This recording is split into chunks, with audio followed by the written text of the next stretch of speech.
Entonces, está bueno.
She has made me feel like I'm important and I can go at my own pace, and that's all you need sometimes when you're feeling like you got nobody.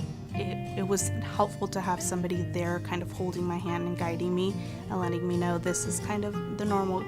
It felt like I was becoming a new mom, so it was very interesting and helpful, very, very helpful. You know, there was that self-conscious part of me, like, will I be accepted even though I'm not perfect?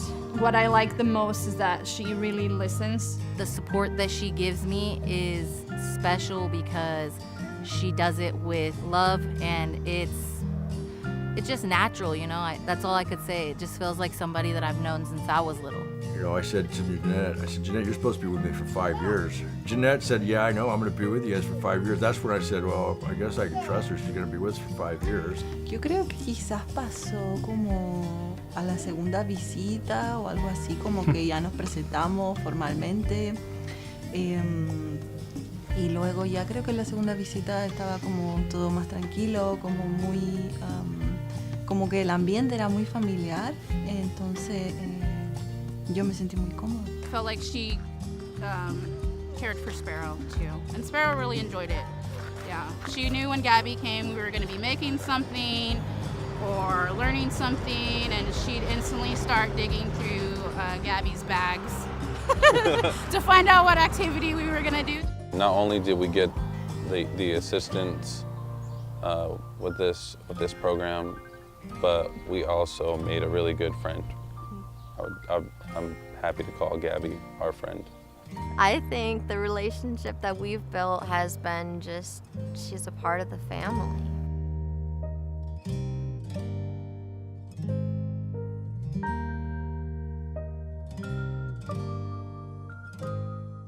Are you prepared? We're the Office of Emergency Services, and we're committed to providing the most up-to-date and accurate information so that you and your family can stay safe during an emergency. Visit MendoReady.org. It's our one-stop shop for Mendocino County Board of Supervisors meeting to order, and invite the clerk to conduct roll call. Supervisor McCourty. Present. Chair Mulhern. Here. Supervisor Hashak. Here. Supervisor Jurdy. Here. Supervisor Williams. Present. If we could please rise for the Pledge of Allegiance. I pledge allegiance to the flag of the United States of America, to the republic for which it stands, under God, indivisible.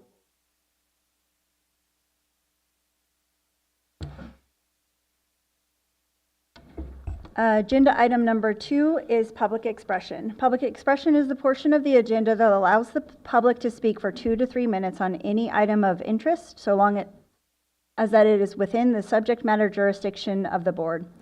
While members of the public are welcome to address the board, under the Brown Act, the board is prohibited from engaging in deliberation or taking action on items that are not on the agenda. If you could please form a line at the podium so I can tell how many speakers I have, it's appreciated. And if you are on Zoom, you can use the raise hand feature or press *9 on your phone.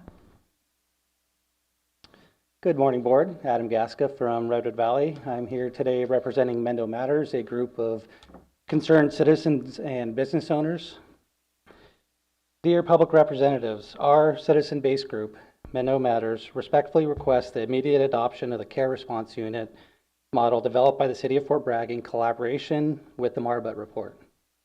Mendo Matters represents a coalition of business owners, property owners, and concerned citizens who are united by the shared goal of improving the vitality of our community.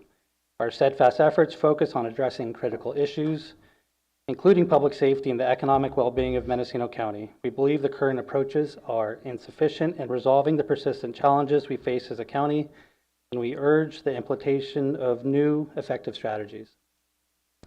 The CREW model was originally designed to address the homeless crisis in Fort Bragg and is based on the findings of Dr. Robert Marbut's comprehensive study on homelessness in Mendocino County conducted between 2019 and 2021. While Fort Bragg has successfully adopted his recommendations, they have yet to be implemented countywide. We have attached the CREW model for your review, which highlights its effectiveness in a relatively short period of time. We strongly believe that the countywide adoption of CREW model will enhance both the safety and appeal of Mendocino County for residents and visitors alike. The model offers nearly 30 recommendations, including the principle of engage, don't enable, a zero tolerance policy toward encampments, and the reduction of redundant services, just to name a few. By implementing equal or similar approaches across our county, we can begin to restore the health and vibrancy of our communities. We urge you to prioritize the well-being of Mendocino County by adopting this proven model. Mendo Matters remains dedicated to this community and the many visitors who wish to enjoy touring our beautiful region. Together, we can restore Mendocino County to its full potential. We invite you to contact us via email at mendomatters@gmail.com or by phone at 707-489-3669. Thank you for your time and consideration. And then I think Supervisor Williams might have a question for you. No, a question for the chair. I had brought an item regarding this topic almost a year ago, September of 23. I could bring another item, but is there something already underway? Yes. Okay. Can we give the public an estimate on when that may be coming back and confirmation that Sheriff Kendall will be invited to be part of that? I've been working actively with Sheriff Kendall, the CEO's office, social services, and behavioral health on coming up with a solution for the inland Ukiah Valley as well as the entire county that works with the principles of some of the things that CREW does, as well as what the Heads Up Project does, as well as other programs are doing to really create united policy and process for dealing with these situations as they arise. What rough date? Just the public's been asking me, and I don't know what to share. I'm sort of looking to the back of the room towards Sheriff Kendall. I'm hoping we'll be able to bring forward something mid-October, late October. October, November, he says. Great, Thank you. And there's Thank you. copies for everybody. Good morning, Board. My name is Gizmo. I am here on two fronts. First is I'm really concerned that we haven't gotten an answer from PG&E whether or not they're going to let us put sirens on their poles in the outer lying areas of Redwood Valley, particularly Black Bart Trail and the Tom Kai area. We've recently been having a lot of fires along the freeway. I'm sure you've noticed the black spots. So we're really concerned that we get that done. Our recovery plan was finished in 2019, and that was a major part of it. So we really would like to have that early warning system up and going as soon as possible. I know that the Nixle and also is up working, and there's some other alerts that you can get. But I really believe that the speed of sound is going to be a lot faster than any sheriff's vehicle or helicopter. And a lot of folks are not, when they're out working in the woods to, get their fire reserves and keeping their, reducing the fuel loads around their homes, or, don't have their phones on them or they have earplugs in. So the sirens are really helpful.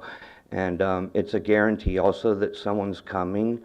So you're not like calling your neighbors to let them know, hey, I have a fire, get ready. The siren tells the person who makes the call also that there is someone coming.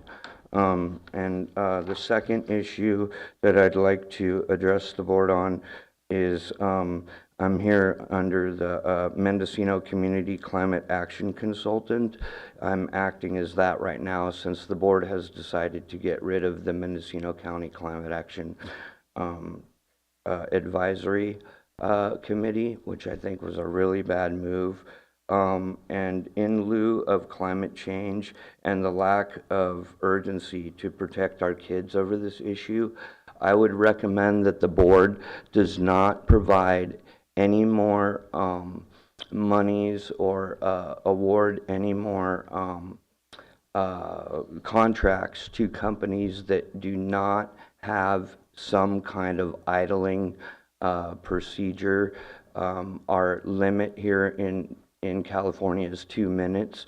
Now I realize some people have to work out of their vehicles, as I do. So I believe that a midpoint would be if it is 65 degrees or warmer, that you're not allowed to idle for more than 2 minutes, or 75 degrees and colder. So that midpoint where PG&E is asking us to turn off our thermostats could be a midpoint for people to not idle. So please do not award any more contracts to companies that do not have some kind of idling policy. Thank you for your Thank you. comment.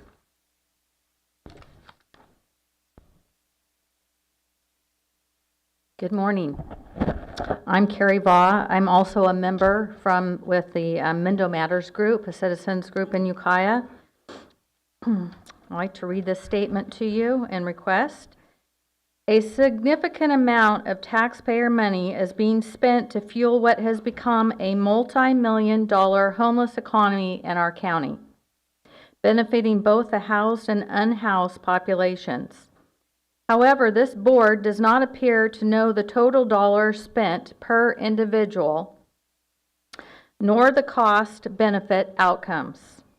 I am requesting that this board initiate a comprehensive audit and cost-benefit analysis to determine exactly how much each homeless individual, both housed and unhoused, is costing this county. This should include all relevant service agencies such as fire, police, sheriff, hospitals, public work, etc. And also a requirement and condition of funding of all county contractual service providers that they submit verifiable documentation of monies they receive from both state and federal government. We do not want to receive the same generalized responses before referencing a national average. We want data specific to this county. Additionally, we do not want to hear that obtaining these facts are too convoluted. There's lots of excuse as always. If these figures are unknown, how can you, as the board members, continue to approve expenditure after expenditure of taxpayers' dollars without proper accountability? It is time to be accountable now. The Mendocino Matter Group is formally requesting the board add this request to a future meeting agenda within the next 60 days. And here's a copy of what I read for each and every one of you. Thank you.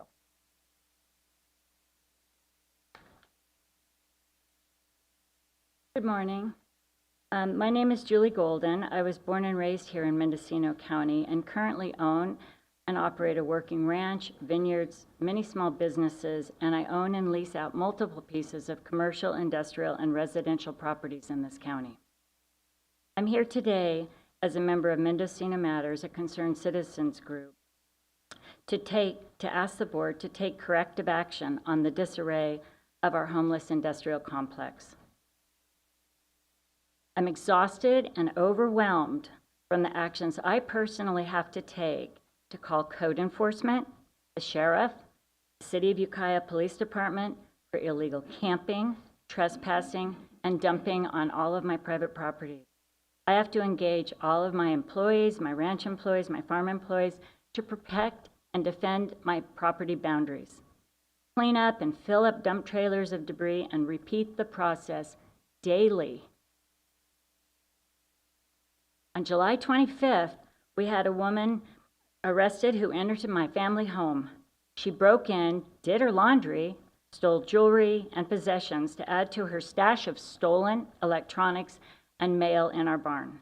Spent the night and just planned on staying there as long as she needed. She told my husband that she was hired by the owners to house sit. The sheriff deputy said the woman was a frequent flyer, and I then had to spend hours with the DA's office to make sure that this woman was charged and a stay-away order was put in place.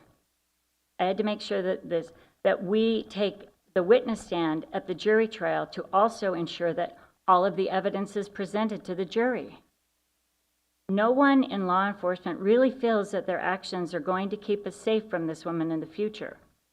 And we have to take time away from our family, our jobs, and our productive lives, and even anything that we're doing here, to go and attend meetings and go and work with the DA and the sheriffs on a daily basis just to keep people from trespassing on our property. Our creeks and streams are an environmental disaster with human feces and needles strewn everywhere, drug debris endangering our health and safety, not to mention the devastation and pollution and the destruction of the fish habitat. If I committed even one of these offenses in a waterway, I would be fined and quite possibly arrested. Whether one is housed or not housed, all citizens are subject to the rule of law. The city of Ukiah and the county of Mendocino have been derelict in protecting its citizens, their private property, and environment. We have laws and ordinance that you must start enforcing with existing ones that are already in place. I look forward to the actions you will take to acknowledge the misuse of millions of taxpayer dollars that flood this county each year. And I look forward to seeing the plan you implement to address the chronic disarray, which can and will be addressed when everyone in this room becomes accountable. Thank you. My name is Crispin B. Hollinshead. I live in Ukiah. Most of us in this room know that climate change is not a hoax, but a consequence of economic and political decisions. But sea level rise is slow, and the impact is intermittent. We've had wildfires burn through our community, but not for a few years, and all the fires today are burning far to the north of us, and the wind is blowing away from us. Lethal heat is growing, but it warms up. So there's a sense that we've got time. There's no imperative. What I would like to suggest is that there's an issue that's resolving, which is the insurance problem. As people get burned out, flooded out, or blown out, the insurance costs go up faster than their premiums come in. We've seen the problem start in the state already, and the states now changed their programs so that they can forecast their processes. But that doesn't really solve the problem, because affordable insurance is still difficult. The Fed chairman has said that uninsured property loses 80% of its property value. Now imagine the impact that has on the real estate market. Imagine the impact it has on the financial market. Also imagine the impact it has on the tax base at every level of government. Think about that. This is something that should be avoided at all costs. There are a few things on the agenda today that are first steps. I really urge you to consider this. Thank you. It looks like we have a couple more speakers in the room for public expression for items that are not on the agenda, and I do have 2 hands raised on Zoom. Hi, my name is Russell Green. I'm a lifelong 3rd District resident, business person, and father. I'm here because it is too hard to live in this state, and I am sick of it. It does not have to be this way. Policy is the cause, not market forces. So is the government of California intentionally trying to put everyone out of business? Or what about the county? Do you think we could actually say that we're business friendly? I appreciate the vote on the drive-through, but I shouldn't have had to spend the hundreds of thousands I did to get it. And appeal planning and building twice, who had no justification on their negative position ever. Also, to this day, you, the county, still denied to the state that I have a lawful right to a nursery on that property. Why? What is the point? It was pretty clear to me at the meeting that my operations were grandfathered under the Continued Operations Clause. I appreciate passing Phase 3 that was then wrongfully opposed by mainly one vocal industry person whom shortly thereafter moved. But even Phase 3 wouldn't have fixed the viability of many of these operators. Only low fixed overhead and support from the county would have saved licenses of this size. Licenses that could be 1/400th of those possible to obtain in other jurisdictions. It's been 6 or 7 years of provisional permitting. It's caused real actual medical issues and taken years off people's lives that were in the industry here. It is a travesty to not just go ahead and issue the legacy permits. I still have not received any LEAP funds for compliance projects. The process of taking one's livelihood. Everyone that operated under Prop 215 and submitted a proof of prior deserved a livelihood, and the permit renewal process at this point directly obstructs that, along with impeding my pursuit of happiness, and has caused me immeasurable stress and mental anguish. At one time, there was a suggestion to simply approve the legacy permits. I am curious why that was not taken. There was a similar proposal to streamline and make business licenses realistic to get over the counter. Same question, why did we not do it? Why don't we make all permits over the counter? I should be able to walk into planning and building and they have a menu with prices and simply sell me a permit. There are already ways to deal with code compliance. There doesn't need to be a process that decides who gets to be in business or who gets to have a house at all. The permit process should not be used to kingmake who gets a pizza parlor, nor should you be able to issue me a pizza parlor permit, then decide next year that I actually don't get to have a pizza parlor, or that I can't have an oven in which to cook my pizza, or tax my pizza so much that I can't pay my employees fairly. This is not simply a weed issue, it's a livelihood issue, an affordable housing issue, a property rights issue, and an issue of fairness and justice. Please fix this for Mendocino County. Thank you. Hi, my name's Chris Struitt. I live in District 5 and own a business in District 2. And I was just here to express my support for camping on private land. I hope I'm here at the right meeting. You are at the right meeting. We're not on that item yet, though. Oh, this okay. is just public expression for non-agendized items. Oh, okay, I'm sorry. That's okay. Okay. Thank you. Public expression for any item that's not on the agenda. Mark Donegan, self-healing practitioner and educator, ordained minister, aka Goldilocks. And I apologize if I skip over on anything on the agenda. Gratitude and appreciation always to all the people that have put up with all my stuff lately. I think I've missed every meeting I scheduled in the last 2 weeks, and everyone's been grateful enough to go over what happened at those meetings for me so I could keep up with what's going on. And there's already been speakers up here talking about the homeless issues. I'm on the Behavioral Health Advisory Board, and I missed the meeting last week, so I can't tell you what happened. But I can tell you a lot of things that I'm standing here right now, and we get about this much amount of paperwork every month, and it's got most of the numbers that everyone here keeps asking for. And I've always said they don't show up at these meetings, and I feel really terrible I missed mine. But yeah, nobody else showed at those meetings, and Adam, you should have showed up at that meeting. That's when those service providers are there that you want to ask those questions. And in fact, the one I'm holding in my hand that I got at the last meeting I'm at, it's Redwood Community Services Incorporated, fiscal year 23-24, Mendocino County, Q2 contract review. That was handed to all of us members. Our board is just impotent at this point. I mean, nobody wanted it. They tried to destroy it. It's down to just minimal amount of members. Myself and a couple more are ready to walk away at this very moment because it's such a waste of our time. So I myself have made one last move and notified state that those are my feelings after a year being on the board. They've offered some educational opportunities for both the board and everyone else.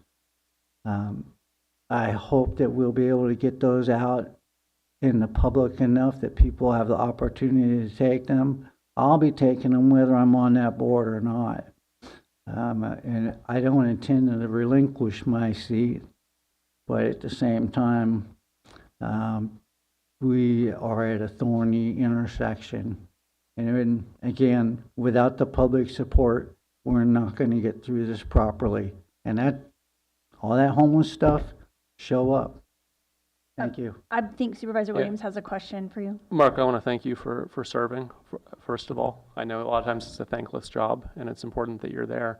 The information that you just referenced, does that have the total spent from all sources per unhoused person in Mendocino County? I believe it does, yeah. Okay. There's so much information in there, it's mind-boggling. It's more than average person can understand. And when we speak at these meetings, at least the ones of us that are ready to walk away, because we don't care about a lot of these. We care about the outcome. And you know, we've discussed crew here today. I don't care what you tell me about what you got. I'm on the streets every day. I have my own case, an open case right now with Adult Protective Services. I have cases that I'm watching in my own building, and they are not happening as presented here to you. So as I understand the concern about accountability, we're spending a lot of money from various sources, and the public isn't seeing this problem solved. What do you think we're spending per undocumented person based on Way too much. Yeah. Do you have any sense of what that number is? And I'll tell you, I've searched. I don't mean to put you on the spot. I've searched for it, and I can't ascertain what it is. Well, I see the national average, I see the state average, but I don't see for Mendocino County, say year to date or for last fiscal year, what we actually spent per person. Yeah, no, you're not putting me on the spot on the number again. I'm not going to get into details of the numbers. I understand the overall parts of these types of numbers, the metrics that you were talking about before. Those types of metrics I understand because I myself have been in different therapy situations where that had to be factored in. How long is this going to take? You know, what are we looking for here in 6 months, at a year, you know? So I've gone through this process myself, and I don't see it happening here. Thank you. I'd like to now turn to public expression online. I'll take first an individual named Nika and then Peter McNamee. Hi, thank you. My name is Nika Aguirre, and I am a member of the Mendocino County Museum Friends. And I am actually just here to invite members of the board and as the public as well, to an upcoming event that is being held by the Friends at the museum. We're calling it the second annual Friends Fall Fest, and it's kind of our yearly event to connect with our museum members and to invite new people to come and experience everything that the Mendocino County Museum has. The event is taking place on Saturday, October 5th from 4 to 6 p.m. at the Mendocino County Museum in Willits. Admission is free for all current Friends members, and membership starts at $20. You can find out more information about the Friends and what we're trying to do with the museum and in support of our community and our county at www.mendocinocountymuseumfriends.org. I really hope that we will see some members of the board there. We really appreciate your help and support in the shifts that have been going on at the museum, and I think it'd be wonderful for you to get to see how some of that is playing out and to talk to some of the Friends members. Thank you for your time, and I hope you have a wonderful day. Thank you. I would just encourage you and any other member of the public listening that if you'd like to send flyers or information to the board, you can use our email address, bos@mendocinocounty.gov. That goes to all 5 board members. Peter? Good morning. I'm here this morning to remind the board that it's been several months now since you held your hearing on the Planning Commission's appeal for the permit to allow the construction and operation of a gas station off Highway 101 at Redwood Valley. There has been overwhelming amounts of testimony supplied to the board showing that the community does not want this gas station to be built there for environmental reasons, for community reasons, but probably the biggest reason of all is for traffic safety reasons.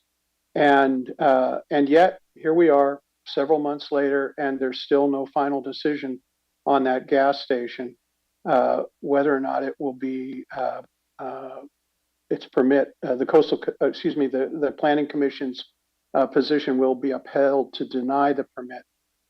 So I want to remind the board that the community is still waiting and would like to move on beyond this issue, and hopes that you will take an action soon to uphold the Planning Commission's denial of the permit. Thank you.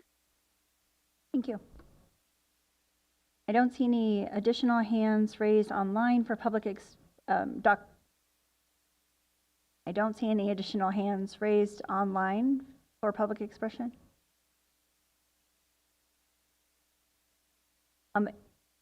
Andy Corin, are you trying to raise your hand to speak for public expression for items that are not on the agenda?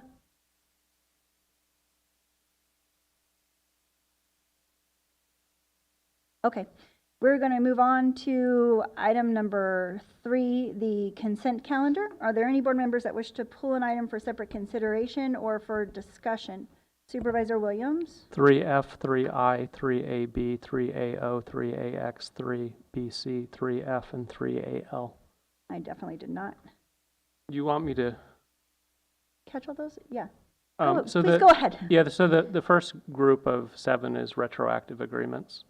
And you might recall I've raised this concern before, that it's most proper for the board to hear potential spending and give the public an opportunity to comment before we spend the money. When it's after the fact, it's very difficult for us to say no. The vendors may have unjust enrichment claims. They've already done the work. And while it's true that some of this money may already be in the budget allocated, what's not in the budget is the specifics of the contract, the particular vendor. I think it's disrespectful to taxpayers. And I've raised this before, and I haven't seen any shift. I'm curious where my colleagues stand. Is this just Ted's issue, or is this the board's concern? Are the majority of us concerned about retroactive agreements? I think we're somewhere around 630 retroactive agreements since I've been here. The other item is 3AL.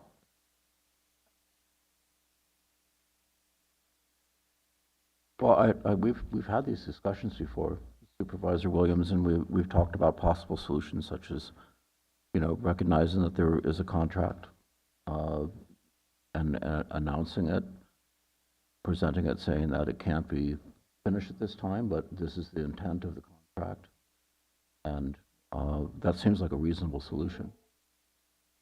A lot of times I understand that contracts are paid in arrears for services because they're not exactly sure what the bill is going to be. But I agree with you that it's probably wise for us to bring any potential contracts to the attention rather than get into the situation of where it's all after the fact and no opportunity really for us to comment on it. Supervisor Hashak? Thank you, Chair. Yeah, when there's a retroactive, I usually go to the CEO and try to get an explanation about it. And in the agenda summary, it usually has the reason why it's being dealt with in that way. And most of the time, it makes sense about what's happening. I'd also like to poll AJ just for comment. Why don't you go ahead with your comments on 3AJ?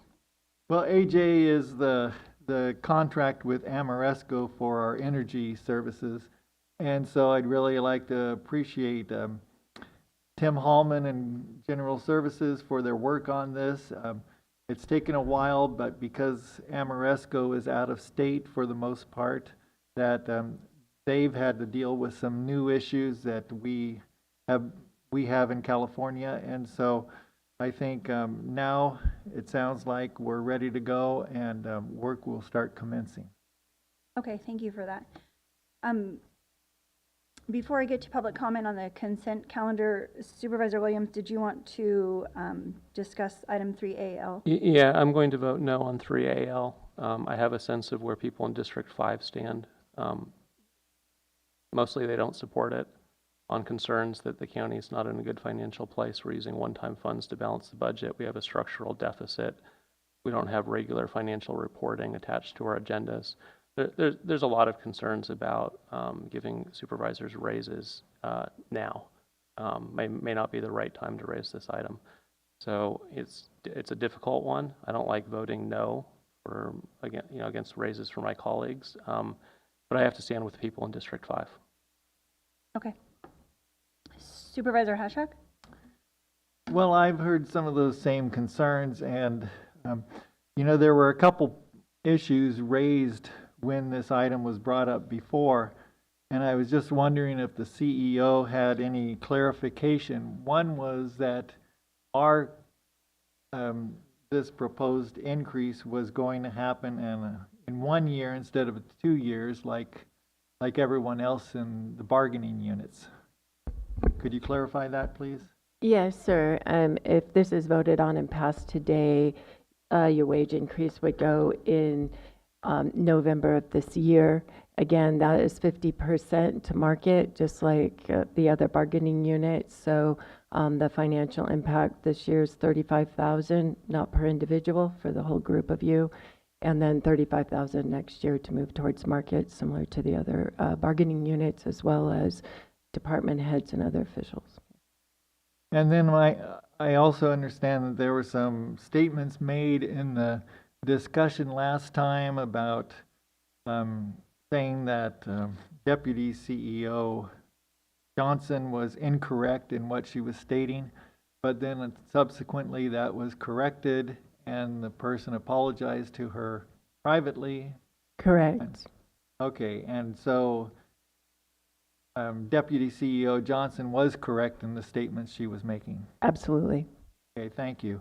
And then this issue about, okay, we have approved all these raises across the board for all the bargaining units, and then also for the elected officials, and last was the supervisors. And so, it is concerning that we don't have a balanced budget at this point, but I think that we have made a lot of steps towards balancing the budget, to cutting costs. The Golden Gate Bridge initiatives has identified a lot of areas that we are working on, and we've seen cuts to the museum, to the libraries, to the fleet, and how we're operating there. We're trying to increase our revenues, and all of those things are to create a balanced budget.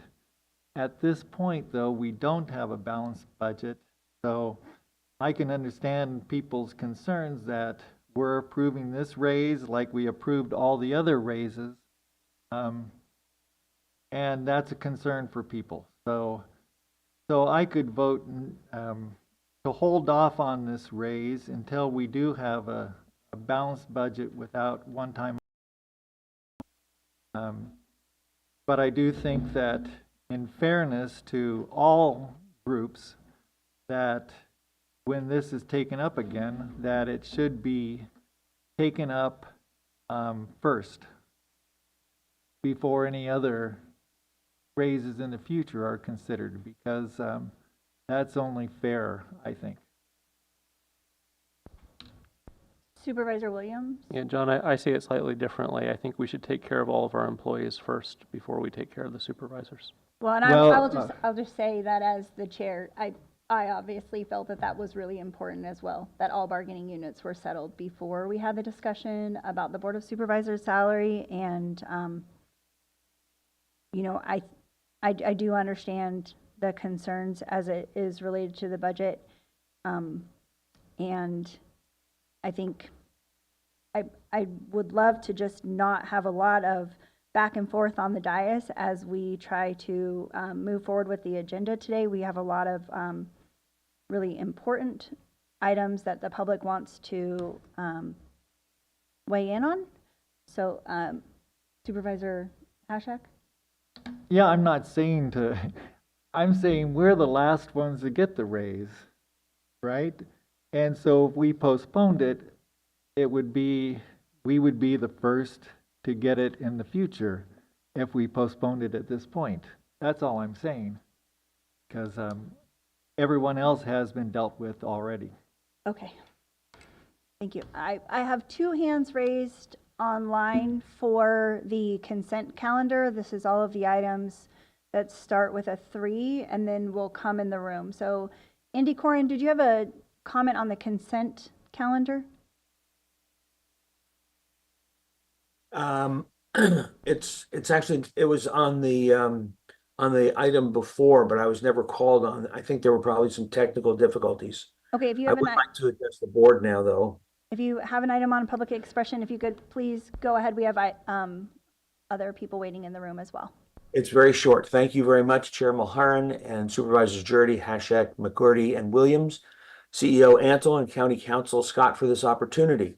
As a retired public health officer and a citizen of Mendocino County, I last addressed this board 4 months ago regarding my concerns of the continued exodus of trained and experienced public health personnel and the subsequent deprioritization of public health programs under the direction of Behavioral Health and Recovery Services Administration.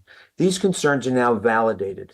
More credentialed and experienced public health personnel have left in key positions and have not been replaced, including the public health officer myself, public health director, and recently the director of public health nursing, who has retired, leaving our home visiting program, crippled children's services, children's death review, nutritional services, including WIC, prevention, including smoking abatement, and accreditation without capable leadership. Our attempt at gaining national accreditation, an effort going back 10 years to assure public health quality assurance in our county and facilitate qualifying for external grants, has been abandoned. When I last addressed the board, I requested a revival of the Public Health Community Advisory Board to facilitate dialogue with our community partners and to assist with informing the Board of Supervisors and the Health Department of unmet community needs and proposed solutions. There was general agreement within the board at that time, but nothing has been done to date. I have reviewed the draft document with several staff and community members and would appreciate the opportunity to input on that. But now, I respectfully request that this board formally vote to direct staff, including the county council, to review and edit the current draft and bring it back to create a Mendocino County Public Health Advisory Board by January 1st, 2025, so that participants may be chosen and the work to protect our county can begin by early next year. Thank you very much. Thank you. Peter McNamee, if you can go ahead with any items on the Chair. consent. Supervisor Williams, did you have a question? Yeah, question for the board. Based on that last comment, how do we get, I don't know if that's just Dr. Corin or a group with a draft, but how do we get that group working with our current employees, with staff to bring back something? I believe that the executive office and the department are working on They that, are. so it's under process. They already have the draft that was referenced? Yeah, they're working on it. Okay, thank you. Peter? Thank you again for allowing me to address the board. There are 3 items on the consent calendar that the Grassroots Institute would like to support.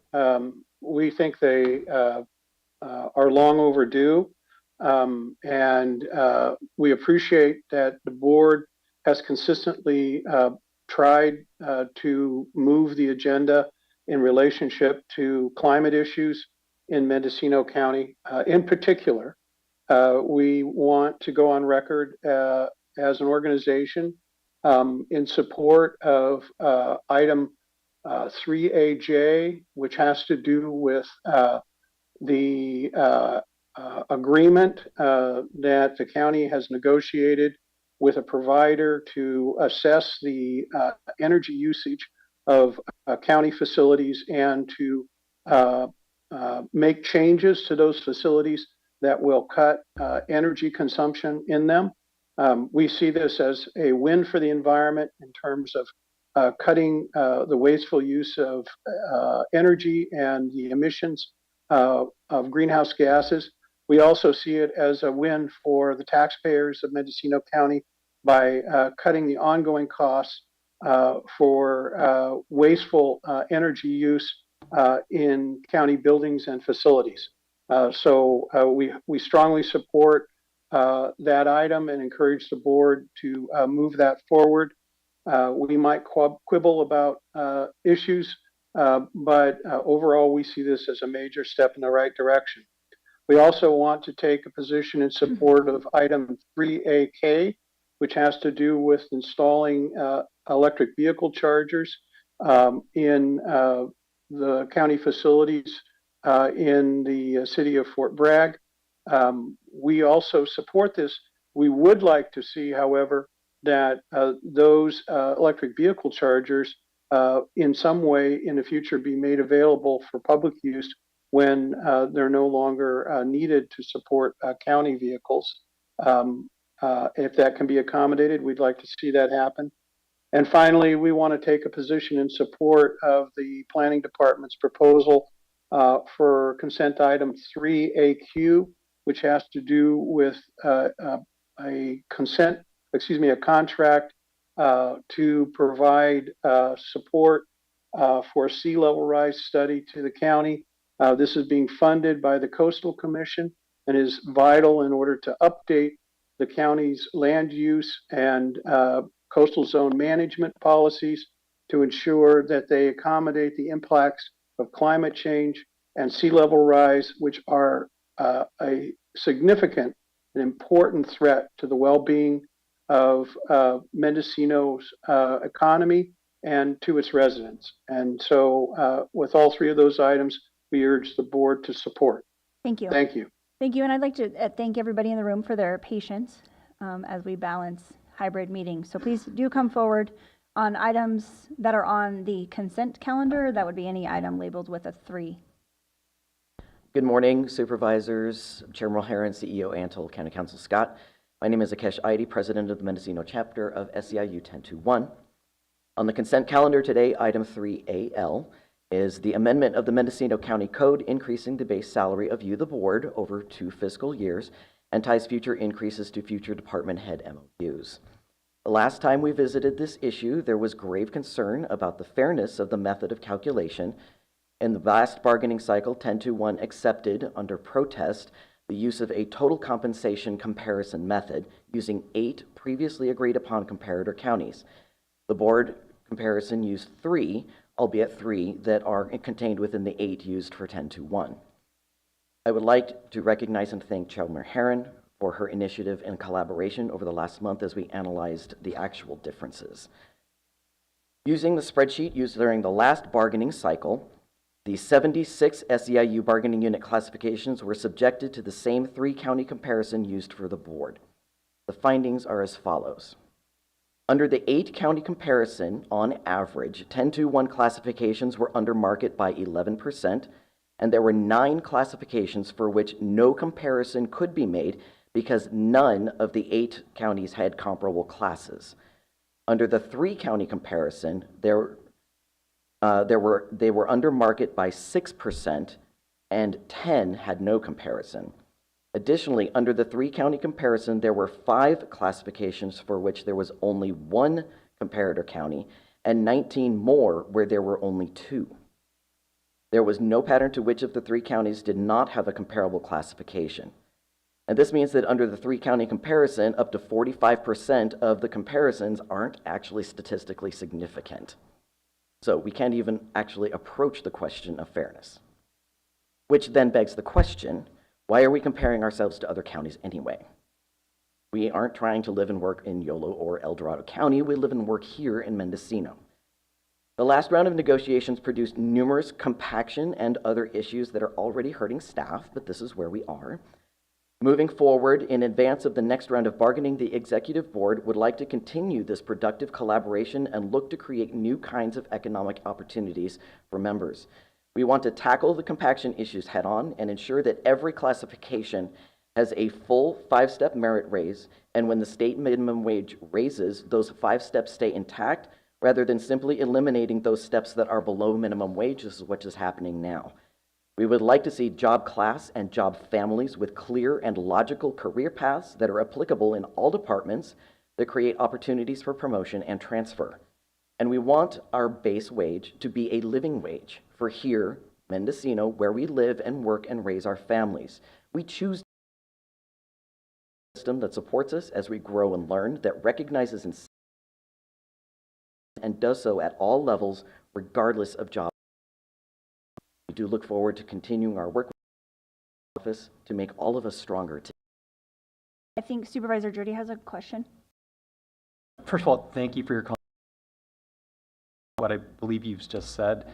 My own personal observations, these are somewhat anecdotal. My own observations are that line staff working at the state of California seem to be paid about 10% more than Mendocino County line staff in the same jobs. But management at the state are actually paid less than the upper management at county government. And I don't think Mendocino County is unique in that. I think local governments in general have a bigger spread between line staff and upper management than the state has. And I think that's a question that needs to be explored.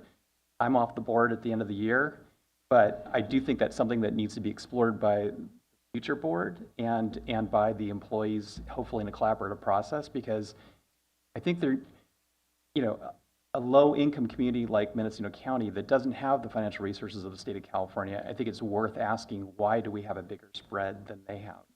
You could be the director of Caltrans, I think 20,000 employees, you're paid less than the highest paid county employees at Mendocino County.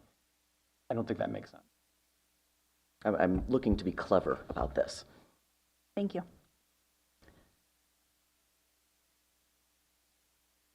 Good morning. I am Karen Lovato, Acting Deputy working with Behavioral Health and Recovery Services and Public Health Programs. I'd like to speak to item 3X on the consent calendar regarding the proclamation recognizing Suicide Prevention Week. Suicide Prevention Week has been recognized since 1975 during the week surrounding World Suicide Prevention Day, September 10th. We use this time to raise awareness to suicide risk factors, reduce stigma associated with suicidal thought and mental illness, and increase awareness and connection to resources. Suicide is the 11th cause of death for adults in the United States, impacting over 13 million adults annually, and is the second leading cause of death for youth ages 10 to 14. Approximately 1 in 5 high school students have seriously considered suicide, and individuals can have a higher risk for suicide when they have risk or history of trauma, such as individuals from the Native American community, veterans, and the LGBTQ+ community, as well as those who are isolated in rural areas. To increase awareness for suicide prevention, behavioral health and public health, and specialty mental health providers will be participating in community outreach events throughout the county during September. Key strategies for preventing suicide include increasing social supports through family, friends, work, or school relationships that reinforce well-being, building protective environments that are safe, respectful, and encourage resilience and hope for the future, recognizing risk factors for suicide, such as dramatic changes in mood, increased hopelessness or isolation, and talking about death or giving up on things that were previously important to the individual. And very importantly, increasing loved ones and friends' comfort with asking about and discussing suicidal thoughts and helping the individual to connect with treatment. We hope that you will look for us in various events throughout the community this month, and I'd like to thank you for supporting this proclamation and present you with suicide prevention awareness ribbons in teal and purple. Thank you. Thank you.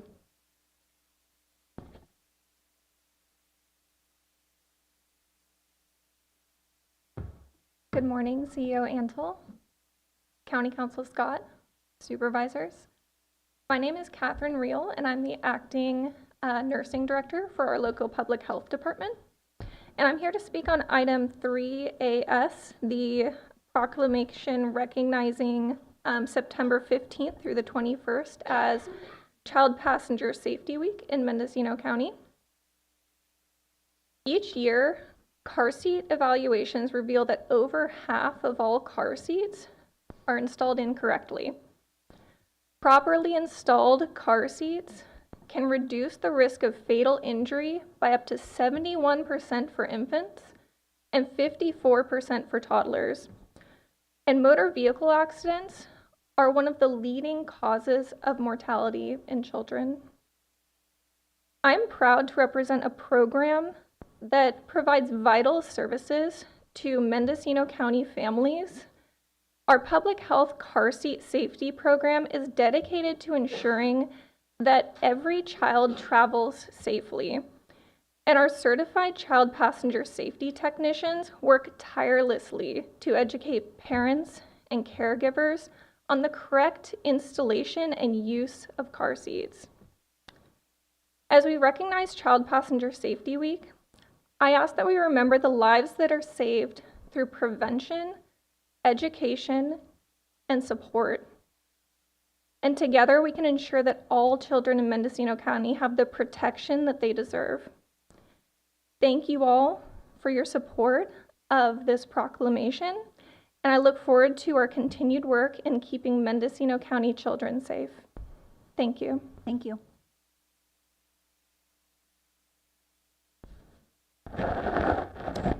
Chair Mulheron, members of the board, CEO Antle, County Council Scott. My name is Patrick Hickey. I'm the field representative with SEIU 1021, and I'm here to speak to item 3C and 3D with a congratulations and a caution. To start with the congratulations, I'd like to thank the board for recognizing the wonderful and extensive work of Terry Poplowski, serving on the Civil Service Commission for 25 years. He's a stellar example of what public service means in this community. It's not the most glamorous position. Often the Civil Service Commission deals with dense and not particularly exciting materials, but it's vital for the function of our county. It's vital for the function of fairness and an unbiased review of county employees and discipline issues dealing with county employees. I believe Terry was the first person I actually met when I moved here to Ukiah. He was very welcoming and really helped orient me to the community. In my working and dealings with him on the Civil Service Commission, I found him to be always prepared, always asking probing questions, eminently fair and unbiased, willing to hold employees accountable when necessary, but also willing to try to support employees and look at discipline as a constructive and supportive process. As to the caution, also in regards to the Civil Service Commission, it's important that the Civil Service Commission be unbiased and that the members be able to review discipline issues that may come up. I have a concern that one of the members you're voting on today is a spouse of a county manager. That's going to create a lot of conflict of interest situations. There are going to be situations where this individual will not be able to participate in deliberations and discussions. We're not currently able to actually have any hearings because of the lack of a quorum on the Civil Service Commission. So I do urge the board to look closely as they find willing candidates to serve on the Civil Service Commission to make sure that we don't have these sort of conflicts. Because the decisions, as I said, that the Civil Service Commission makes can impact quite a wide range of employees. And we will be vigorously challenging any conflicts that do come up. So our preference is to have members serving on that commission who can do so dispassionately in an unbiased way to make the right decision for the county. Thank you. Thank you.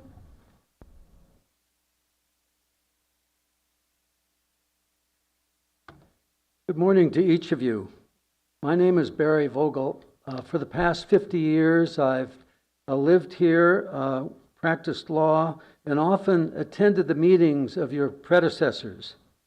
Today, I'm here to talk about greed, your greed, to challenge your intention to increase your salary. Doing so makes me feel very sad that it's not done.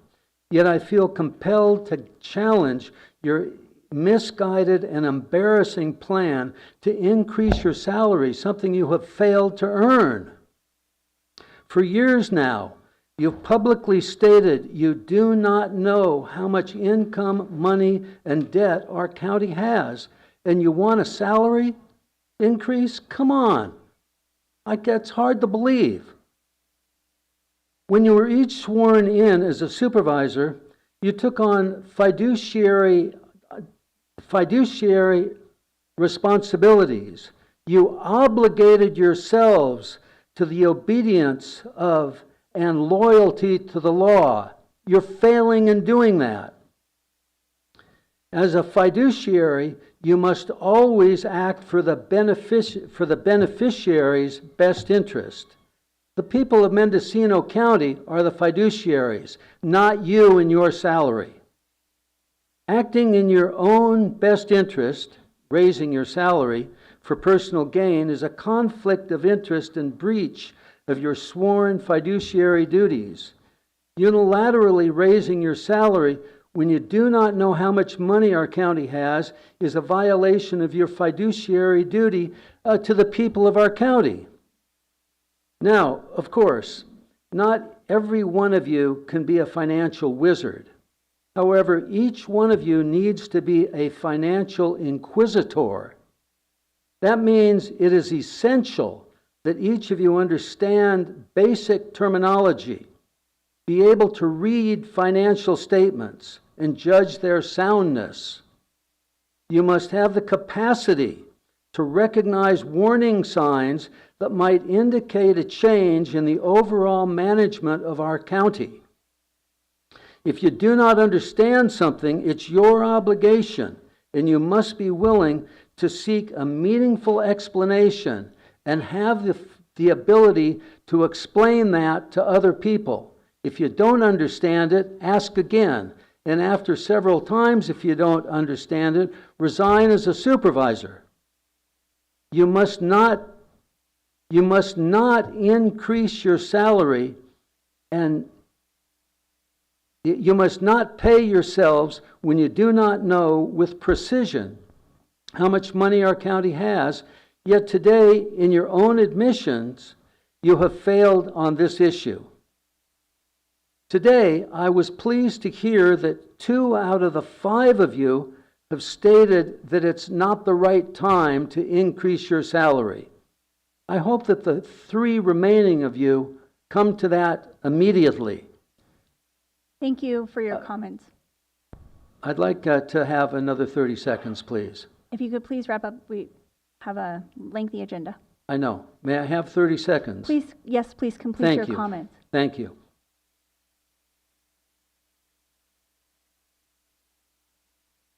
If you increase your salary today or at any time prior to the books being balanced and verified, you will have clearly violated the law. You can get good advice from your county council, and you will have succumbed to greed.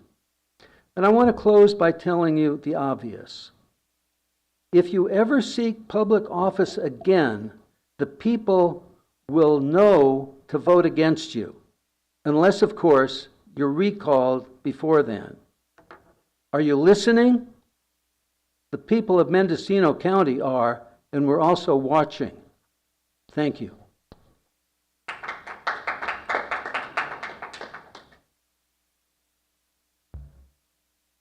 Hello, my name's Cody Aiken. Mr. Vogel, that was great. I definitely agree with all of that. Board, I know 2 of you guys, and I own 2 businesses in Mendocino County. I've personally emailed you guys, all 5 of you. 3 of you didn't bother to respond regarding business of this county.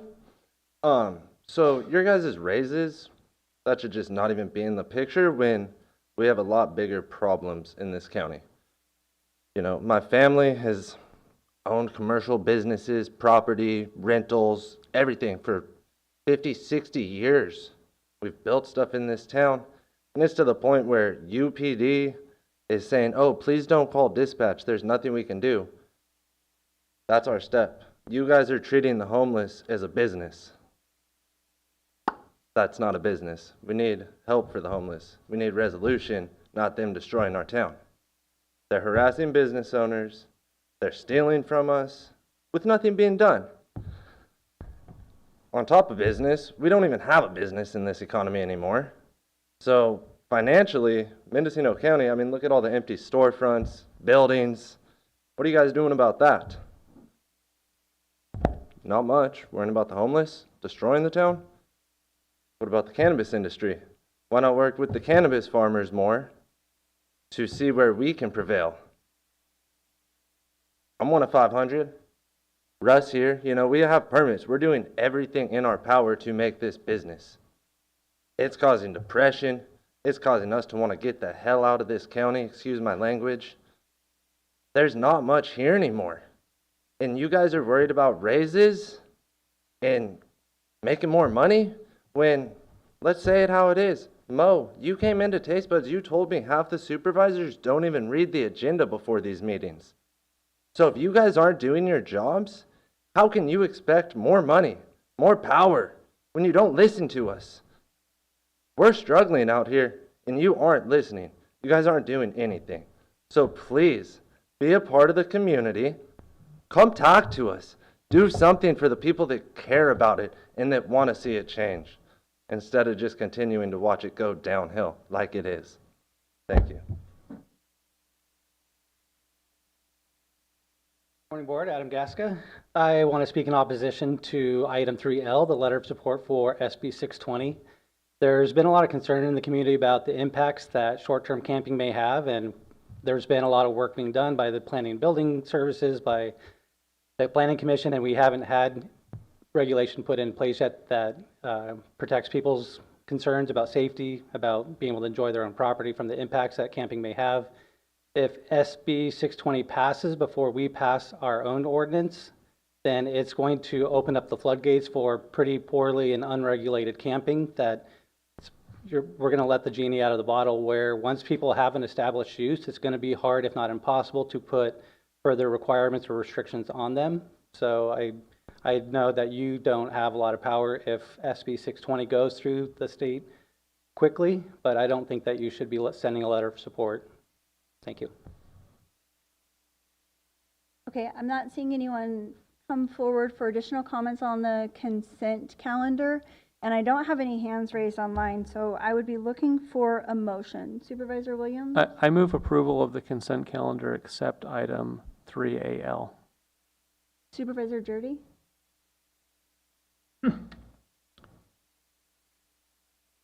Well, I'm going to be voting for 3L, so I don't think I want to second the motion.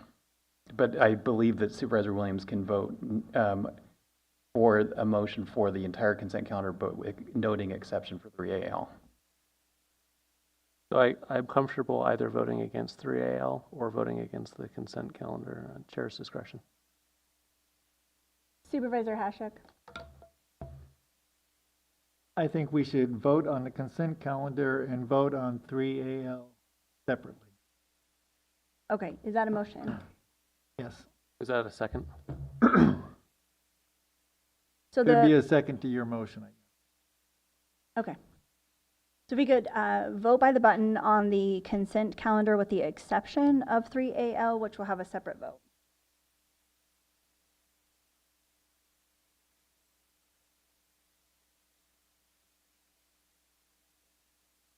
The motion carries unanimously. Supervisor Jurdy? Yeah, I'll move to approve 3AL, and I will note that every other county employee has already received a raise. This is following the same process. 2, that after this goes into effect, there will still be more than 150 different county job classifications, which will still have a higher salary. This keeps county supervisors in the mid-tier of mid-management, not in upper management, but in mid-management.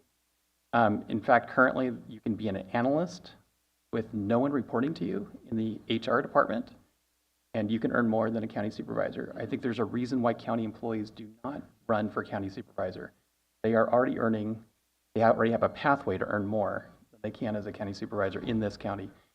Finally, the monthly salary in December, when this is in full effect, which is my last month at the County of Mendocino, will be inflation adjusted. It'll be where the county supervisor's salary was in 2007, inflation adjusted. This is not outrageous. This is what happens with inflation. And I'm making the motion to approve 3L. It is not for me, it is for future board members. Supervisor McGordy? I'm going to second that. I'm going to second that for two reasons. One is because I'm in a similar boat. I'll be going off the board. I don't get any real advantage. I'm concerned about being sure that people run for supervisor who can realistically expect to be compensated for their work. There's other counties where pay is very low, and they have two kinds of supervisors, those that are retired and those that are independently wealthy. My time on the board, I have foregone my benefit package, which, if you add it up, is probably over $200,000 that has been declined by me for income, so I've only taken my salary. I want to be sure that this continues to be a sustainable position. There is a lot of concern about balancing our budget. I think we're probably in a better position than we've been in years. We're going to hear a report under 4A about what's happened in the last 11 months. I think we're on a really good trajectory. While it's not perfect, I think that the amount of money that this entails is really budget dust, but it makes a big difference for people coming in who want a career working as a supervisor. Supervisor Hashak? Well, I agree with what Supervisor Jurdy and Supervisor McGordy have said. You know, it's certainly true that these raises are just keeping us in line with what's happening in other counties and keeping us up, you know, according to inflation and everything.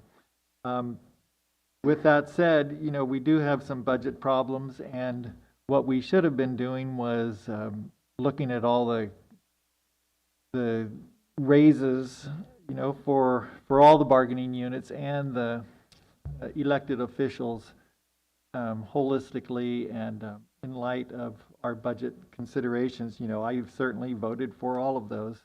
I just think that the symbolism right now of postponing, I'm going to vote no against this, because I think that symbolically we need to represent, you know, the fiscal responsibility and put this off until we can provide a balanced budget for the people. And I do think that we are the last to get this raise, to be considered for the raise. And so I think that we should get a raise when we get our house in order, but that we should be the first in line or whatever comes forward. So I'm going to vote no.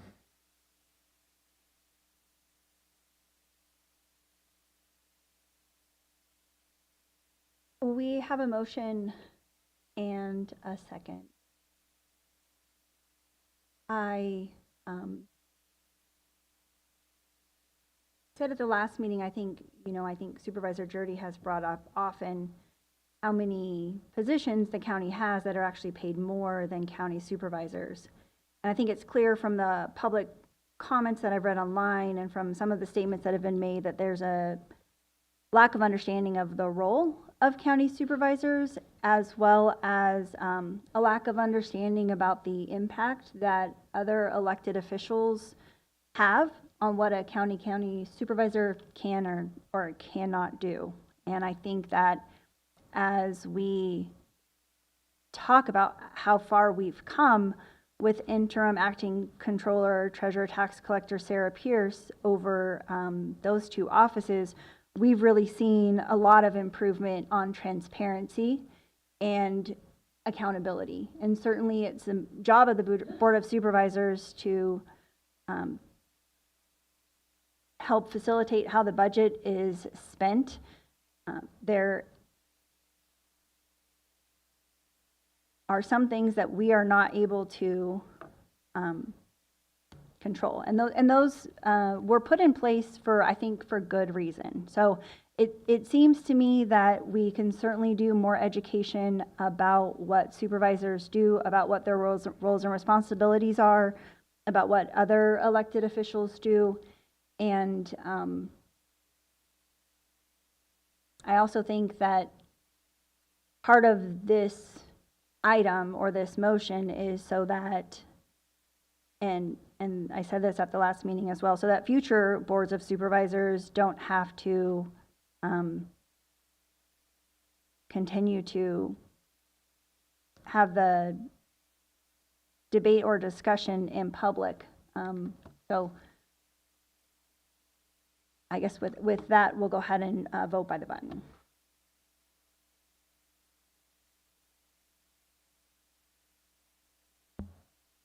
The motion carries with Supervisor Hashak and Supervisor Williams dissenting. We are now on item 4, which is our regular calendar, and I just want to announce to the audience that item 4G is a notice public hearing and has been noticed to be heard at 1:30 p.m. So item 4G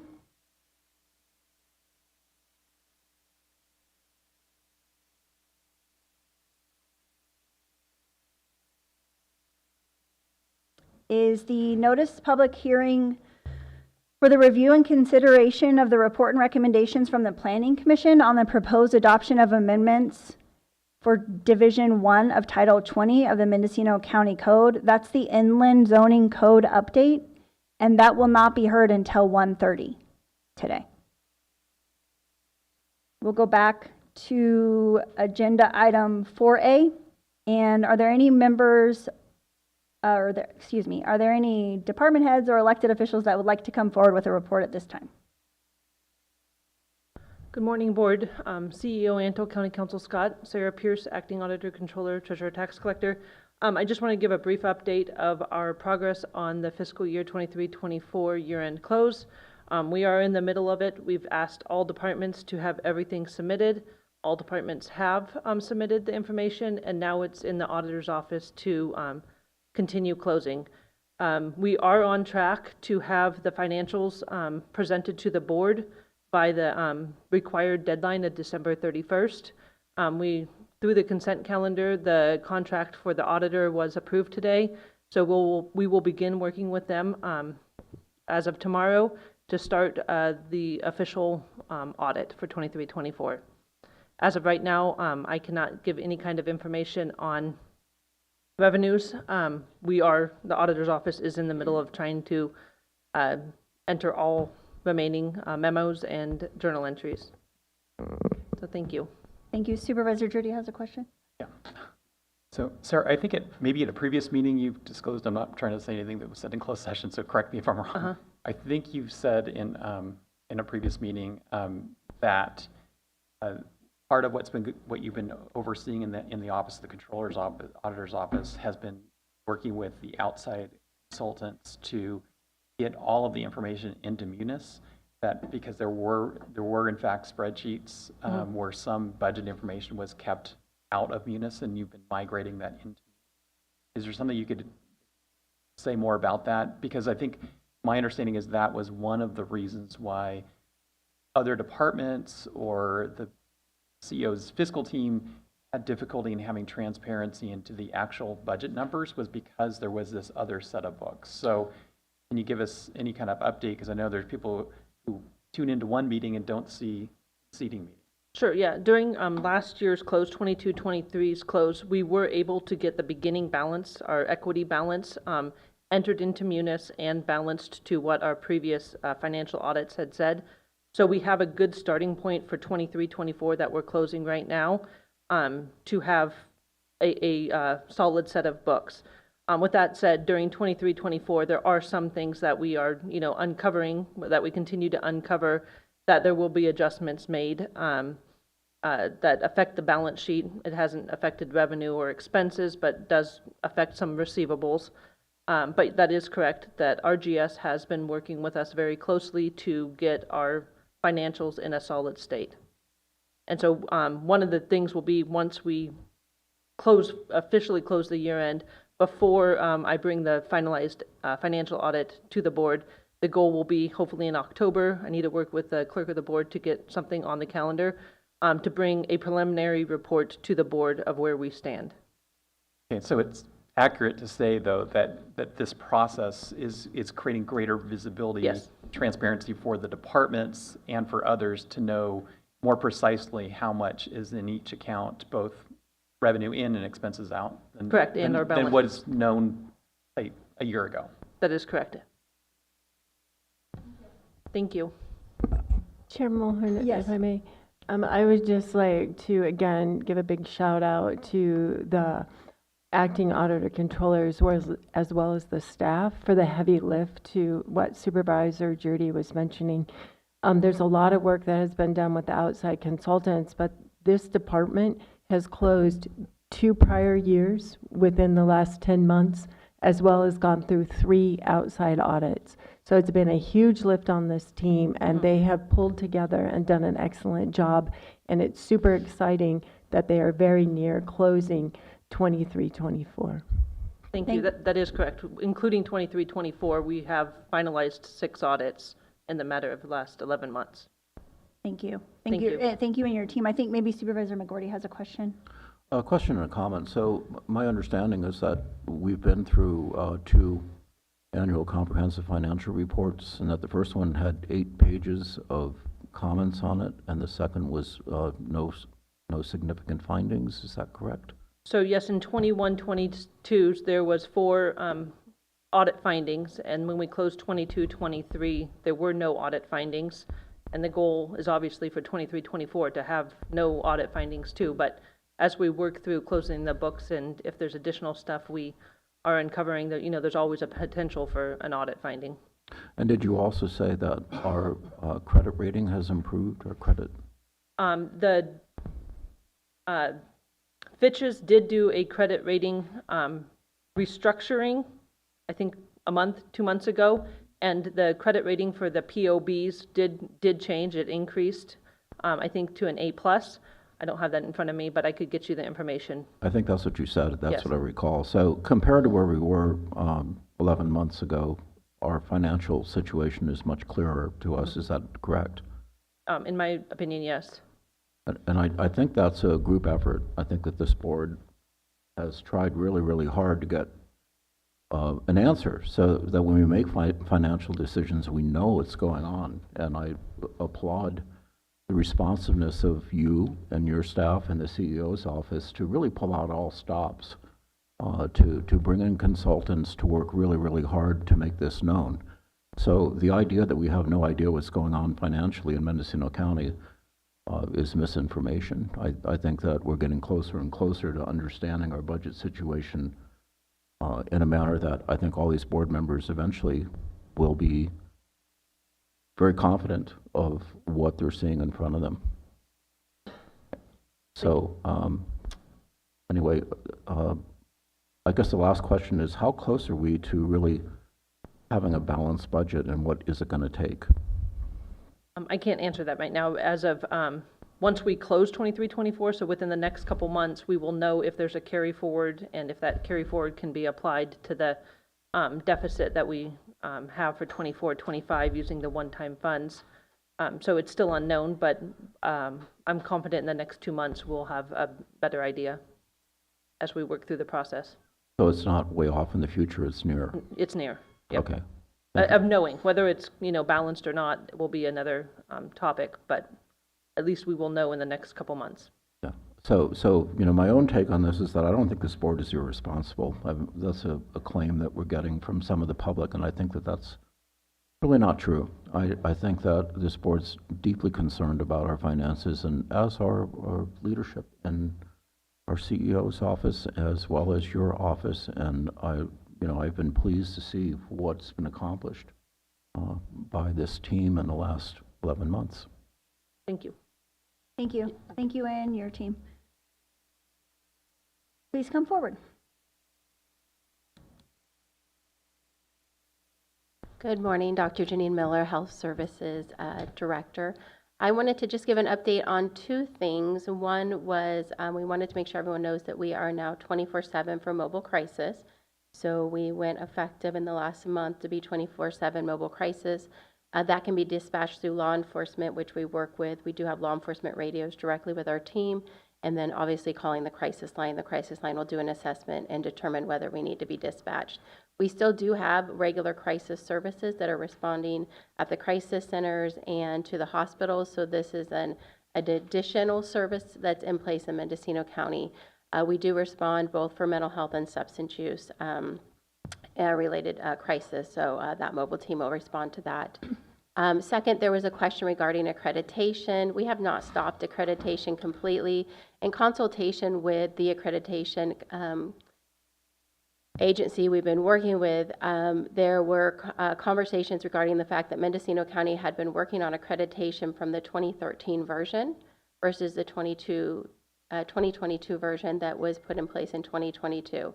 It was recommended a couple years ago that Mendocino County Public Health move to the 2022 version to be more in compliance, and that even if we got accredited with the 2013 version, we did have to come in compliance with the 2022 version. After consulting with them and the documentation submitted, it was recommended by their agency for us to move to the 2022 version and work with them on that. So that is where we are today with the public health accreditation. We're working with FEPAB to work on the 2022 version so that we're actually in compliance with the most up-to-date accreditation version and not working on an old version. And based on some of the documents submitted, it was sort of recommended that we sort of start from the 2022 version and really work on getting our program accredited and up to par where it needs to be properly accredited. I think Supervisor McGordy and Supervisor Hashak have questions. Yeah. Oh, and Supervisor Williams. Thank you, Dr. Miller, for being here. So as we talk about the mobile crisis response, there's a lot of different models we've heard about. We've heard about CRU, there's also CRT and stepping up, and where you see your department going in the future? You know, we're looking at, we're meeting right now, it's really looking at the state mandates of what we have to do for crisis response. We're small and we're still growing. I recently went to a conference that talked a lot about different models that are happening across the United States and in Canada. We also had teams there from Ukraine and a couple other European countries that really were talking about how we can work together and what's the best model. We looked at a lot from homelessness and crisis response, both with law enforcement and mental health professionals, and the mental health response. We also heard a lot about what the Veterans Association is doing to actually meet the needs. And so we heard a little bit about what managed care plans need to be coming to the table to also work on homelessness, that it's not just a county responsibility, that we actually need to be working across all spectrums to look at that. So I see us moving to a model that hopefully can respond to all needs, but we're small right now. And what that looks like, I know Chairman Herron mentioned that we are working with social service and the sheriff's office to look at what does a model look like if we're responding to things beyond the mental health spectrum of things. But I'm also looking at what is happening across the United States. There are some great models that are being used across the state that are really focused on services and not just arresting individuals and seeing better outcomes. And so I think we need to look at all the models and really look at what's happening that's best practices across the state of California and possibly in other countries.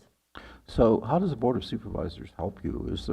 Are there things that we should be doing in terms of lobbying or supporting legislation or what? Because it's pretty clear the public is really frustrated with the conditions, and I'd like to see things improve. Just as a quick note, I spend a little bit more time these days in Fort Bragg, and homelessness is much less visible there than it is here in Ukiah. I would like Ukiah to have the same conditions.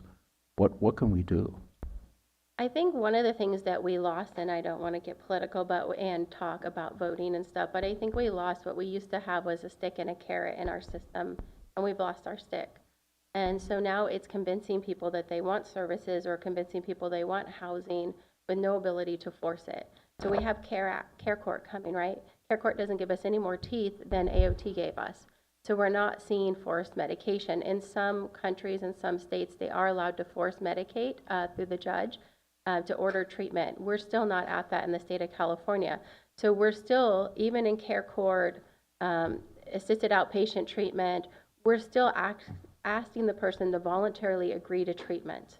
And I know there's a lot of patient rights advocacy about what does forced treatment really look like and where are we crossing the boundary for civil rights.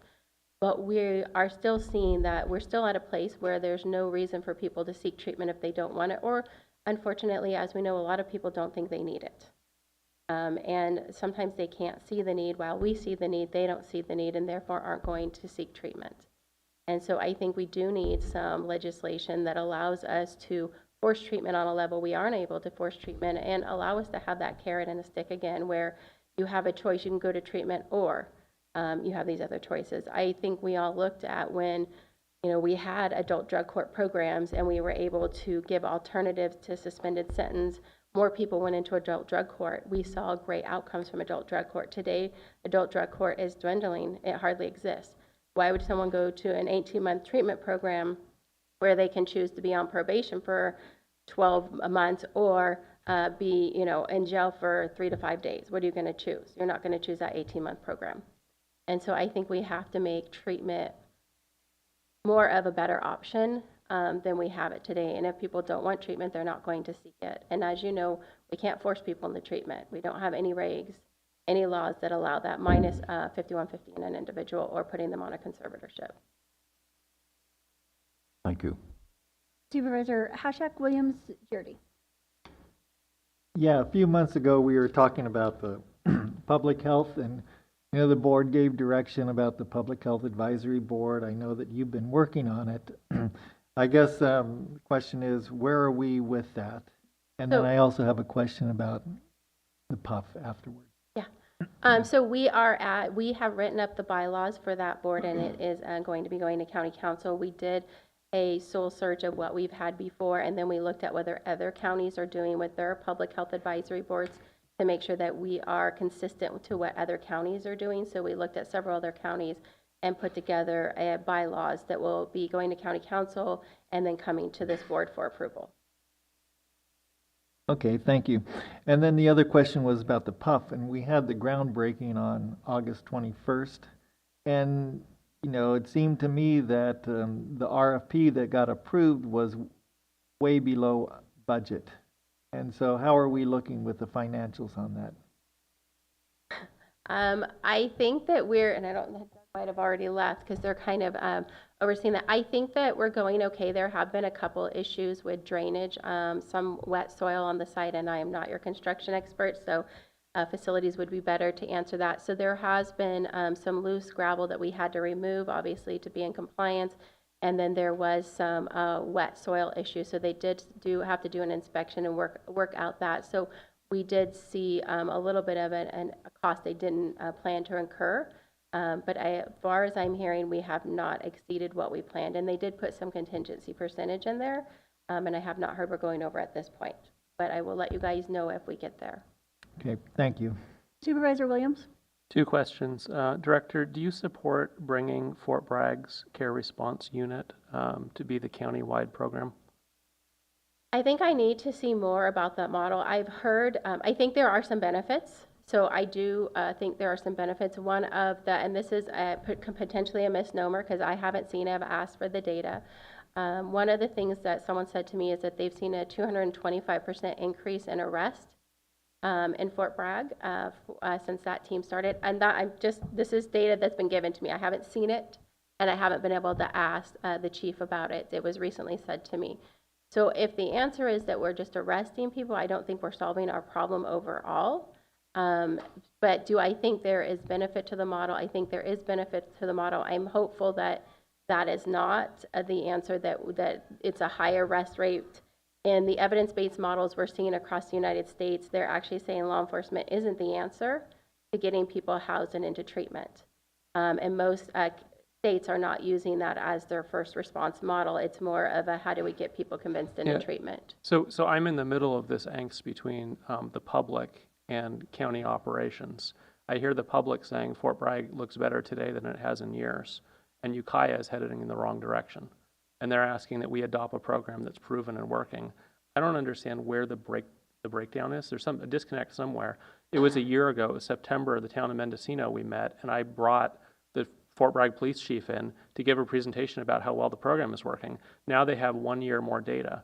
So it's concerning to hear that the county doesn't know quite what they're doing or doesn't have the data. I mean, there's every opportunity to meet with the police chief. So there's not criticism, it's just explaining the frustration I have that we see a working model. The board has said we want to do this. I think we have the sheriff's support.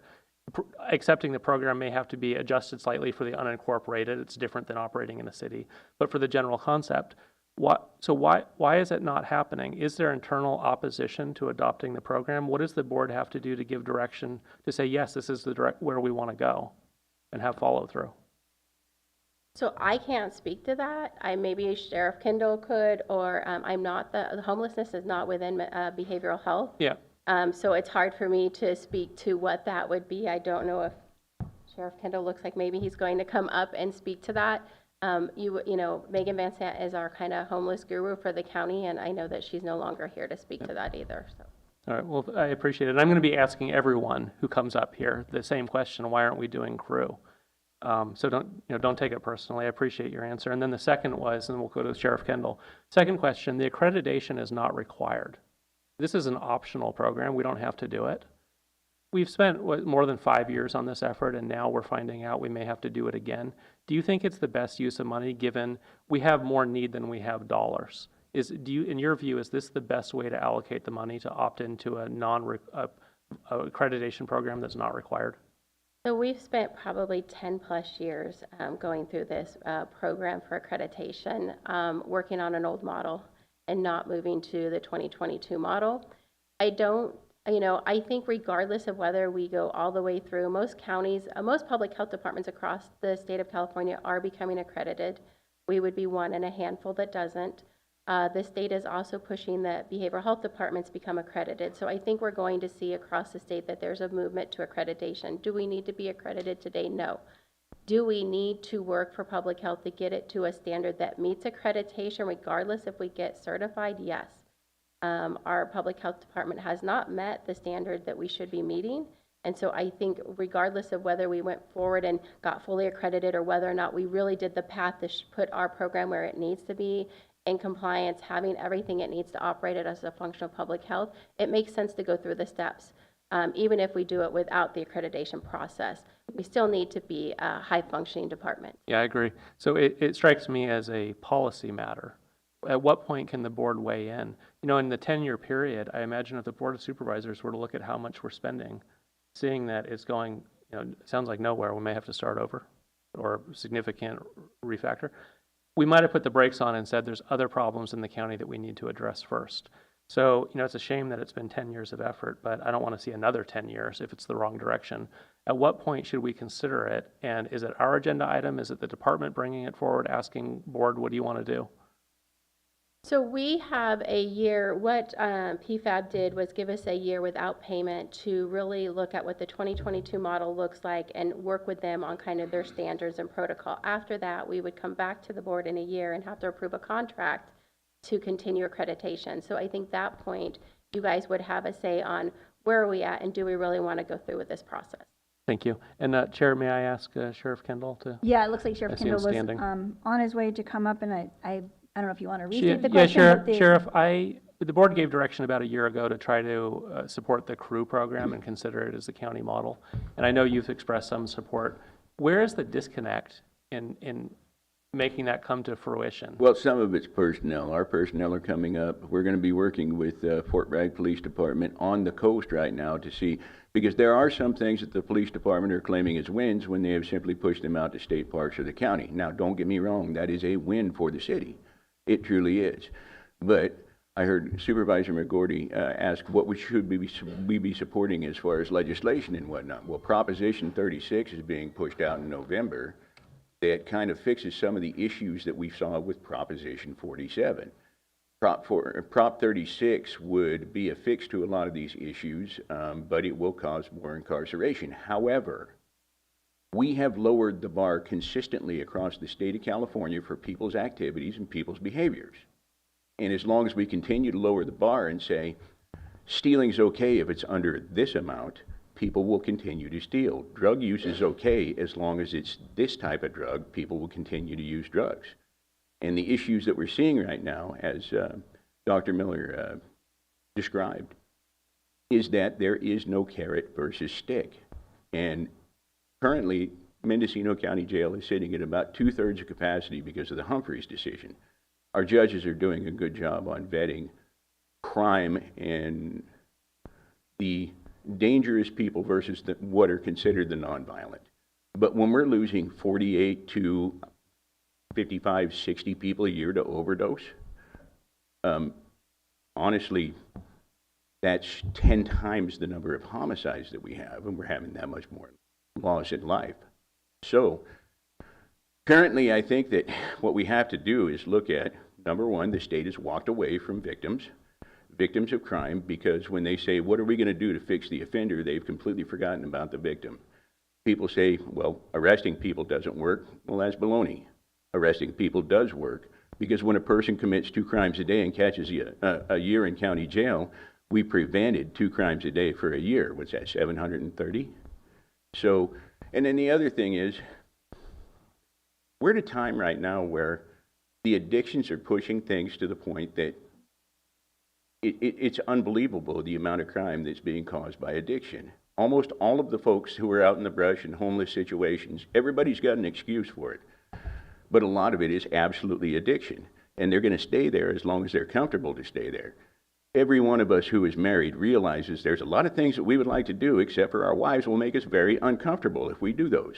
The state of California will make me very uncomfortable if I don't pay my taxes.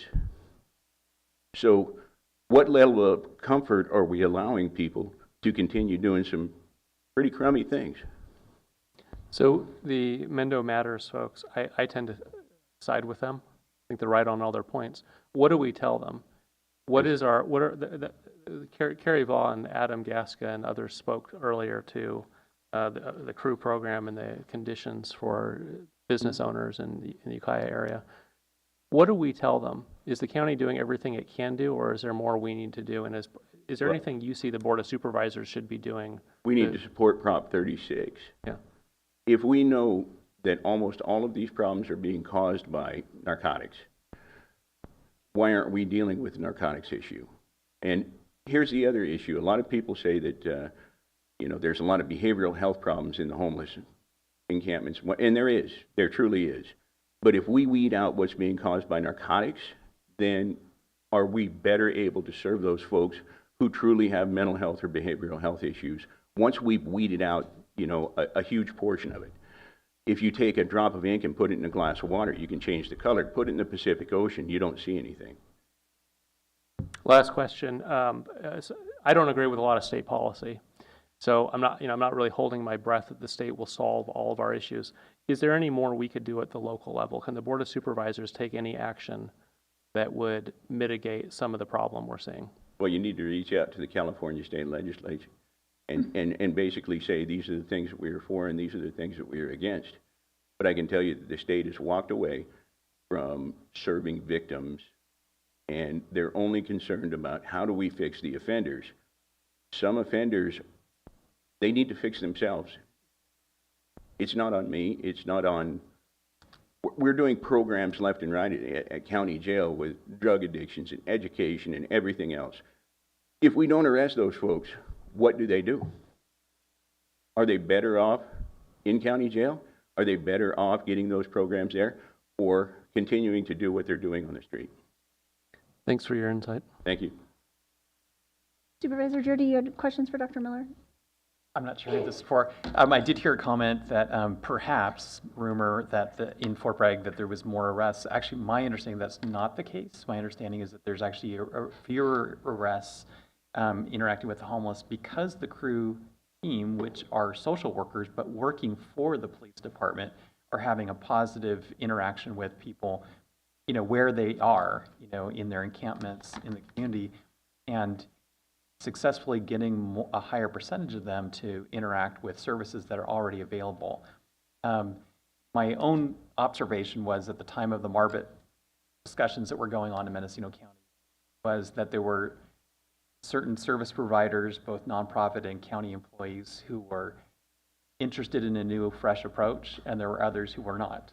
And I this is just my observation, but I think there were some people who kind of see themselves as providing a service to the extent that the client wants it. And I think the problem with that, as you kind of alluded to, there are other countries, there are other states where it's not always left to the member of the public to decide whether they want the service or not. If they have a serious addiction that's leading to other community, it's impacting community members, it's not just impacting themselves. In other states, other countries, they can be forced to enter into services. And while the crew model doesn't force anybody to get services, it's definitely a more forward presentation of the available services, and it's a little harder to ignore services when you've got someone coming to your encampment and talking to you about the services. And I guess my take on it is, I think that under the police department in Fort Bragg, because those social workers are working with the police department, there's no excuses about them not going to an encampment, because they're not working for some other nonprofit or some other department. They're working for the police department. The police department wants them to go to the encampment. They're going to go there. And I think that is part of the success of the Fort Bragg model. That's why I tend to think that we need, I won't be here in next year, but I think for the county to be more successful, I think there needs to be more partnership with all the police departments, with the sheriff's offices, and maybe the kind of the silo of these revenue streams that come from the state need to be broken up, and maybe some of these revenues do need to go to employees who maybe work for the police departments or work for the sheriff's office, so that the public maybe sees a little more effectiveness in people accessing these services that are available. And then finally, the other thing that we've seen at the Fort Bragg model is that they're also reuniting people who do have someone to reunite with in some other community. And sometimes these people are going to be more successful if they have a family member who does want to take them back. And they've been pretty successful in at least a percentage of them moving on to that other place. So I think for a lot of reasons, I think that the crew model does need extensive evaluation, and I'm hoping that the board hears more from your department, from the sheriff's office, from the police departments, if not by the end of the year, maybe November, maybe it'll happen in November, or certainly in January or February of next year. I don't know what you wanted me to respond, but I will say I agree that we have to think outside the box, and we can't get stuck in status quo. Status quo hasn't worked, right? We lost our carrot and our stick, and we've been stuck in status quo. Some of the models we are seeing other counties do have homeless teams connected to their law enforcement. We also saw some great veterans teams, veteran response teams that are pretty amazing.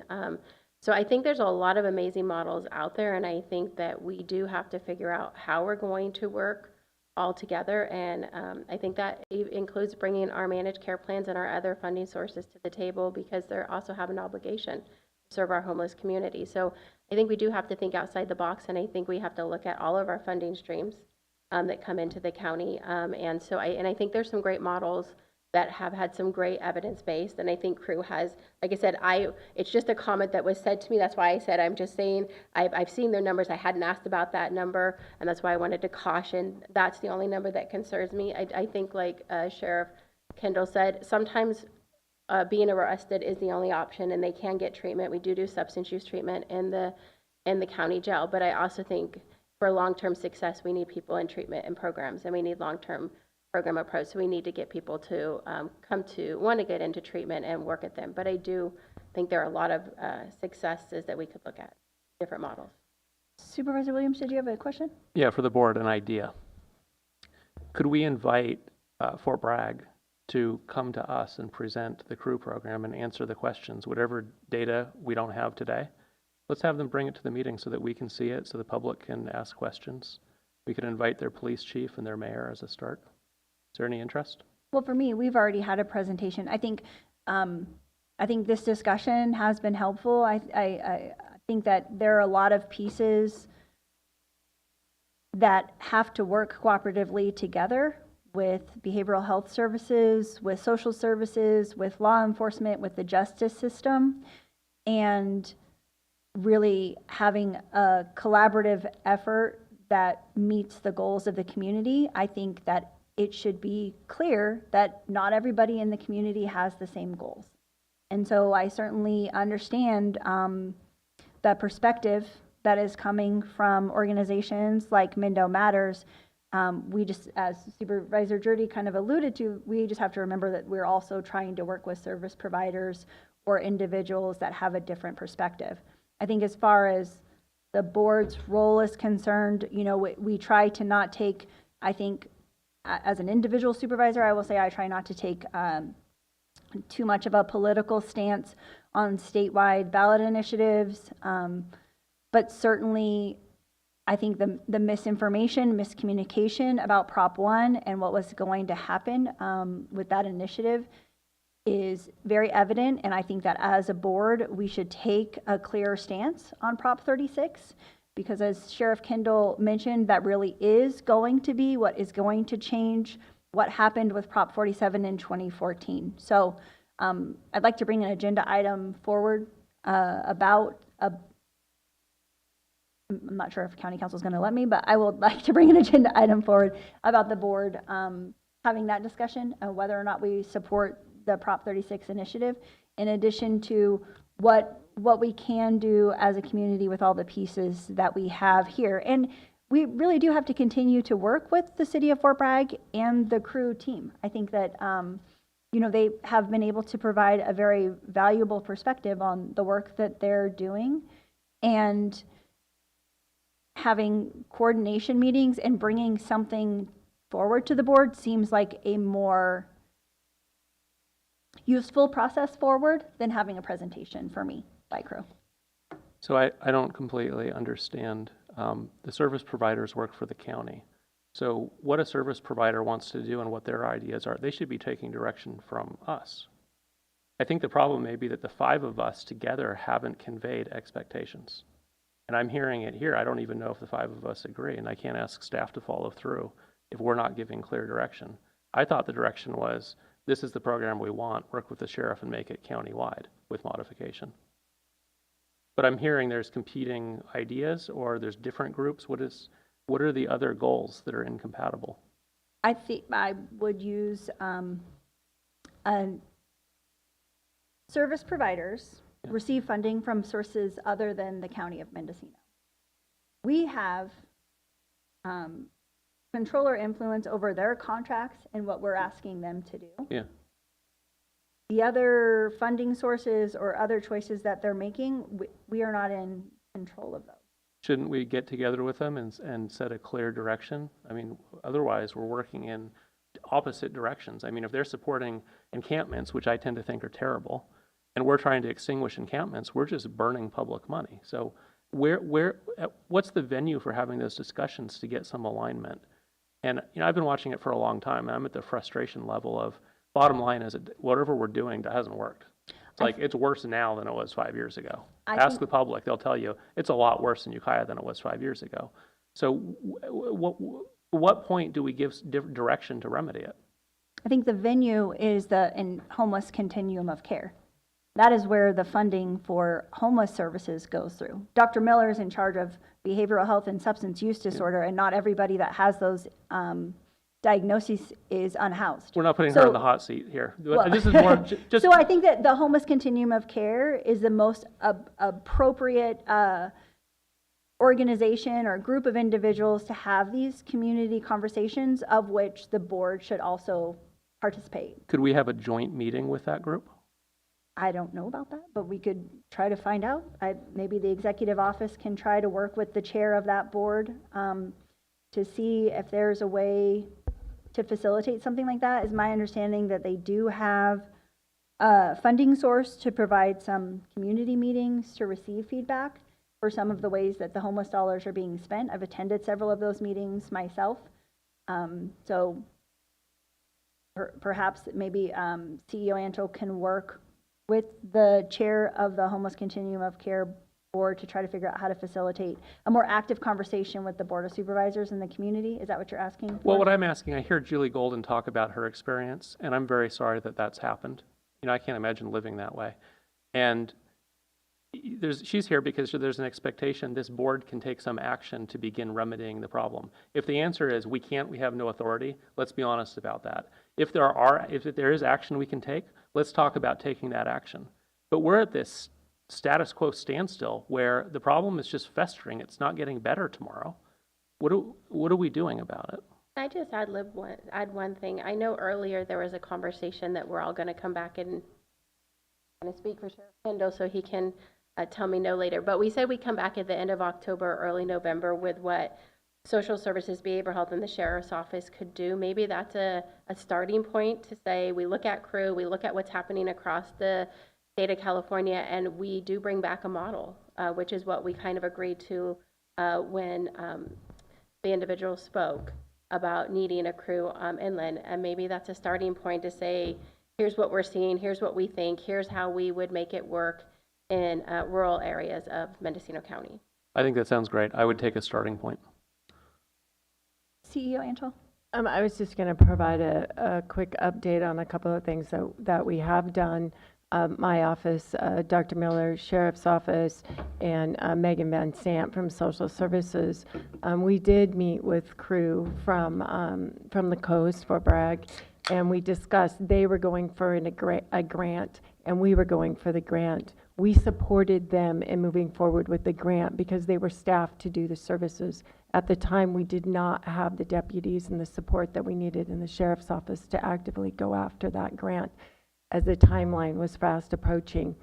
So we have connected with them a couple of times. Also, we have pulled together, again, myself, Dr. Miller, Sheriff, Megan Van Sant, and Supervisor Mulhern, and started talking about how to move this forward in a proactive way, looking at the services we do currently provide and how those services align or misalign with what crew's doing. So we are doing this work. In that discussion, we discussed having a town hall, as I believe to solve the problem, it's going to require the public, all the public, whether a private property owner along the Great Redwood Trail, or if you have a property in a city.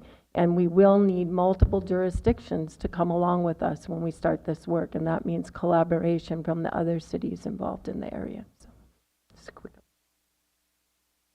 Supervisor McGordy. So I'm hearing loud and clear from our constituents, and 3 of them happen to be from my district who are here today, that we need to do more than we're doing. And I'm glad we're having this discussion. I've also experienced problems from homeless people on my property where someone invaded our vacation rental, someone set fire to our place.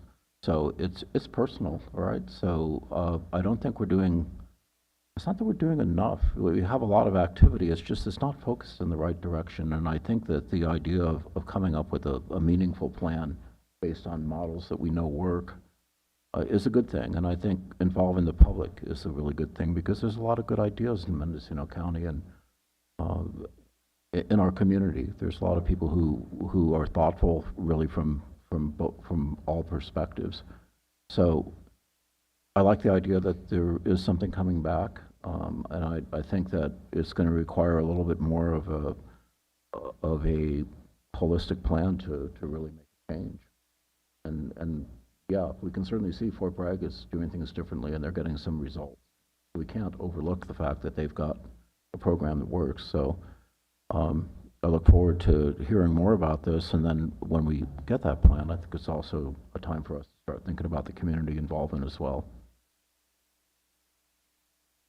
Thank you. And thank you, Dr. Miller. I think, all the board understands that you are not in charge of homelessness, and that we have many of spokes that have to work together on this issue. So thank you for participating in that conversation. Are there any other elected officials or department heads that wish to provide an update? And I am going to call for public comment on item 4A. I have a call-in user on Zoom without a name. If you could please unmute and state your name for the record.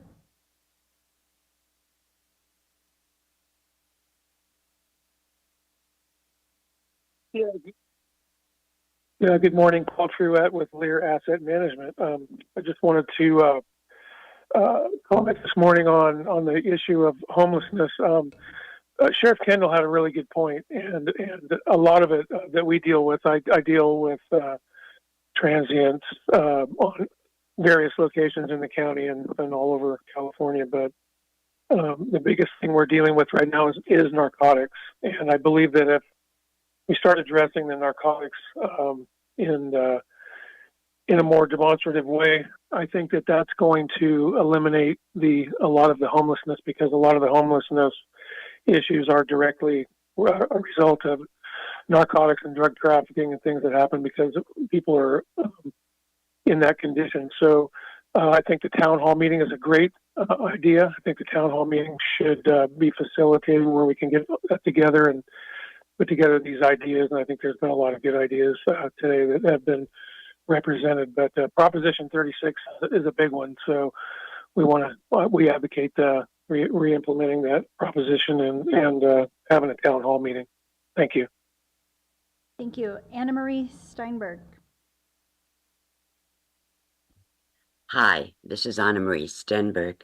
I'm commenting on 4A, the investment quarterly report. And I just wanted to say that with the increase in the climate crisis and the crisis in Gaza, I've been looking personally on more things that I can do to alleviate that crisis. I was very pleased to see that the county added fossil fuels to its discouraged investments. Just in January, they did that. And I was also pleased to see that the county continued to say that we have a climate crisis and a climate emergency here in Mendocino County. So I do all the things I can personally to alleviate the climate crisis and to alleviate the humanitarian crisis in Gaza. But our investments, I looked closely, and even though they discourage investing in fossil fuel and weapons not used in the national defense, we are in fact invested in those. And I don't know how to approach this. I brought it up the last quarterly report, and I've sent a few things in, but I sent a comment in, and I showed you the links of where we're invested in fossil fuel. I mean, the largest financer of fossil fuels, the fracking and pipelines and stuff, Royal Bank of Canada. We're invested in that. And I know that Sarah Pierce has a lot on her plate. She has a lot of different heads on, but I really need to get to the bottom of how we can remove the money, because we know money, hitting in the pocketbook is one very powerful way to deal with these crises. So even if you're on whatever side you're on what's going on in Gaza, we still don't want our money supporting. We want money to support humanity and support the planet. We don't want our money going to things that don't do that. And I think we would do much better investing that money locally. Okay, thank you. Thank you. That will be all the comments on item 4A. I don't have any additional pens raised by the board. At this time, we will have a 15-minute break. I wanted to announce for the members of the audience, once again, that item 4G is a noticed public hearing and has been noticed to be heard at 1:30 p.m. When we come back from our break, we'll proceed with the agenda items starting at item 4B. Thank you.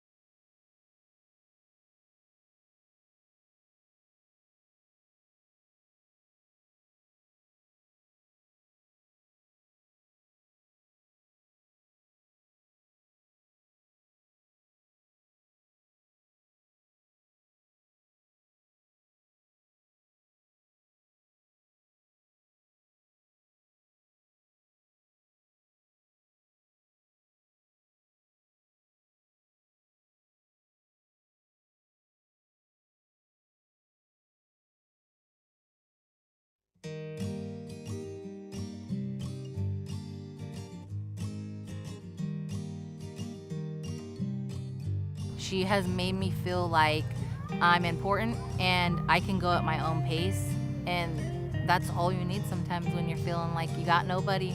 It was helpful to have somebody there kind of holding my hand and guiding me and letting me know this is kind of the normal. It felt like I was becoming a new mom, so it was very interesting and helpful, very, very helpful. You know, there was that self-conscious part of me, like, will I be accepted even though I'm not perfect?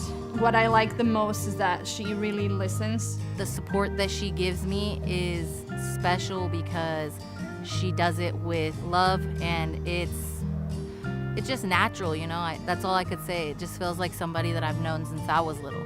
You know, I said to Jeanette, Jeanette, you're supposed to be with me for 5 years. Jeanette said, yeah, I know, I'm going to be with you guys for 5 years. That's when I said, well, I guess I can trust her. She's going to be with us for 5 years. Yo creo que quizás pasó como a la segunda visita o algo así, como que ya nos presentamos formalmente. Y luego ya creo que en la segunda visita estaba como todo más tranquilo, como muy, como que el ambiente era muy familiar. Entonces yo me sentí muy cómoda. I felt like she cared for Sparrow too, and Sparrow really enjoyed it.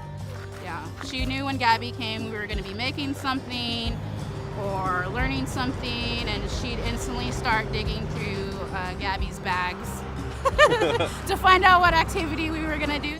Not only did we get the assistance with this program, but we also made a really good friend.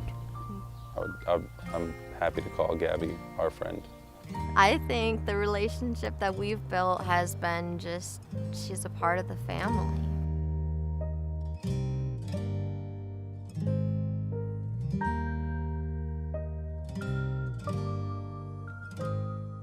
Are you prepared?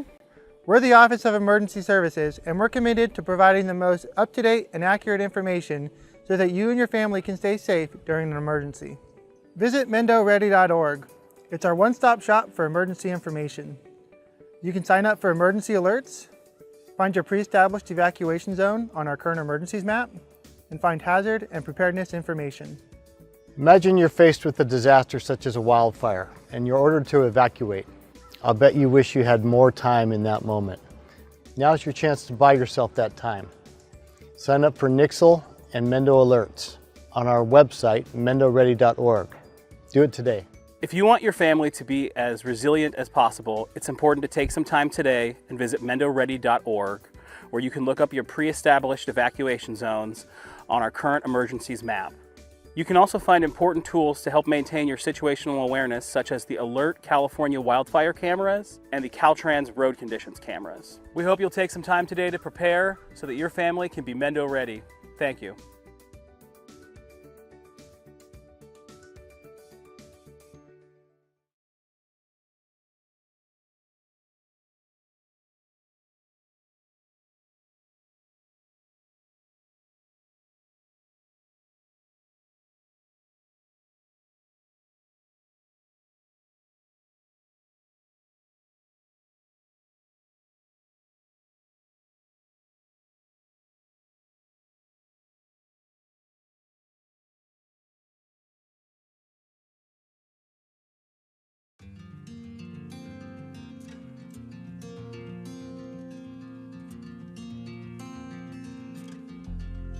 When I first realized that I was going to be a parent, I was super scared. After 2 or 3 weeks of meeting in the home visiting program, I was totally comfortable with the fact that I was going to have a baby. Yes, I was still scared, but at the same time, I felt like I had some sense of strength behind me.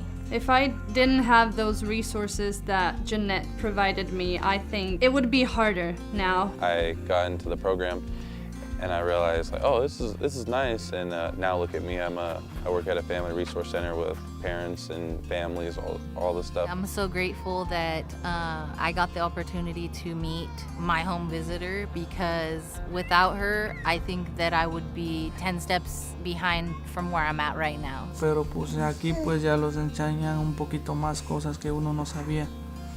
Cómo cuidarla, cómo desarrollarla, cómo educarla, y pues es algo bien, porque pues cosas que yo no sabía pues ya usted nos las dijo y todo como consejos.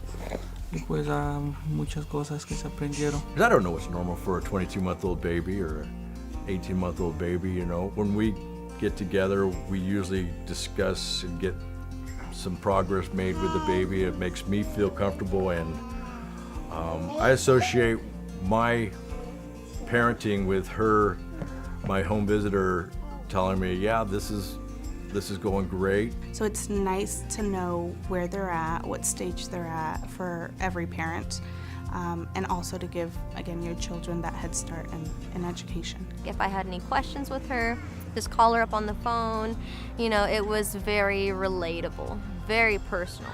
And, you know, with her getting to know my kids, you know, she got to kind of help guide me along the way. I mean, there were so many cool things that I've learned. I went from a very like rough type of life. I was homeless, and she was able to help me get into school, and I actually have enough credits to graduate with the business degree right now. I think I really want to mention just that I'm grateful that I took advantage, because it's something that has put me in touch with my child, or closer to my child and her development.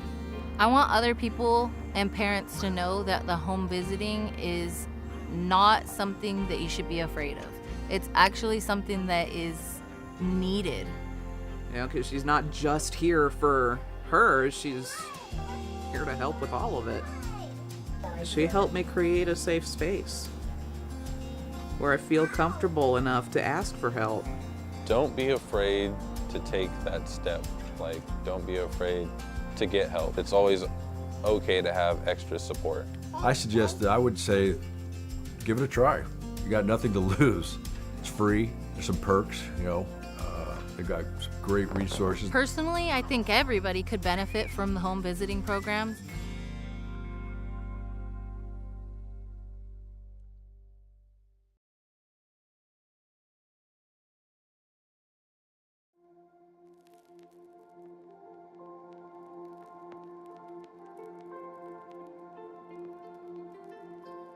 I realized that my life was going to change dramatically in ways that I did not know or understand or even comprehend. I was going to have to really go to the well and become accountable and adjust to a lot of things differently. Que queríamos era que naciera, ya, sí, ya quiero tener, entonces ahorita lo que tenemos es aprovecharla, quererla y cuidarla lo más que se pueda. Creo que a todos nos preocupa la primera vez que nos dicen que vamos a ser padres. When we started the program, my daughter was about 3 months, and my daughter's 22 months now. Something I love about my child, that she's healthy, she's happy, she knows that she's cared for and loved. Those are some of the things that I wanted to make sure that she had, and she has them. I'm happy today with my daughter.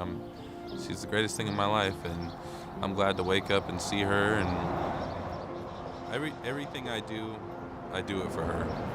Sí, bueno, yo también vengo de una familia separada. Creo que por eso también me motiva a estar más presente con él, de quizás también estar de la forma quizás que yo no la tuve para Máximo, y también comprender que el padre no solo es el que pone los límites y las reglas, sino que también está ahí para hablar, acompañar, regalonear, jugar, cosas lindas también, no solo ser el guía para el niño, sino que también un compañero de vida. I was more of a elated and thankful, because for 3 months I was in baby land, and when you're in baby world, you're just kind of flying by the seat of your pants and hoping you know that you're just supportive in the ways that you can be supportive. Pero pues aquí pues ya los enseñan un poquito más cosas que uno no sabía, cómo cuidarla, cómo desarrollarla, cómo educarla, y pues es algo bien, porque pues cosas que yo no sabía, pues ya usted nos las dijo y todo como consejos, y pues muchas cosas que se aprendieron. Bueno, creo que por mi parte Esperaba algo totalmente diferente, como un programa más frío, por decir algo, no tan cercano a la familia, sino más bien un programa de Estado programado para la ayuda solamente. Y a través del programa nos hemos dado cuenta que también pasa a ser una familia con nosotros, porque nos apoya en los momentos difíciles o cuando nos hemos visto en dificultades. Siempre nos hemos podido apoyar en Gaby a través de su programa. Encuentro que ha sido fundamental el apoyo. You know, my experience has been nothing but positive. Annette has been wonderful. She's on time. She lets me know if there's going to be any changes in the schedule. Not only did we get the assistance with this program, but we also made a really good friend. I'm happy to call Gabby our friend. I still feel the challenge of being a parent now in today's world is immense. I think that you need support. Es un gran apoyo para nuevos padres, y más aún si están en nuestra situación, que somos extranjeros, que nuestra familia y amigos, como dice Carla, están en otro país, lejos. Entonces sí, viene muy bien el programa para apoyarse tanto emocional y como anímicamente, y bueno, en varios aspectos del programa, que nos ayuda a seguir adelante con esta nueva aventura. Don't be afraid to take that step. Like, don't be afraid to get help, because, you know, you might think that you know what you're doing, but it's always okay to have extra support, and don't do it alone. Give it a try. You got nothing to lose. It's free. I'm grateful that I took advantage, because it's something that has put me in touch with my child, or closer to my child and her development.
Are you prepared? We're the Office of Emergency Services, and we're committed to providing the most up-to-date and accurate information so that you and your family can stay safe during an emergency. Part of being prepared is knowing your hazards and taking proper precautions. Visit mendoready.org. On the Know Your Hazards page, you can find hazards for where you work, where you live, and where your kids go to school. On the Plan and Prepare page, you'll find a plan template. It's important to know what you're going to do, what you're going to take with you, how you're going to communicate, where you're going to go, and how to get there. One great way to prepare is to pack a go bag. Each member of your family should have their own go bag. Visit our website, mendoready.org, to get a list of items that should be in your go bag. Gathering and organizing important documents before an emergency is an important part of preparedness. So visit mendoready.org today, where you can find a list of important documents that you should have ready near your go bag in case you have to evacuate. Not every emergency requires people to evacuate. An emergency kit will have supplies for you to remain self-sufficient for 72 hours. Find a list of supplies for disaster kits on our website, mendoready.org. A prepared community is a resilient community that will recover faster from disasters. So take some time today, visit our website, get yourself prepared so you can be Mendo ready.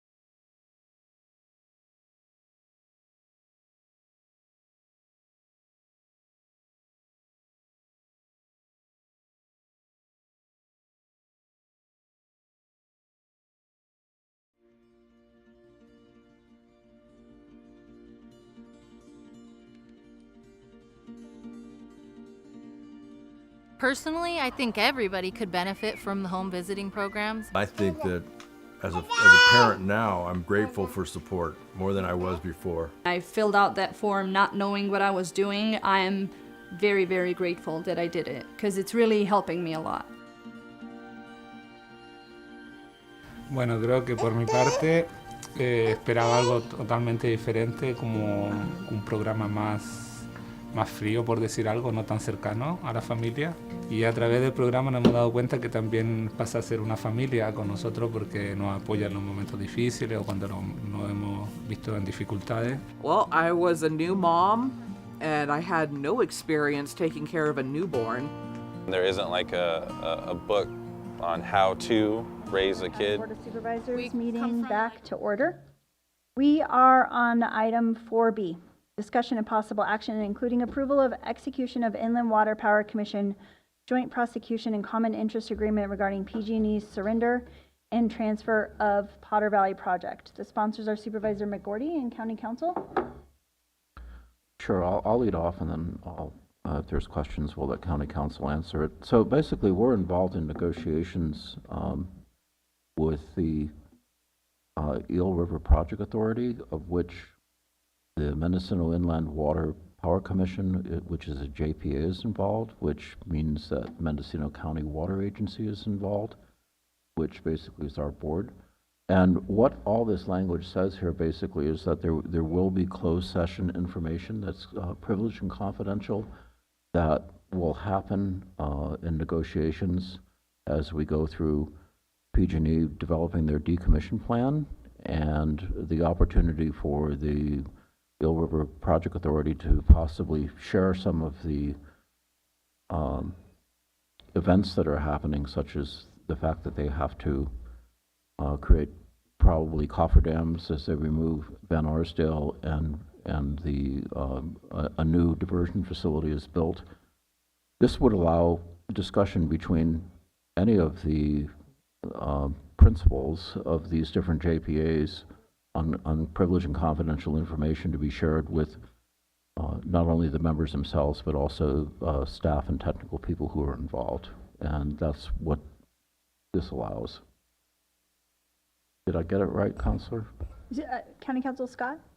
Yeah, I think it's a little more simpler than that. Basically, we are a member agency of this JPA, and all of the other member agencies each have their own interests. They may have information or analysis that their attorneys have prepared, or at times may have which information would normally be confidential to that agency. And so what this agreement allows is confidential information can be shared among those member agencies, member parties in the IWPC. It doesn't create a new privilege. It just says that if we want to share some of our own confidential analyses with each other, we let the other parties know this is a confidential analyses or communication we have shared, and it allows the parties to share that with each other for the purposes of this common interest, in this limited common interest of this JPA.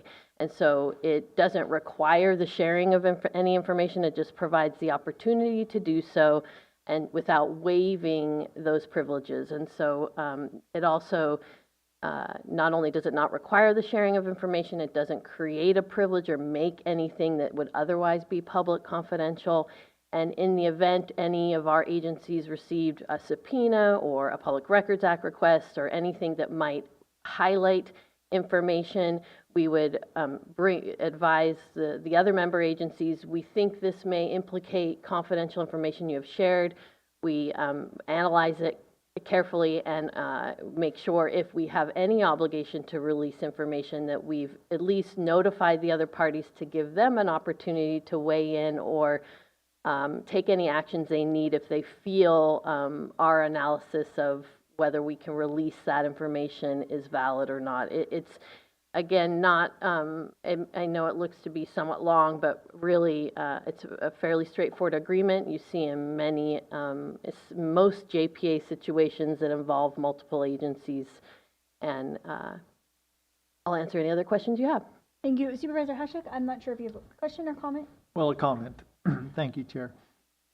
It seems like the summary of request is really clear and straightforward, and seems like an action that we need to take for this, for what we're doing with the Potter Valley project and all. So I would move the recommended action. Second. Williams, did you have an additional comment, or was it that pen just for the motion? No, it was for the second. Okay. At this time, I'd like to invite members of the public up to speak on this item. We're on item 4B.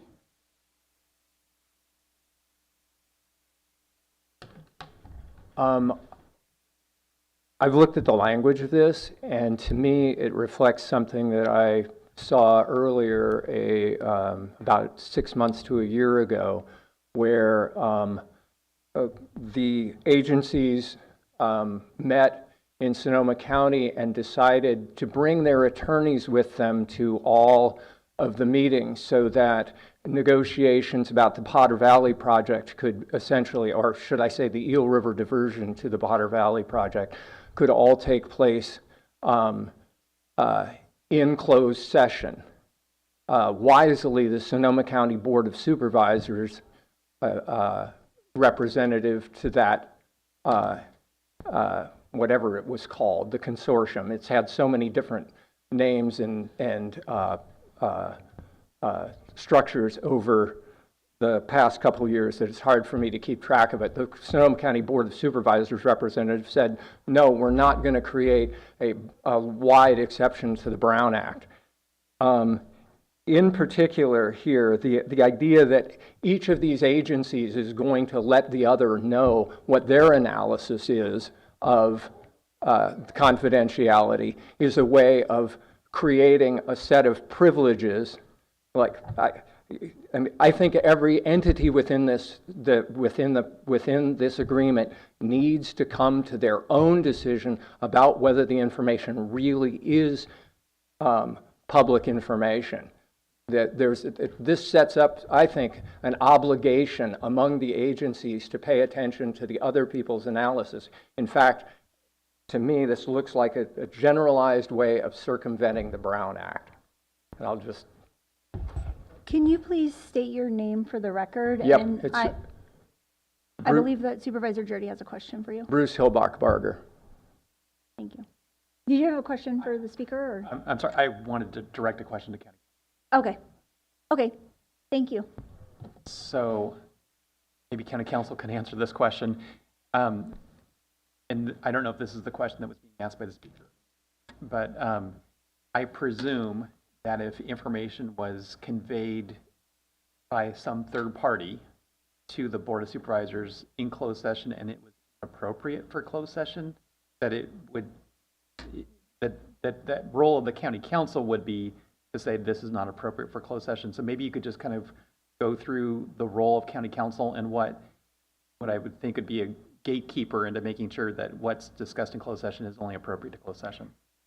Yes, thank you, Charlotte Scott, County Council. One, this agreement is not about making things that are otherwise public confidential. This is not about closed session. And I know Supervisor McGordy may have mentioned closed session in his introduction, and that isn't actually what this agreement pertains to. This is really about what communications the county may have. If I provide legal analysis to the Board of Supervisors, I can share, and that legal analysis is confidential to the board and to the county unless the entire board waives that. And that information can be shared with other member agencies. What Supervisor Jarity is trying to explain is that there are other, when we have a closed session discussion, we have to meet the requirements of the Brown Act, and so there are only limited avenues for us to meet in closed session, and this agreement does not create a new avenue for us to meet in closed session. It does not prevent or preclude myself or the other members for informing each other in closed session, hey, this conversation is getting outside the scope of what we are here to speak about and what we're permitted to speak about. And so I think I just wanted to clarify that it isn't, and I don't know what the Sonoma County Board that he's referring to was looking at. I do not believe it was a particular agreement or or a similar agreement. I think they're two different questions. Brown Act, this is not changing exceptions to the Brown Act, not expanding the scope of closed session. It is purely about what we can share with each other. Now, if we received a Public Records Act request, we would have to analyze it under the Public Records Act. I would not be relying on this agreement to say that something is confidential and exempt. It would have to be otherwise exempt under the Public Records Act for me to not release that information. This is simply a mechanism for if in the scope of a Public Records Act request, this is just for example, or in the scope of a subpoena, if that information reins in something that is confidential to our agency or confidential to another member agency, that we notify the others to advise if we would be required to release. It doesn't prevent our release, and it doesn't prevent our obligation for following Brown Act or Public Records Act. Thank you. Second. Okay. I would like to say thank you for that explanation, and to me, it's very important that that be kept in mind. The language of this looks like what I said to me, and I'm glad that I'm glad that the county council is very aware that that should not be done. Thank you. Thank you. Next speaker, we're on item 4B. Thank you. My name is Robin Leeler. I'm a resident of Willits. I'm also on the Sierra Club XCOM for Mendocino County. I want to share some observations about the Potter Valley Irrigation District because they're kind of at the nexus of what's happening right now. And as part of the Sierra Club, we've been visiting the Potter Valley project regularly. It means that we start at the powerhouse, which is 2 miles away from Potter Valley, and actually, I think 500 feet higher than the valley. We look at the water going over the dam that was powering the electrical generation plant, and then that water that's left after generation has been funneled to Potter Valley for over 100 years. What we see is, especially this last winter, we would go visit, we would see a full flow of Eel River main stem water over the Van Arsdale Dam. And then we would go down into Potter Valley, and in the middle of a rainstorm, sprinklers were going full time to use that water. Water goes into the irrigation ditches, it gets used by Potter Valley, then it goes into the East Fork of the Russian River, and from there it goes into Lake Mendocino and it joins the Russian River watershed, 2 totally different watersheds. During the summer, when the flow is lower, especially at the dam, you can visibly see the cement steps where the water is flowing over, and then you go down into Potter Valley and the water is still flowing furiously out of Eel River water is going into the irrigation districts and making 10 times the water that would be there naturally. And then it goes to flood irrigation.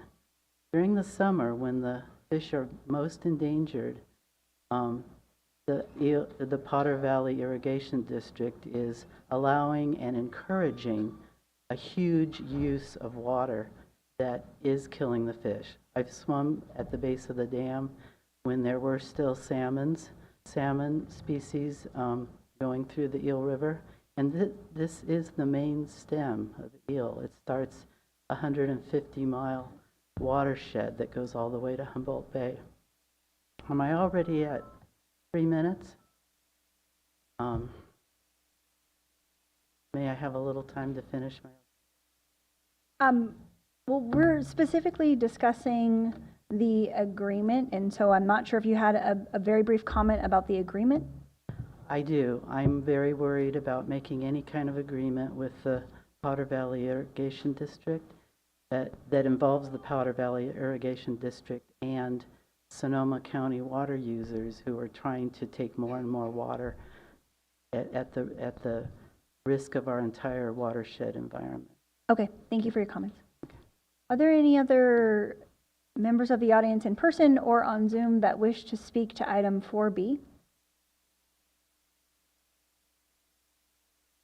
I'm not seeing anyone come forward at this time, and I have no hands raised on Zoom, so I'll turn it back to the board.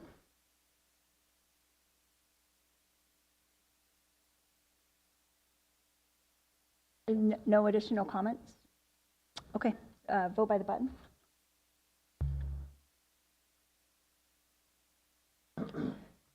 The motion carries unanimously. Thank you. We are on item 4C.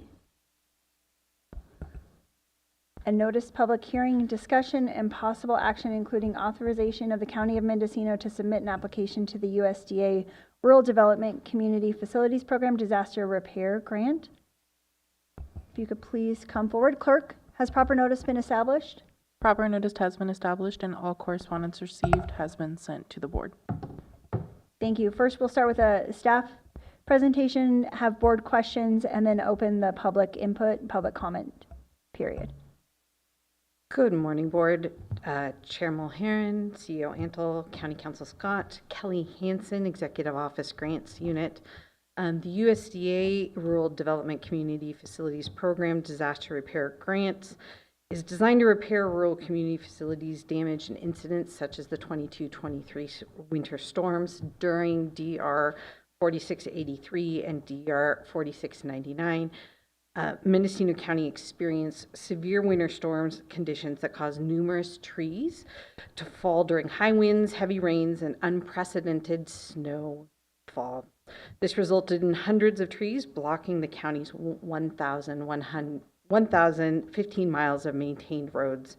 To address this issue and keep the roads open, the Department of Transportation secured additional equipment through rentals to clear and ship the debris.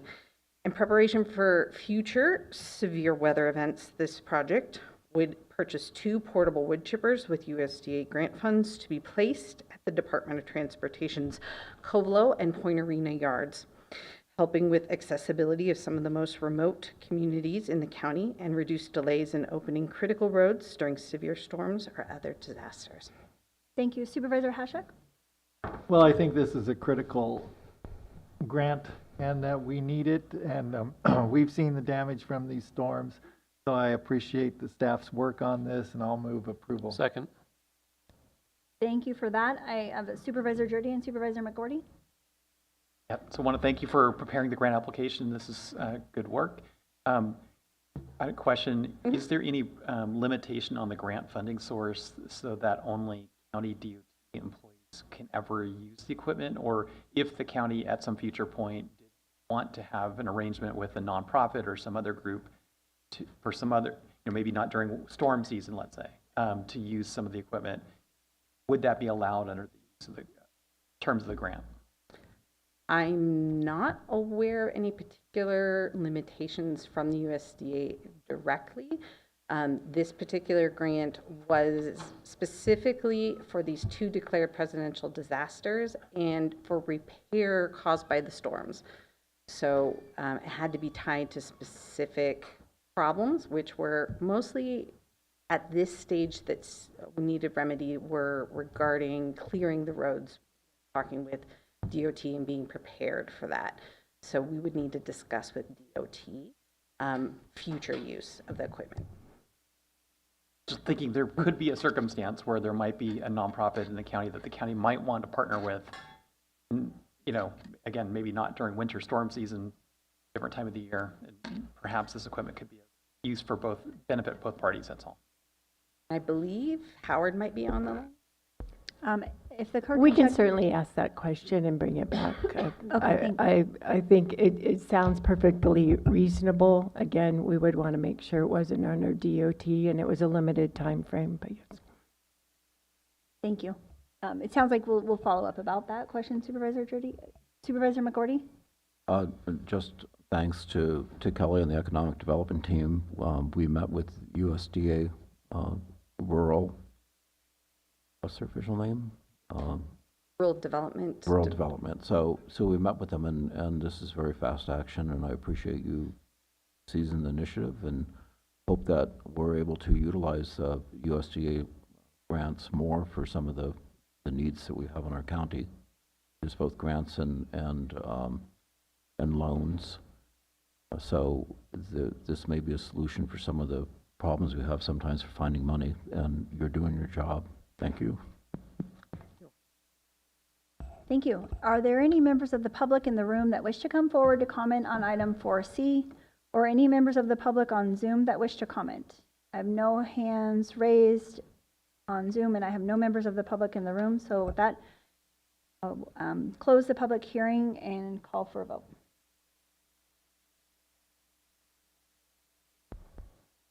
You need a motion for? We already had it. Okay, got it. Okay, good. Motion carries unanimously. Thank you.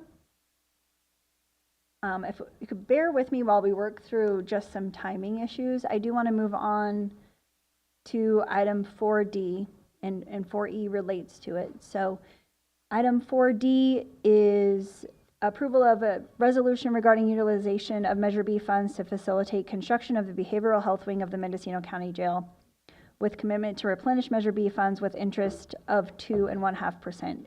CEO Antle. Thank you, Chair Mulhern. Based on the board's direction on the April 9th of 2023 meeting, the Executive Office and the Acting Auditor Controller to bring back the attached resolution providing utilization of $7 million of Measure B funds for the construction of the Behavioral Health Wing of the Mendocino County Jail, and outlining the board's commitment to replenish the same with interest such as those funds that may be later used for permissible, usable, allowable under Measure B. For some context, the Measure B wing is being constructed in part to provide additional behavioral health and mental health services, as well as addiction treatment programs for incarcerated individuals. Measure B provides funding to provide the necessary infrastructure to support and stabilize the individuals with behavioral health conditions, including the addiction, neurological disorders, and provide that for a period of 5 years, a maximum of 75% of revenue deposited into mental health treatment fund may be used for a facility with not less than 25% dedicated to services and treatment. The Measure B fund currently has a surplus, which is included in the county treasury pool, and as reported by Acting Auditor Controller, Treasurer, Tax Collector at the April 9th meeting, currently receives an interest rate of 2%, which is based on a pool interest rate for Q2 fiscal year 23-24. This resolution outlines the intent of the Board of Supervisors to replenish the utilized funds in accordance with the terms in Exhibit A, including interest 2.5% more than the Measure B fund is receiving in the county treasury pool currently. As further indicated, the board during the April 9th meeting, the county pension obligation bond expense will terminate in June of 2027, which could provide an opportunity at fiscal year end of 27-28 to replenish the Measure B fund sooner. With that, County Council and I will take your questions. Thank you, Supervisor Williams. Yeah, so to the board, when I first heard this proposal, I didn't like it because the people of this county passed a tax on themselves for a specific purpose. This isn't our money, this is the people's money. They told us how to use it. My immediate reaction was we would be violating the terms. But I also recognize mental health in the jail is critical. There's a lot of people in there who need treatment that we can't provide today. Case law is changing. We may be required to provide it. We've started this project. We have to take it to completion. So, I was okay. I voted in favor of borrowing the money on the condition that we keep Measure B whole. right? We're going to use some of the Measure B money today, but Measure B will be able to accomplish its charter. The 2.5% doesn't get us there. $1 today is not the same value as $1 next year. 2.5% helps with that loss of buying power, but we know it doesn't come close. So if Measure B, what's remaining in the pot of money, could afford a widget today, it won't be able to afford a widget with this proposal in the future. So I think we're going against the will of the people. We're violating the language that the people passed. And if you read the former Sheriff Tom Allman's language in the ballot, he was in favor. That's part of the legislative intent. And as I read it, it's clear the goal is to provide treatment outside of the jail. So I think we need to be very careful that we don't misuse the people's funds. And I think with this proposal, we're doing that. What would work for me is to say we're going to use the money for the jail because it's important, but we're going to assure the public that when that money is replenished, it has the same buying power, that Measure B will still accomplish the original spirit. So I'm curious how my colleagues feel about this. I know it's inconvenient, and the county is not in a great financial position, but you have to do what's right, and I think going against the will of the voters is not right. I'll turn to Supervisor Hashak, who has his pen up. I think with the PUF unit coming in under budget, there will be extra millions of dollars freed up in Measure B. And when you look at it like that, then what we have is we've got a pot of money that's sitting there at 2%, that's getting 2%.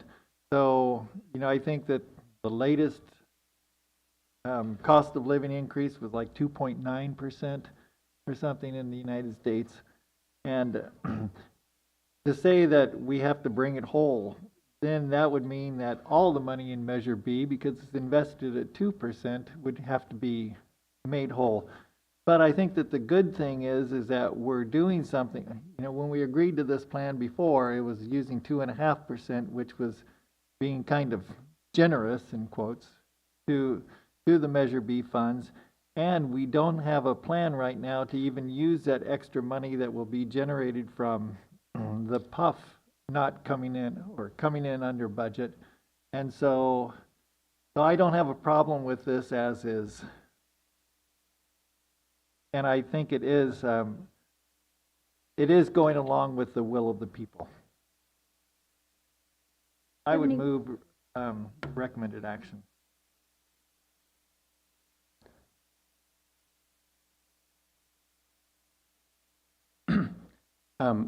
I'll second it, but maybe we could get some feedback from our finance staff just to clarify that the 2.5% does approximate what we're earning in the Treasury pool. My understanding is that's the case. CEO Antle Yes, that's the case. and Supervisor McGordy.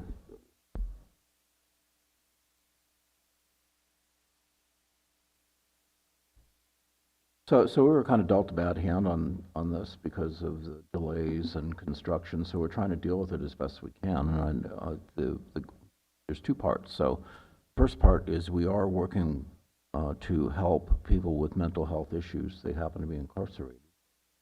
Certainly spending money on improving the suite of services that we offer to people who are mentally ill, who are going to benefit from it. And when they're in the jail, they have to take treatment, is my understanding with the sheriff. We're offering a rate of return that's better than what we presently have invested. So that's a good thing. It's probably not keeping up with inflation, and that's why we're in this mess, because we really didn't have a way of keeping up with inflation from when we initially were granted monies for the jail. It seemed like a pretty good option. The state was going to cover our cost by 20-1, which isn't the case anymore. So I think this is the best that we can come up with at the moment and still be sort of financially responsible. It sounds like we're tied to, maybe we could strengthen that intention to spend the money that we save from our bond payments when the bond is retired, but there may be issues with that. County Council? Charlotte Scott, County Council. Just to respond briefly to Supervisor McGordy's last suggestion, I think we aren't in a position where we could directly bind our future boards to a particular action, but I think by having your intent stated in your resolution, that is certainly goes a long way to informing the board discussion when and if and when this question comes back to the future board. And so I would state, I think you have strongly worded that in this resolution, and I defer to the board. Supervisor Williams, did you have an additional question? Yeah, I do. I think you're all in a hard place, and so I'm going to go easy on you today. In a cash-strapped county, this looks like a good idea. The public, at least in my district, doesn't like it. Doesn't matter if we think it's a good idea. Public's not in favor of this. If you get out there on the streets and talk to people, they don't like what we're doing here. And there are instances where you have representatives, because they have the time to digest the information and sort of translate what the people want into what's possible. I don't think this is one of those cases. I think the person on the street is aware of the options in front of us, and most don't think this is a good idea. They think it's a misuse, and it'll make it hard for this county to pass taxes in the future, because the opposition will say, hey, look, last time we taxed ourselves was for a specific purpose, and the Board of Supervisors decided to do something different with it. Last, this idea that 2.5 is better than the 2% we're getting in the Treasury, it's the wrong metric, because if we weren't looking at repurposing this money today, we would use that Measure B money as soon as possible, because we know we're losing buying power. We wouldn't wait 10 years. So it doesn't matter that the Treasury would pay us 2% a year for the next 10 years. That's not how we would use the money. We would put it to use. We turned down the Ford Street project. And that was hard, I imagine, for all of us, because we know how much this county needs substance abuse treatment. We need to be able to tell the taxpayers that we couldn't do it at that moment, but we will follow through. Well, we won't be able to follow through at 2%. 5 years, 10 years from now, there's no way we will be able to afford a comparable project.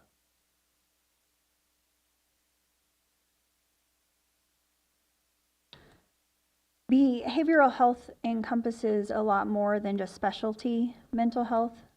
Also, of course, serving mild to moderate mental health needs and substance use disorder treatment. And I think when Measure B was imagined and discussed with the voters, we had a situation that is different than where we are at now. Fortunately, Measure B has accomplished a lot, including the Crisis Residential Treatment Center and now the Psychiatric Health Facility, which has a $13.3 million grant from the state to accomplish those goals. I, of course, advocated for the Sober Living Project with Ukiah Recovery Center, because in my conversations around substance misuse and behavioral health, sober living is truly a gap that we have in our community. I think that's evident by the conversation today with the community organization and the sheriff's office and our behavioral health director, that substance misuse disorder is playing a very impactful role in everyday lives of our entire citizenry. I did support this because I understand the need to complete the wing of the jail, because I have toured the existing facility and do believe that it is absolutely necessary that we provide a better opportunity for people to receive the treatment that they need. I have faith that our jail staff, working with community partners, can help steer individuals in a direction to where, of course, incarceration is not a first choice, but hopefully it is a better choice than that they're making on their own. So I hear Supervisor Williams' concerns about the public understanding why this is moving forward at this time, and I just think that we are, in fact, not being given a lot of options. We do need to move forward with building out the behavioral health wing of the jail. I'd like to, Supervisor Williams? Yeah, would the board consider a higher interest rate? That's all I'm asking for. I can support this. I just think 2.5 doesn't keep it whole. Why don't we bump that up to 5? We're paying it to ourselves. There's no harm.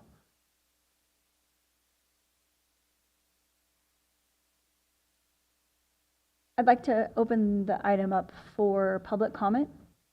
Not seeing any board pins, so any members of the public in the room that wish to come forward to comment on this item, or any other members on Zoom. I'm not seeing anyone come forward in the room, and I don't see any hands on Zoom. Don't have any pins raised, and I do believe we have a motion, so I'll call for the vote.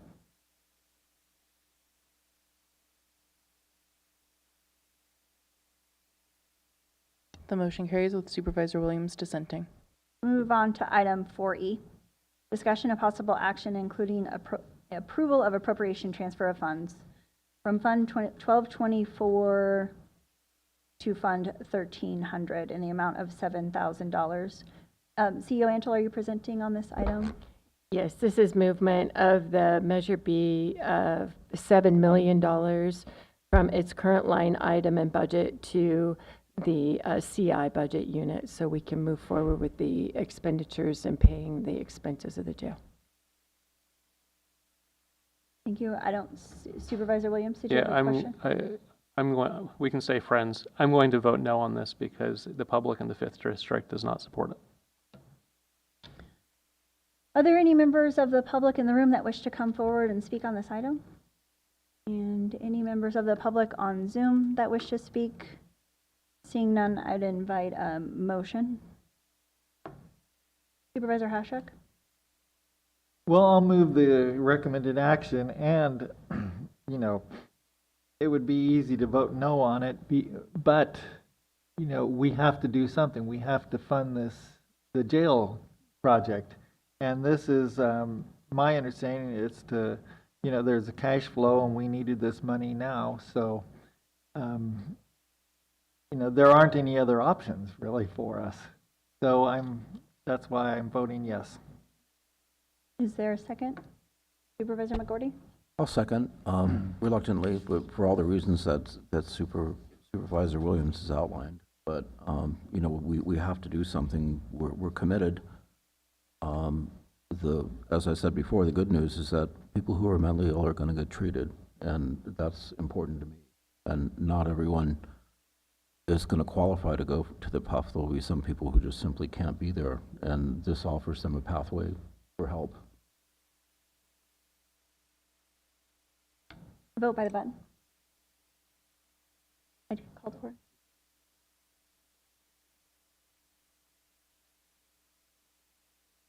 The motion carries with Supervisor Williams dissenting. Okay. For the clerk and the public, we need to make sure that we give our staff a full hour of their lunch, and we have a timed closed session for 12 o'clock until 1 o'clock. So at this point, we are going to recess to a closed session working lunch. When we come back, which will not be back before 1 p.m., and when we come back, we will hear item 4F, which is related to cannabis density allowed in Mendocino County. And at 1:30 p.m., we have a timed item, which is item 4G. So if we don't get through 4F before 1:30, we'll have to take a break and come back to it. So with that, let me go ahead and read closed session item. We are hearing item 6A. Are there any members of the public that wish to comment on closed session? Seeing none, come forward. Seeing no hands raised on Zoom. The board will meet in chambers for a working closed session lunch. Thank you. Muchas cosas que se aprendieron. I don't know what's normal for a 22-month-old baby or an 18-month-old baby, you know. When we get together, we usually discuss and get some progress made with the baby. It makes me feel comfortable, and I associate my parenting with her, my home visitor, telling me, yeah, this is going great. So it's nice to know where they're at, what stage they're at for every parent, and also to give, again, your children that head start in education. If I had any questions with her, just call her up on the phone. You know, it was very relatable, very personal. And, you know, with her getting to know my kids, she got to kind of help guide me along the way. I mean, there were so many cool things that I've learned. I went from a very rough type of life. I was homeless, and she was able to help me get into school, and I actually have enough credits to graduate with a business degree right now. I think I really want to mention just that I'm grateful that I took advantage, because it's something that has put me in touch with my child, or closer to my child and her development. I want other people and parents to know that the home visiting is not something that you should be afraid of. It's actually something that is needed. Because she's not just here for her, she's here to help with all of it. She helped me create a safe space where I feel comfortable enough to ask for help. Don't be afraid to take that step. Don't be afraid to get help. It's always okay to have extra support. I would say, give it a try. You got nothing to lose. It's free. There's some perks, They got great resources. Personally, I think everybody could benefit from the home visiting programs.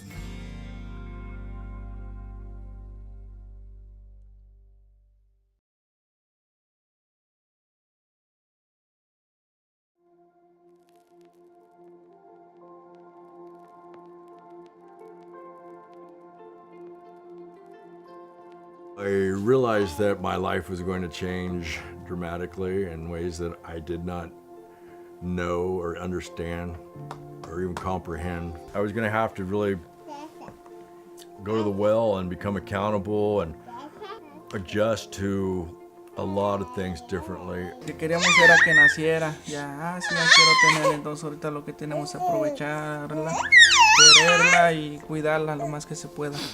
Creo que a todos nos preocupa la primera vez que nos dicen que vamos a ser padres. When we started the program, my daughter was about 3 months, and my daughter's 22 months now. Something I love about my child, that she's healthy, she's happy, she knows that she's cared for and loved. Those are some of the things that I wanted to make sure that she had, and she has them. I'm happy today with my daughter. She's the greatest thing in my life, and I'm glad to wake up and see her, and everything I do it for her. Sí, bueno, yo también vengo de una familia separada. Creo que por eso también me motiva a estar más presente con él, de quizás también estar de la forma quizás que yo no la tuve para Máximo, y también comprender que el padre no solo es el que pone los límites y las reglas, sino que también está ahí para hablar, acompañar, regalonear, jugar, cosas lindas también, no solo ser el guía para el niño, sino que también un compañero de vida. I was more of a elated and thankful, because for 3 months I was in baby land, and when you're in baby world, you're just kind of flying by the seat of your pants and hoping that you're just supportive in the ways that you can be supportive.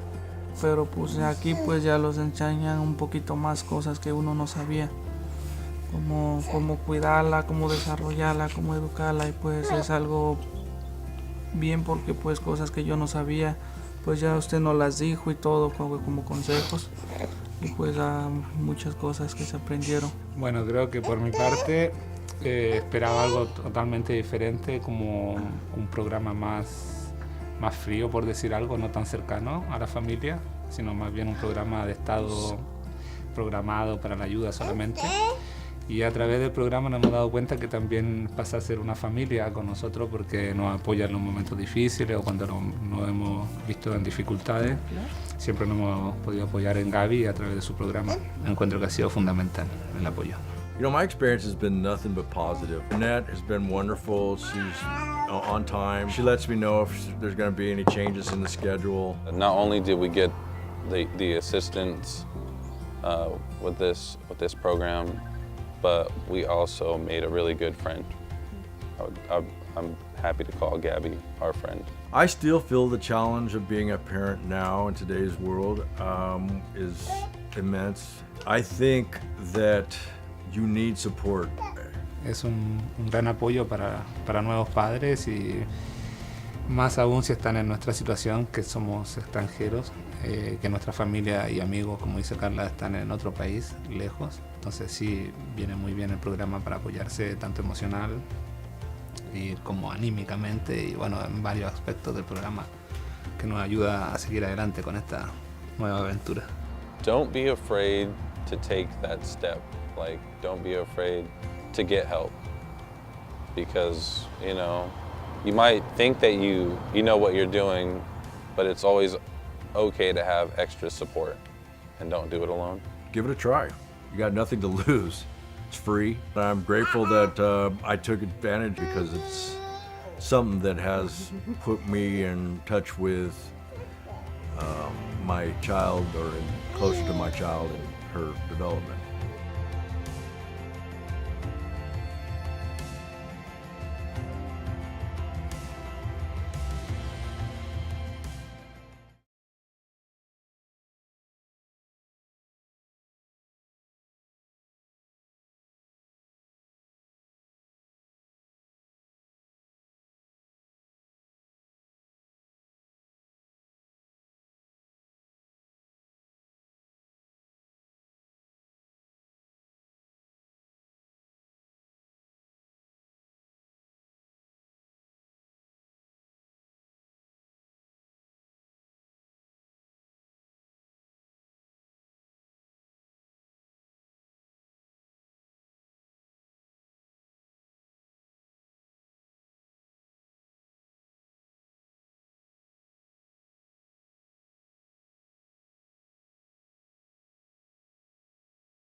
Are you prepared?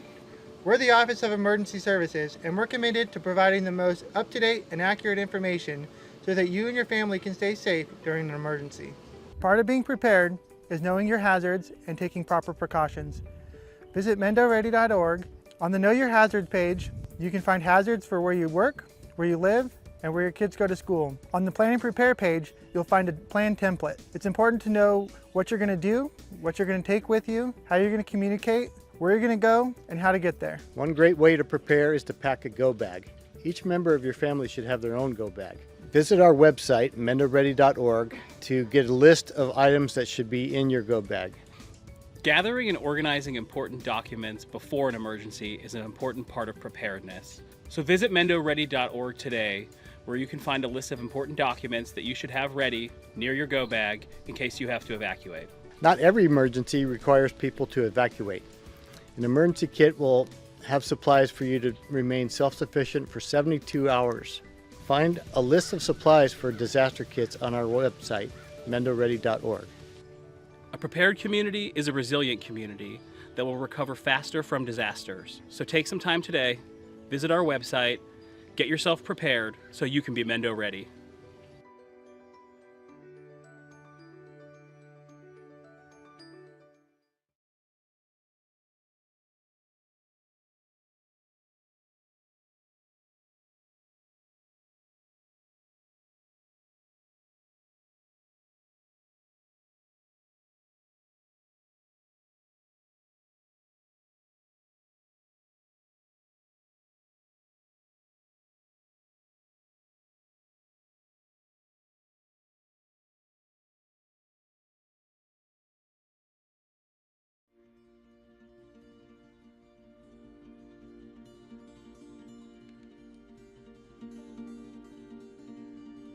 Personally, I think everybody could benefit from the home visiting programs. I think that as a parent now, I'm grateful for support more than I was before. I filled out that form not knowing what I was doing. I am very, very grateful that I did it because it's really helping me a lot.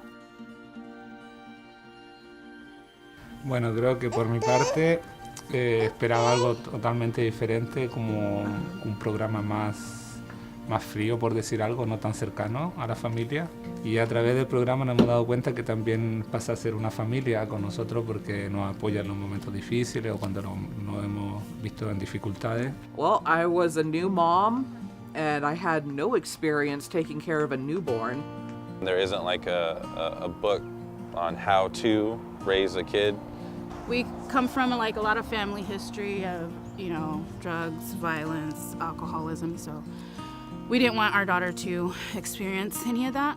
The thought that a parent was supposed to be loving, nurturing, supposed to be there for their kid, you know, provide food, shelter, joy, and going in, becoming a parent for her, I had no clue how to provide that.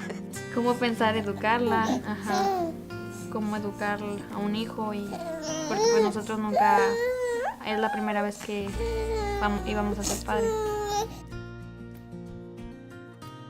What I think parents should know about home visiting is that you can learn a lot of new things and tips and tricks, how to take care of the baby and what to do, and if you're, you know, stuck in a routine and everything being monotonous, like they give you new resources and new tools how to handle parenthood. It was nice to have them kind of guiding me, even though I was not a first-time mom. I felt like a first-time mom. It totally blew my mind over time. So much information that I had no idea about. You know, she was straightforward when, you know, teaching me this stuff and answered any of my questions. It's just a really positive experience. What I think that parents could benefit with the program is just having someone here for you, especially for first-time parents. It can be very isolating and it can be very lonely, and having the home visitor changes that and it feels very good. For me, having a home visitor is like having a second mom there. A lot has changed. I'm definitely more knowledgeable taking care of her. And I know that anytime I need advice or help from somebody, I can just call her. It's just that little positive nudge to, hey, I'm noticing something, you know, let's find a way how to change it. And she's like, you know what, Amanda, let's pick you up, dust you off, and let's go over to, you know, see about either getting your driver's license or seeing about, you know, going to college, see if we can start something for you. It's totally worth it. Like, even if you're on the fence at first, you don't feel like having a stranger coming in your house and teaching you about your little one, do it anyway. You know, you get the help that you need. You get professional advice on things you may not know about your child. The fact that the program has no fees or anything, it's all totally free, is fantastic.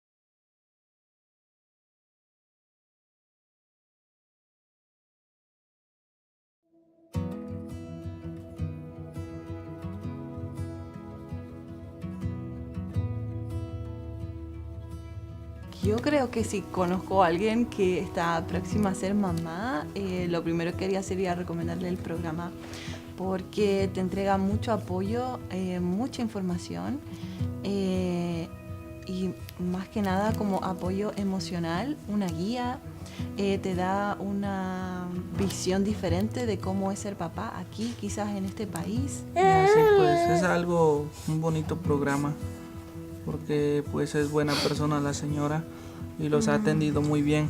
Pensé que nada más iba a ser un programa de orientación quizás para los nuevos padres, pero creo que nos llevamos una linda sorpresa porque Gaby es una persona muy cercana a nosotros, es como parte de nuestra familia, siempre ha estado dispuesta a ayudarnos y a escucharnos con nuestras dudas sobre la paternidad, y en nuestro caso, que estamos solos en este país, ha sido como de mucha ayuda. Es un gran apoyo para nuevos padres, y más aún si están en nuestra situación, que somos extranjeros, que nuestra familia y amigos, como dice Carla, están en otro país, lejos. Entonces sí, viene muy bien el programa para apoyarse tanto emocional y como anímicamente, y bueno, en varios aspectos del programa que nos ayuda a seguir adelante con esta nueva aventura.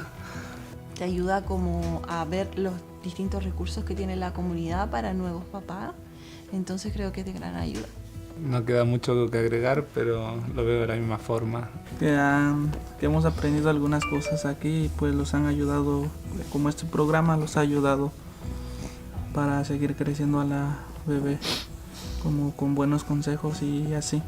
Sí, y creo que también ha sido muy importante el tema de apoyarnos con el libro y saber qué actividades hacer con Máximo de acuerdo a su edad, cómo estimularlo, cómo cuidarlo de los peligros de la casa, como cosas que uno como papá nuevo no conoce, claro.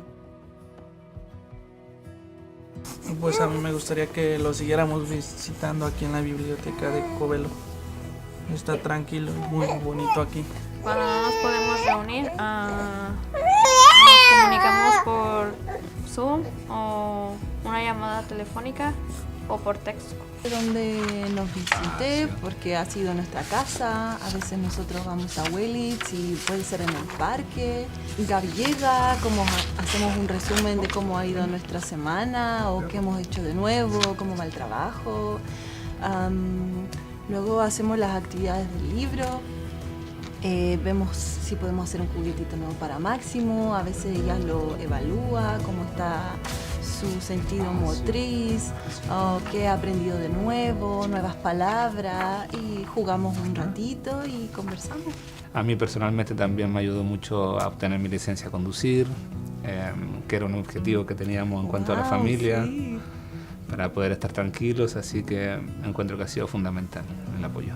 El objetivo del programa es que las familias estén bien, y que las familias estén bien significa niños felices, niños sanos, y eso en un futuro es adultos sanos y un mundo mejor. Entonces está bueno.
She has made me feel like I'm important and I can go at my own pace, and that's all you need sometimes when you're feeling like you got nobody. It was helpful to have somebody there kind of holding my hand and guiding me and letting me know this is kind of the normal. It felt like I was becoming a new mom, so it was very interesting and helpful, very, very helpful. You know, there was that self-conscious part of me, like, will I be accepted even though I'm not perfect? What I like the most is that she really listens. The support that she gives me is special because she does it with love, and it's just natural, you know. That's all I could say. It just feels like somebody that I've known since I was little. You know, I said to Jeanette, Jeanette, you're supposed to be with me for 5 years. Jeanette said, yeah, I know, I'm going to be with you guys for 5 years. That's when I said, well, I guess I can trust her. She's going to be with us for 5 years. Yo creo que quizás pasó como a la segunda visita o algo así, como que ya nos presentamos formalmente. Y luego ya creo que en la segunda visita estaba como todo más tranquilo, como muy, como que el ambiente era muy familiar. Entonces yo me sentí muy cómoda. Felt like she cared for Sparrow too, and Sparrow really enjoyed it.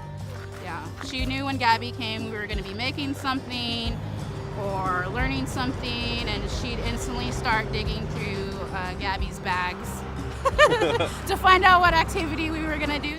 Not only did we get the assistance with this program, but we also made a really good friend. I'm happy to call Gabby our friend. I think the relationship that we've built has been just, she's a part of the family.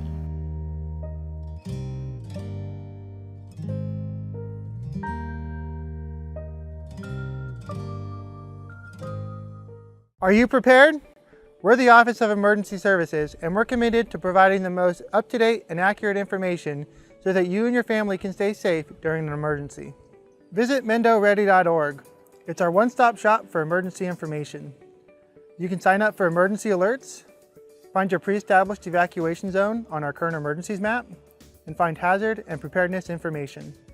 Imagine you're faced with a disaster such as a wildfire and you're ordered to evacuate.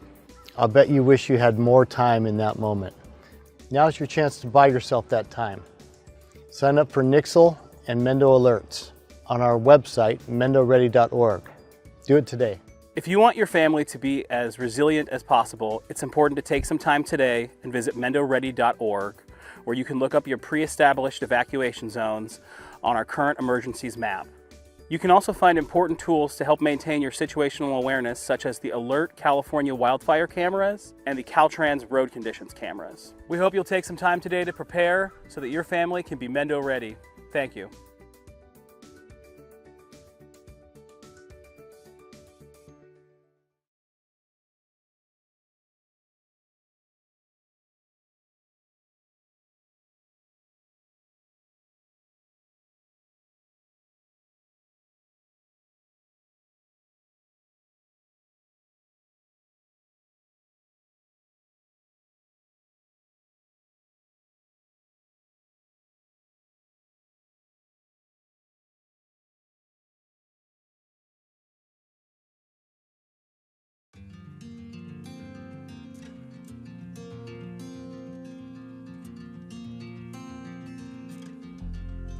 When I first realized that I was going to be a parent, I was super scared. After 2 or 3 weeks of meeting in the home visiting program, I was totally comfortable with the fact that I was going to have a baby.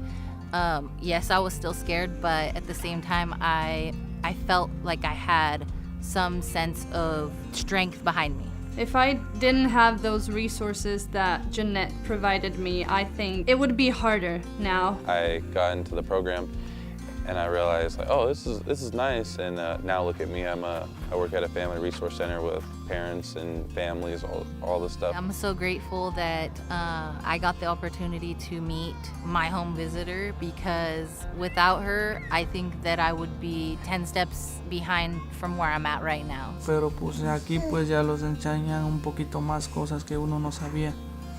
Cómo cuidarla, cómo desarrollarla, cómo educarla, y pues es algo bien, porque pues cosas que yo no sabía, pues ya usted nos las dijo y todo como consejos, y pues muchas cosas que se aprendieron. I don't know what's normal for a 22-month-old baby or an 18-month-old baby, you know. When we get together, we usually discuss and get some progress made with the baby. It makes me feel comfortable, and I associate my parenting with her, my home visitor, telling me, yeah, this is going great. So it's nice to know where they're at, what stage they're at for every parent. and also to give, again, your children that head start in education. If I had any questions with her, just call her up on the phone. You know, it was very relatable, very personal. And, you know, with her getting to know my kids, you know, she got to kind of help guide me along the way. I mean, there were so many cool things that I've learned. I went from a very like rough type of life. I was homeless, and she was able to help me get into school, and I actually have enough credits to graduate with the business degree right now. I think I really want to mention just that I'm grateful that I took advantage, because it's something that has put me in touch with my child, or closer to my child and her development. I want other people and parents to know that the home visiting is not something that you should be afraid of. It's actually something that is needed. You know, because she's not just here for her, she's here to help with all of it. She helped me create a safe space where I feel comfortable enough to ask for help. Don't be afraid to take that step. Like, don't be afraid to get help. It's always okay to have extra support. I would say, give it a try. You got nothing to lose. It's free. There's some perks, you know. They've got some great resources. Personally, I think everybody could benefit from the home visiting programs.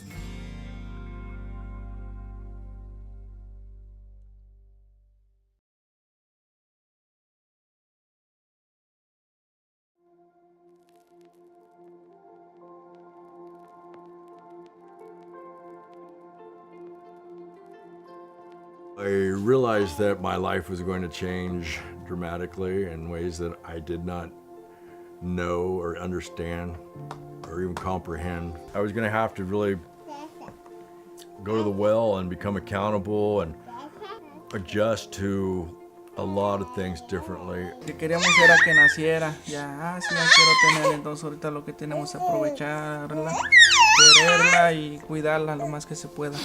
Creo que a todos nos preocupa la primera vez que nos dicen que vamos a ser padres. When we started the program, my daughter was about 3 months, and my daughter's 22 months now. Something I love about my child, that she's healthy, she's happy, she knows that she's cared for and loved. Those are some of the things that I wanted to make sure that she had, and she has them. I'm happy today with my daughter. She's the greatest thing in my life, and I'm glad to wake up and see her, and everything I do it for her. Sí, bueno, yo también vengo de una familia separada. Creo que por eso también me motiva a estar más presente con él, de quizás también estar de la forma quizás que yo no la tuve para Máximo, y también comprender que el padre no solo es el que pone los límites y las reglas, sino que también está ahí para hablar, acompañar, regalonear, jugar, cosas lindas también, no solo ser el guía para el niño, sino que también un compañero de vida. I was more of elated and thankful, because for 3 months I was in baby land, and when you're in baby world, you're just kind of flying by the seat of your pants and hoping you know that you're just supportive in the ways that you can be supportive.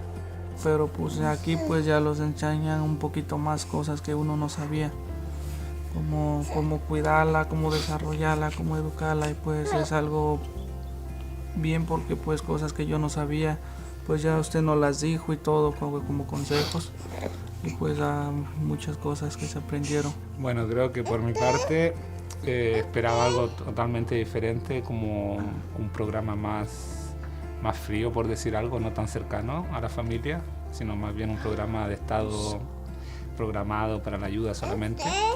Y a través del programa nos hemos dado cuenta que también pasa a ser una familia con nosotros, porque nos apoya en los momentos difíciles o cuando nos hemos visto en dificultades.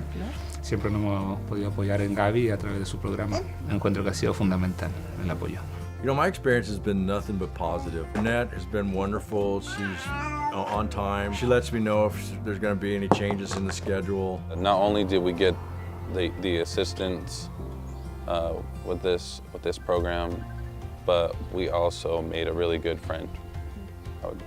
I'm happy to call Gabby our friend. I still feel the challenge of being a parent now in today's world is immense. I think that you need support. Es un gran apoyo para nuevos padres y más aún si están en nuestra situación, que somos extranjeros, que nuestra familia y amigos, como dice Carla, están en otro país, lejos. Entonces sí, viene muy bien el programa para apoyarse tanto emocional y como anímicamente y bueno, en varios aspectos del programa que nos ayuda a seguir adelante con esta nueva aventura. Don't be afraid to take that step. Like, don't be afraid to get help, because you know, you might think that you know what you're doing, but it's always okay to have extra support, and don't do it alone. Give it a try. You got nothing to lose. It's free. I'm grateful that I took advantage because it's something that has put me in touch with my child, or closer to my child and her development.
Are you prepared?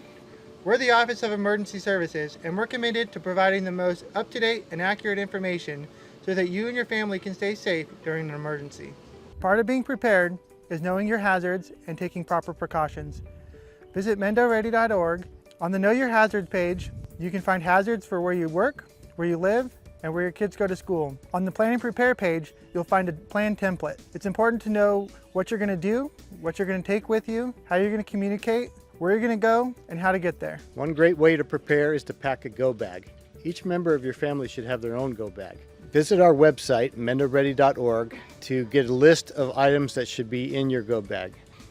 Gathering and organizing important documents before an emergency is an important part of preparedness. So visit mendoready.org today, where you can find a list of important documents that you should have ready near your go bag in case you have to evacuate.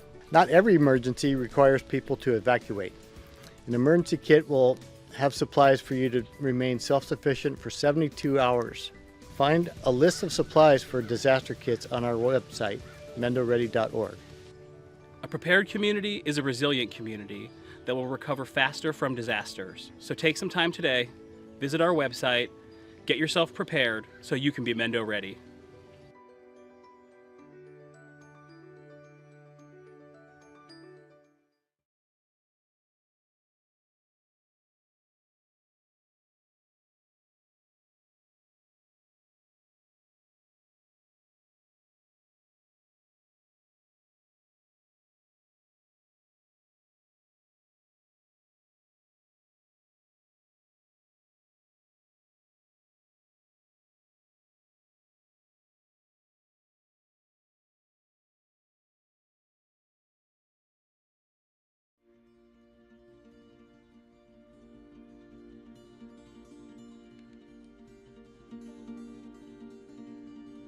Personally, I think everybody could benefit from the home visiting programs. I think that as a parent now, I'm grateful for support more than I was before. I filled out that form not knowing what I was doing. I am very, very grateful that I did it because it's really helping me a lot. Bueno, creo que por mi parte esperaba algo totalmente diferente, como un programa más frío, por decir algo, no tan cercano a la familia. Y a través del programa nos hemos dado cuenta que también pasa a ser una familia con nosotros porque nos apoya en los momentos difíciles o cuando nos hemos visto en dificultades. Well, I was a new mom and I had no experience taking care of a newborn. There isn't like a book on how to raise a kid. We come from like a lot of family history of, you know, drugs, violence, alcoholism, so we didn't want our daughter to experience any of that.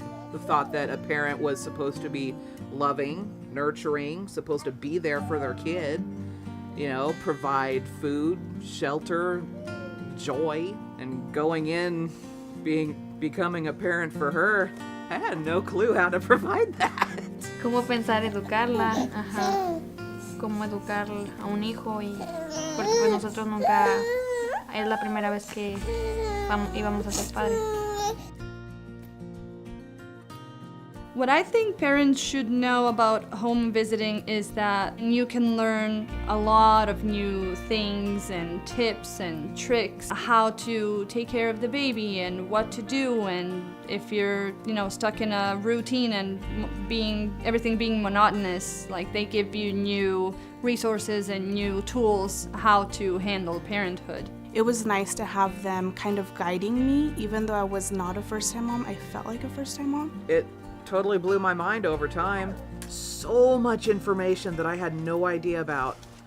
You know, she was straightforward when, you know, teaching me this stuff and answered any of my questions. Just a really positive experience. What I think that parents could benefit with the program is just having someone here for you, especially for first-time parents. It can be very isolating and it can be very lonely, and having the home visitor changes that and it feels very good. For me, having a home visitor is like having a second mom there. A lot has changed. I'm definitely more knowledgeable taking care of her, and I know that anytime I need advice or help from somebody, I can just call her. It's just that little positive nudge to, hey, I'm noticing something, you know, let's find a way how to change it.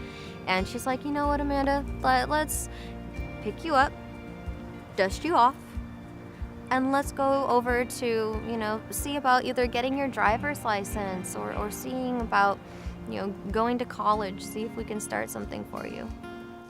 It's totally worth it. Like, even if you're on the fence at first, you don't feel like having a stranger coming in your house and teaching you about your little one, do it anyway. You know, you get the help that you need. You get professional advice on things you may not know about your child. The fact that the program has no fees or anything, it's all totally free, is fantastic.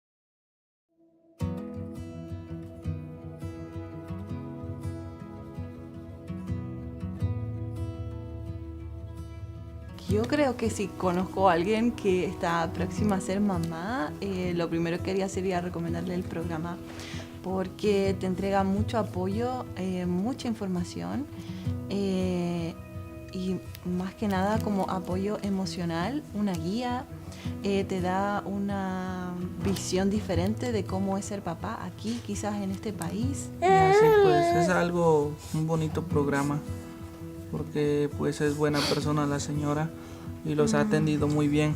Pensé que nada más iba a ser un programa de orientación quizás para los nuevos padres, pero creo que nos llevamos una linda sorpresa porque Gaby es una persona muy cercana a nosotros, es como parte de nuestra familia, siempre ha estado dispuesta a ayudarnos y a escucharnos con nuestras dudas sobre la paternidad, y en nuestro caso, que estamos solos en este país, ha sido como de mucha ayuda. Es un gran apoyo para nuevos padres, y más aún si están en nuestra situación, que somos extranjeros, que nuestra familia y amigos, como dice Carla, están en otro país, lejos. Entonces sí, viene muy bien el programa para apoyarse tanto emocional y como anímicamente, y bueno, en varios aspectos del programa que nos ayuda a seguir adelante con esta nueva aventura. Te ayuda como a ver los distintos recursos que tiene la comunidad para nuevos papás, entonces creo que es de gran ayuda. No queda mucho que agregar, pero lo veo de la misma forma. Que hemos aprendido algunas cosas aquí y pues los han ayudado, como este programa los ha ayudado para seguir creciendo a la bebé, como con buenos consejos y así. Sí, y creo que también ha sido muy importante el tema de apoyarnos con el libro y saber qué actividades hacer con Máximo de acuerdo a su edad, cómo estimularlo, cómo cuidarlo de los peligros de la casa, como cosas que uno como papá nuevo no conoce, claro. Pues a mí me gustaría que lo siguiéramos visitando aquí en la biblioteca de Covelo. Está tranquilo y muy bonito aquí. Cuando no nos podemos reunir, nos comunicamos por Zoom o una llamada telefónica o por texto. Donde nos visite, porque ha sido nuestra casa, a veces nosotros vamos a Wellits y puede ser en el parque. Gaby llega, hacemos un resumen de cómo ha ido nuestra semana o qué hemos hecho de nuevo, cómo va el trabajo. Luego hacemos las actividades del libro, vemos si podemos hacer un juguetito nuevo para Máximo, a veces ella lo evalúa, cómo está su sentido motriz, qué ha aprendido de nuevo, nuevas palabras, y jugamos un ratito y conversamos. A mí personalmente también me ayudó mucho a obtener mi licencia a conducir, que era un objetivo que teníamos en cuanto a la familia, sí, para poder estar tranquilos, así que encuentro que ha sido fundamental el apoyo. El objetivo del programa es que las familias estén bien, y que las familias estén bien significa niños felices, niños sanos, y eso en un futuro es adultos sanos y un mundo mejor. Entonces está bueno.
She has made me feel like I'm important and I can go at my own pace, and that's all you need sometimes when you're feeling like you got nobody. It was helpful to have somebody there kind of holding my hand and guiding me and letting me know this is kind of the normal. It felt like I was becoming a new mom, so it was very interesting and helpful, very, very helpful. You know, there was that self-conscious part of me, like, will I be accepted even though I'm not perfect? What I like the most is that she really listens. The support that she gives me is special because she does it with love, and it's just natural, you know. That's all I could say. It just feels like somebody that I've known since I was little. You know, I said to Jeanette, Jeanette, you're supposed to be with me for 5 years. Jeanette said, yeah, I know, I'm going to be with you guys for 5 years. That's when I said, well, I guess I can trust her. She's going to be with us for 5 years. Yo creo que quizás pasó como a la segunda visita o algo así, como que ya nos presentamos formalmente. Y luego ya creo que en la segunda visita estaba como todo más tranquilo, como muy, como que el ambiente era muy familiar, entonces yo me sentí muy cómoda. Felt like she cared for Sparrow too, and Sparrow really enjoyed it. Yeah, she knew when Gabby came we were going to be making something or learning something, and she'd instantly start digging through Gabby's bags to find out what activity we were going to do. Not only did we get the assistance with this program, but we also made a really good friend. I'm happy to call Gabby our friend. I think the relationship that we've built has been just, she's a part of the family.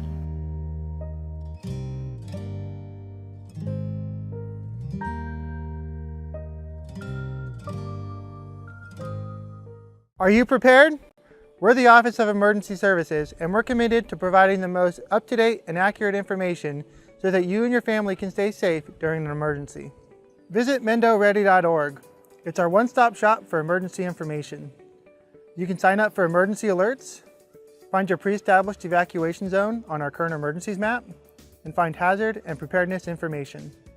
Imagine you're faced with a disaster such as a wildfire, and you're ordered to evacuate.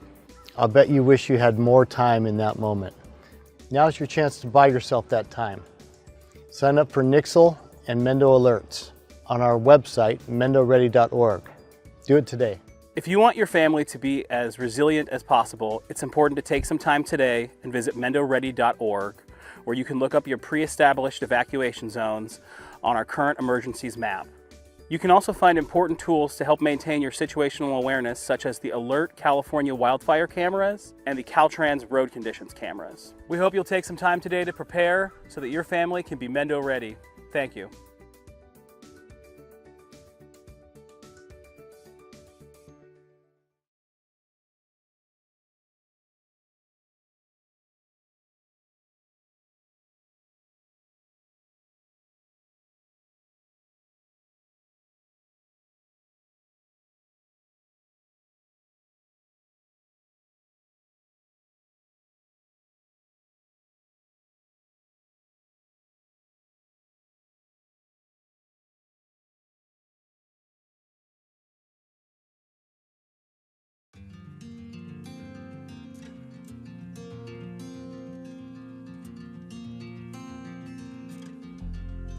When I first realized that I was going to be a parent, I was super scared. After 2 or 3 weeks of meeting in the home visiting program, I was totally comfortable with the fact that I was going to have a baby.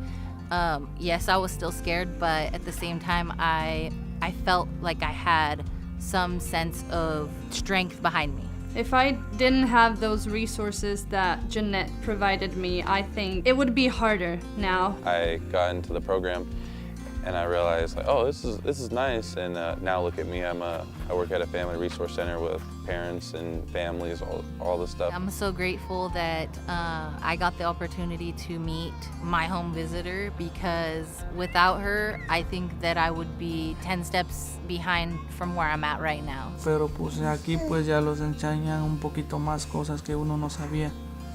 Cómo cuidarla, cómo desarrollarla, cómo educarla, y pues es algo bien, porque pues cosas que yo no sabía, pues ya usted nos las dijo y todo como consejos, y pues muchas cosas que se aprendieron. I don't know what's normal for a 22-month-old baby or an 18-month-old baby, you know. When we get together, we usually discuss and get some progress made with the baby. It makes me feel comfortable, and I associate my parenting with her, my home visitor, telling me, yeah, this is going great. So it's nice to know where they're at, what stage they're at for every parent, and also to give, again, your children that head start in education. If I had any questions with her, Just call her up on the phone. You know, it was very relatable, very personal.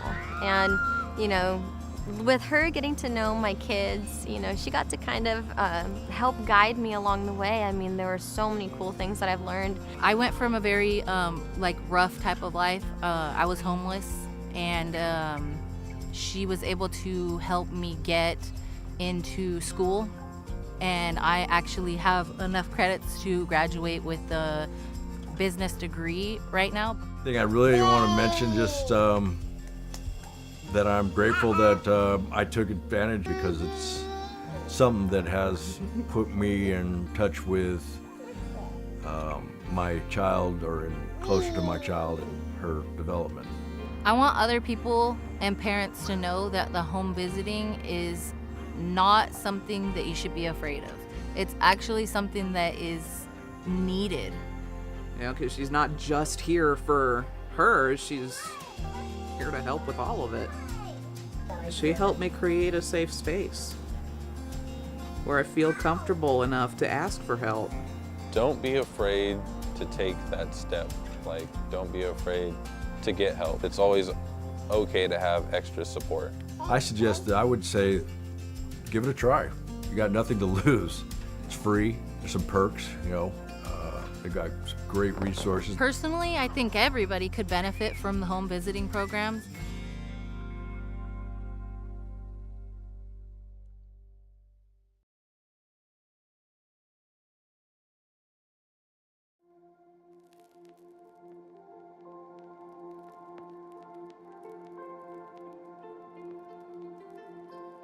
I realized that my life was going to change dramatically in ways that I did not know or understand or even comprehend. I was going to have to really go to the well and become accountable and adjust to a lot of things differently. Que queríamos era que naciera, ya, sí la quiero tener, entonces ahorita lo que tenemos es aprovecharla, quererla y cuidarla lo más que se pueda. Creo que a todos nos preocupa la primera vez que nos dicen que vamos a ser padres. When we started the program, my daughter was about 3 months, and my daughter's 22 months now. Something I love about my child, that she's healthy, she's happy, she knows that she's cared for and loved. Those are some of the things that I wanted to make sure that she had, and she has them. I'm happy today with my daughter.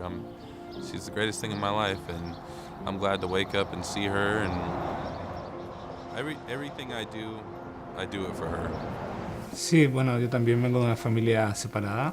Creo que por eso también me motiva a estar más presente con él, de quizás también estar de la forma quizás que yo no la tuve para Máximo, y también comprender que el padre no solo es el que pone los límites y las reglas, sino que también está ahí para hablar, acompañar, regalonear, jugar, cosas lindas también, no solo ser el guía para el niño, sino que también un compañero de vida.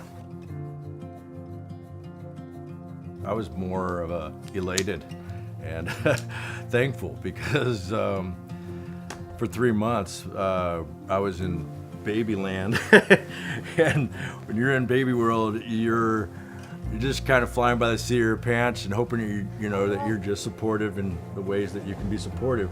Pero pues aquí pues ya los enseñan un poquito más cosas que uno no sabía, como cuidarla, cómo desarrollarla, cómo educarla, y pues es algo bien, porque pues cosas que yo no sabía, pues ya usted nos las dijo y todo como consejos, y pues muchas cosas que se aprendieron. Bueno, creo que por mi parte esperaba algo totalmente diferente, como un programa más frío, por decir algo, no tan cercano a la familia, sino más bien un programa de estado programado para la ayuda solamente.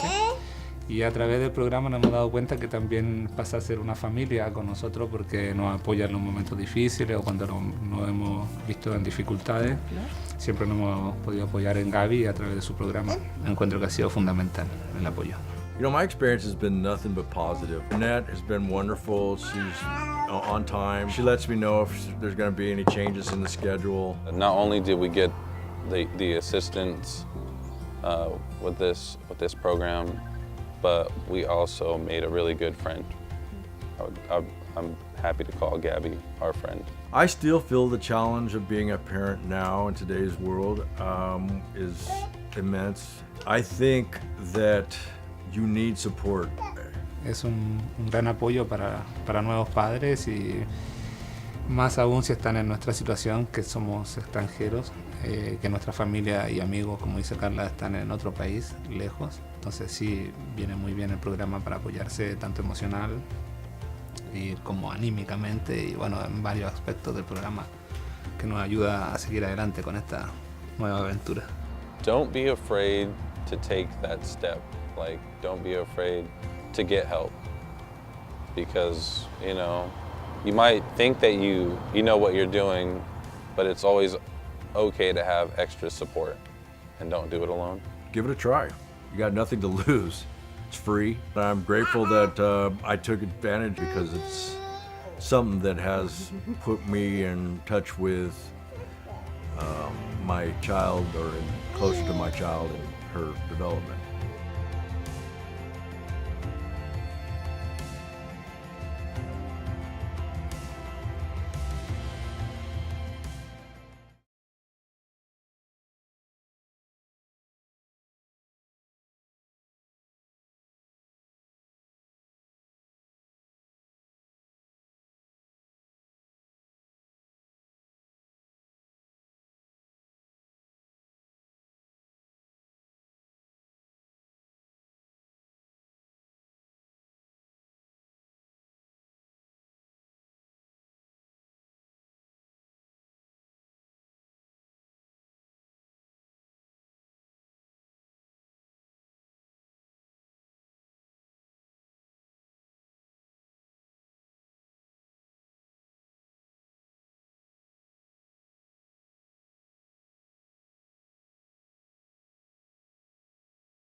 Are you prepared?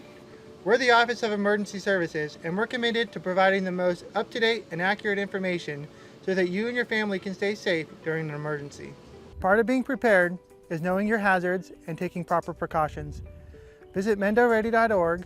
On the Know Your Hazards page, you can find hazards for where you work, where you live, and where your kids go to school. On the Plan and Prepare page, you'll find a plan template. It's important to know what you're going to do, what you're going to take with you, how you're going to communicate, where you're going to go, and how to get there. One great way to prepare is to pack a go bag. Each member of your family should have their own go bag. Visit our website, mendoready.org, to get a list of items that should be in your go bag.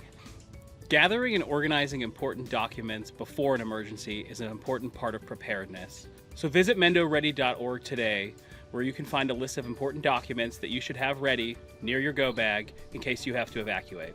Not every emergency requires people to evacuate. An emergency kit will have supplies for you to remain self-sufficient for 72 hours. Find a list of supplies for disaster kits on our website, mendoready.org. A prepared community is a resilient community that will recover faster from disasters. So take some time today, visit our website, get yourself prepared so you can be Mendo ready.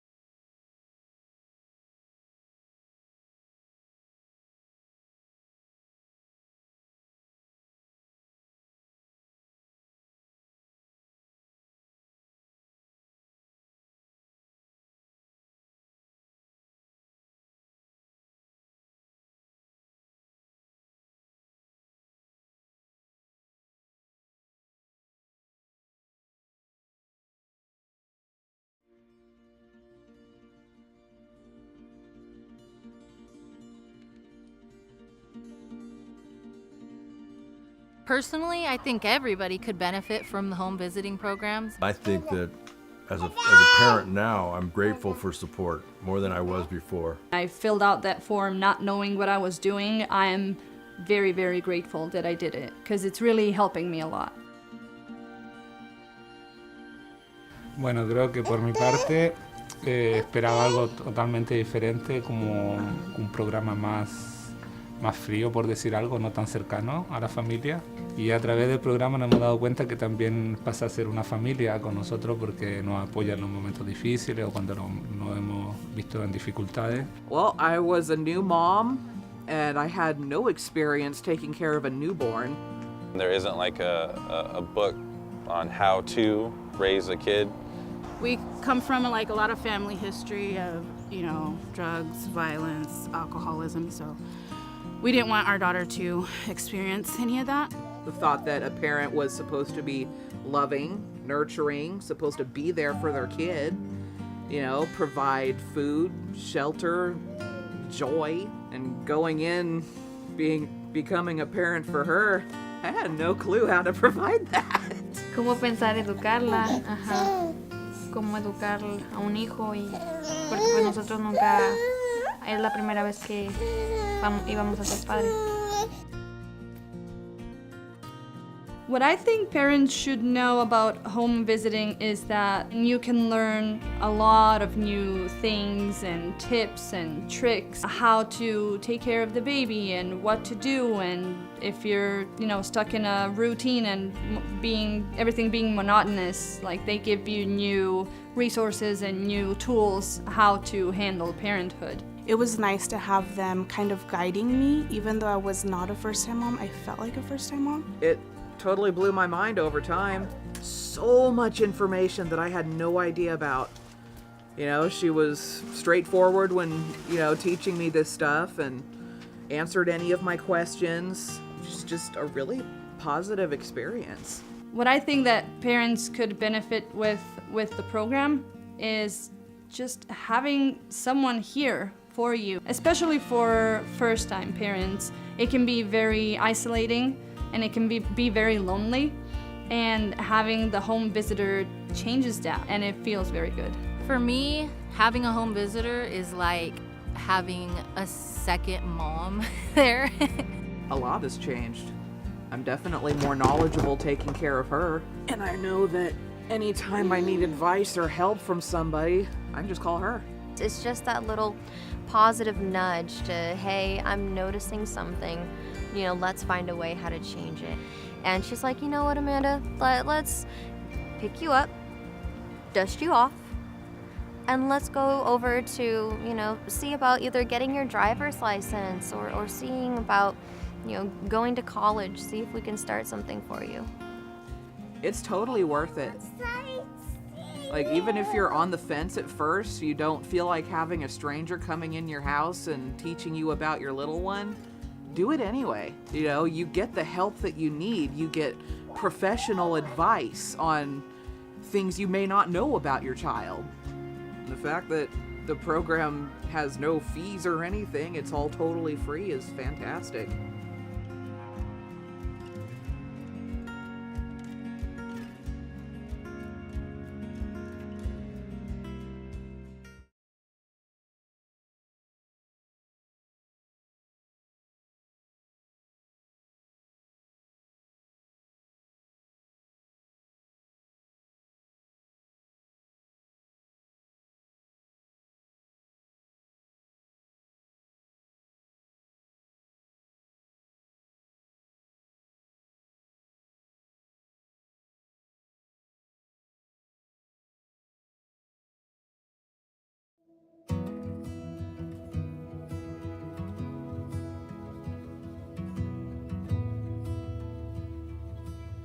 Yo creo que si conozco a alguien que está próxima a ser mamá, lo primero que haría sería recomendarle el programa porque te entrega mucho apoyo, mucha información y más que nada como apoyo emocional, una guía, te da una visión diferente de cómo es ser papá aquí, quizás en este país. Y así pues es un bonito programa porque pues es buena persona la señora y los ha atendido muy bien. Pensé que nada más iba a ser un programa de orientación quizás para los nuevos padres, pero creo que nos llevamos una linda sorpresa porque Gaby es una persona muy cercana a nosotros, es como parte de nuestra familia, siempre ha estado dispuesta a ayudarnos y a escucharnos con nuestras dudas sobre la paternidad, y en nuestro caso, que estamos solos en este país, ha sido como de mucha ayuda.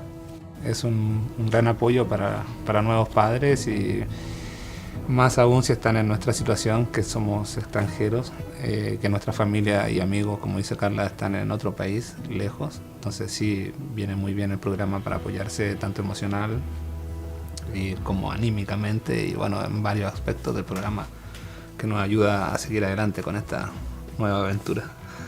Te ayuda como a ver los distintos recursos que tiene la comunidad para nuevos papás, entonces creo que es de gran ayuda. No queda mucho que agregar, pero lo veo de la misma forma. Que hemos aprendido algunas cosas aquí y pues los han ayudado, como este programa los ha ayudado para seguir creciendo a la bebé, como con buenos consejos y así. Sí, y creo que también ha sido muy importante el tema de apoyarnos con el libro y saber qué actividades hacer con Máximo de acuerdo a su edad, cómo estimularlo, cómo cuidarlo de los peligros de la casa, como cosas que uno como papá nuevo no conoce, claro. Pues a mí me gustaría que lo siguiéramos visitando aquí en la biblioteca de Covelo.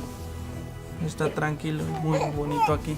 Cuando no nos podemos reunir, nos comunicamos por Zoom o una llamada telefónica o por texto. Donde nos visite, porque ha sido nuestra casa, a veces nosotros vamos a Willits y puede ser en el parque. Gaby llega, como hacemos un resumen de cómo ha ido nuestra semana o qué hemos hecho de nuevo, cómo va el trabajo. Luego hacemos las actividades del libro, vemos si podemos hacer un juguetito nuevo para Máximo, a veces ella lo evalúa, cómo está su sentido motriz, qué ha aprendido de nuevo, nuevas palabras, y jugamos un ratito y conversamos. A mí personalmente también me ayudó mucho a obtener mi licencia a conducir, que era un objetivo que teníamos en cuanto a la familia, sí, para poder estar tranquilos, así que encuentro que ha sido fundamental el apoyo. El objetivo del programa es que las familias estén bien, y que las familias estén bien significa niños felices, niños sanos, y eso en un futuro es adultos sanos y un mundo mejor. Entonces está bueno.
She has made me feel like I'm important and I can go at my own pace, and that's all you need sometimes when you're feeling like you got nobody.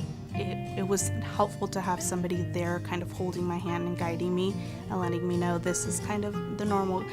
It felt like I was becoming a new mom, so it was very interesting and helpful, very, very helpful. You know, there was that self-conscious part of me, like, will I be accepted even though I'm not perfect? What I like the most is that she really listens. The support that she gives me is special because she does it with love, and it's just natural, you know? That's all I could say. It just feels like somebody that I've known since I was little. You know, I said to Jeanette, Jeanette, you're supposed to be with me for 5 years. Jeanette said, yeah, I know, I'm going to be with you guys for 5 years. That's when I said, well, I guess I can trust her. She's going to be with us for 5 years. Yo creo que quizás pasó como a la segunda visita o algo así, como que ya nos presentamos formalmente. Y luego ya creo que en la segunda visita estaba como todo más tranquilo, como muy, como que el ambiente era muy familiar. Entonces yo me sentí muy cómoda. Felt like she cared for Sparrow too, and Sparrow really enjoyed it. Yeah, she knew when Gabby came we were going to be making something or learning something, and she'd instantly start digging through Gabby's bags to find out what activity we were going to do. Not only did we get the assistance with this program, but we also made a really good friend. I'm happy to call Gabby our friend. I think the relationship that we've built has been just, she's a part of the family.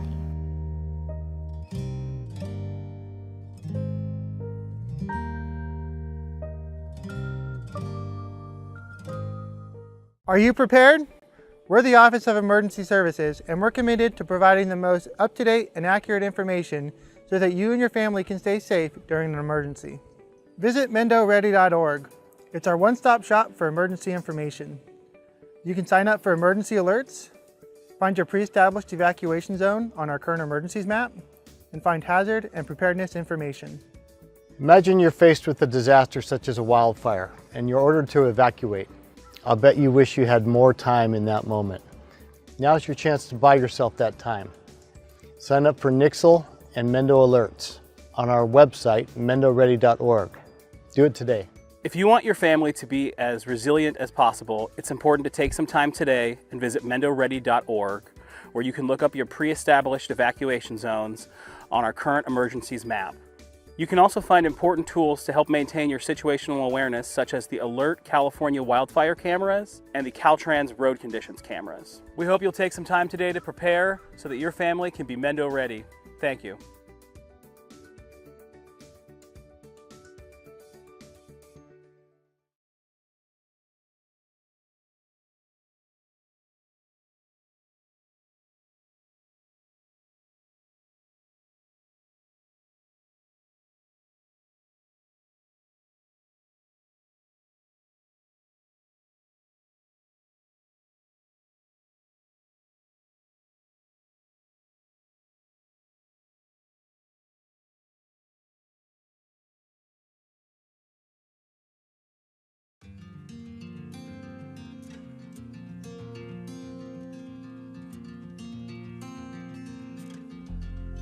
When I first realized that I was going to be a parent, I was super scared. After 2 or 3 weeks of meeting in the home visiting program, I was totally comfortable with the fact that I was going to have a baby. Yes, I was still scared, but at the same time, I felt like I had some sense of strength behind me. If I didn't have those resources that Jeanette provided me, I think it would be harder now. I got into the program and I realized, like, oh, this is nice. And now look at me, I work at a family resource center with parents and families, all this stuff. I'm so grateful that I got the opportunity to meet my home visitor, because without her, I think that I would be 10 steps behind from where I'm at right now. We are going to move in to item 4F. Discussion and possible action, including direction to staff regarding cannabis density allowed in Mendocino County Code Section 10A.17.070. Supervisor Hashak? Well, yeah, this is an issue that got brought up to the General Government Committee and in April, and it stems from staff looking at it. There was some request of staff to look at this issue, and staff's plain reading of the issue. So I appreciate staff, county counsel's office, just looking at it and seeing what the language actually reads. So that's the genesis of this issue. Obviously the issue, it created this dynamic or this approach where, two permits could be held on one parcel, and these two permits could be one for 10,000 of outdoor grow and one for 10,000 of mixed light. And that's in conflict with what the original intent for a lot of people who were active in creating the ordinance seemed like their understanding and the understanding of everyone in the county for the last 6 years or so was that the 10,000 was the limit for bringing plants to maturity on a parcel. And so that's where, we have this conflict now between what is actually in the language and what is people felt was the original intent. And so, we've seen that in in this year, we've had over 150 people drop out of the program. And since April, I think there have been 5 or 6 applicants to be, to use this two permits per parcel. So that's the gist of what we're dealing with. And let's see. So it got brought up to the General Government Committee, and since I think that staff was doing what they're supposed to do, and that really this is a board decision, so we need to decide how to move forward. My recommendation is that the staff be directed to draft language to maintain the original intent of 10A17 and limiting it to 10,000 square foot cultivation site per parcel, of that, bringing that to maturity, and that we don't process any more applications, and that the staff come back with options for dealing with the 6 applicants that we have. Did you have options in mind for the applicants that have been approved? Well, we could grandfather them in, or we could just refund their money. I think those are probably 2 options I've kind of thought about. Okay. Yeah. Supervisor Jurdy. So I want to thank Supervisor Hashak for being on the General Government Committee, hearing community concerns, and bringing this forward to the full board.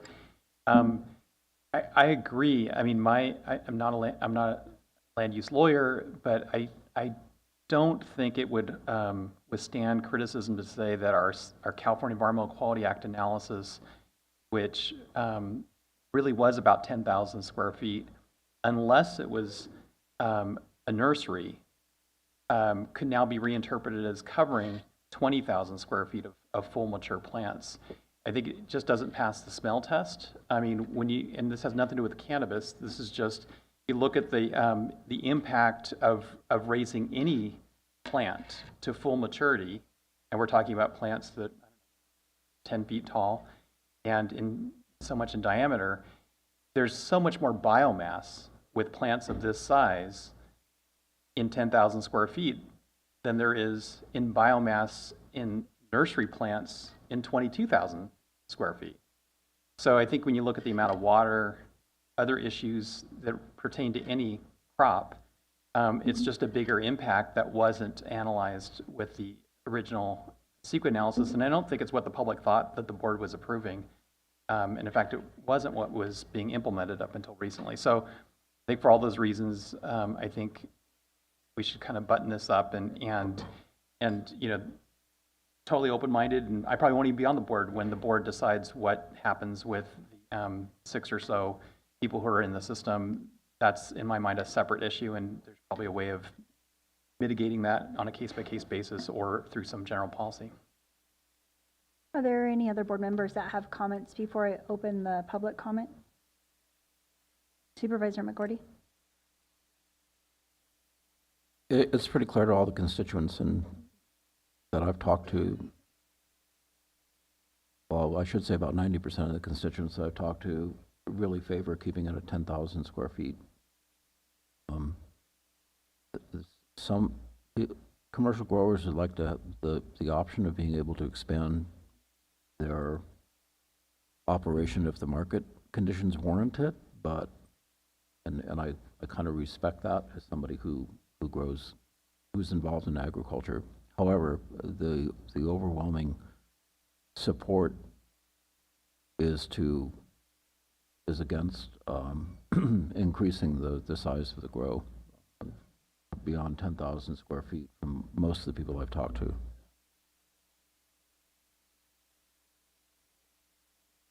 Okay, I'm not seeing any additional comments, so I'd like to open the item up for public comment. If you could please form a line so I can see how many people are waiting to speak at the podium. I will be holding everyone exactly to 3 minutes. We have a limited time before our next item is heard, and I'd like to make sure that as many people as can be heard now, as some of you have been here for quite some time. We will come back to it if we're not able to get through it before 1:30. And I do have one caller on Zoom, and if you're using the Zoom platform, you can press *9 on your phone or use the raise hand feature. Thank you.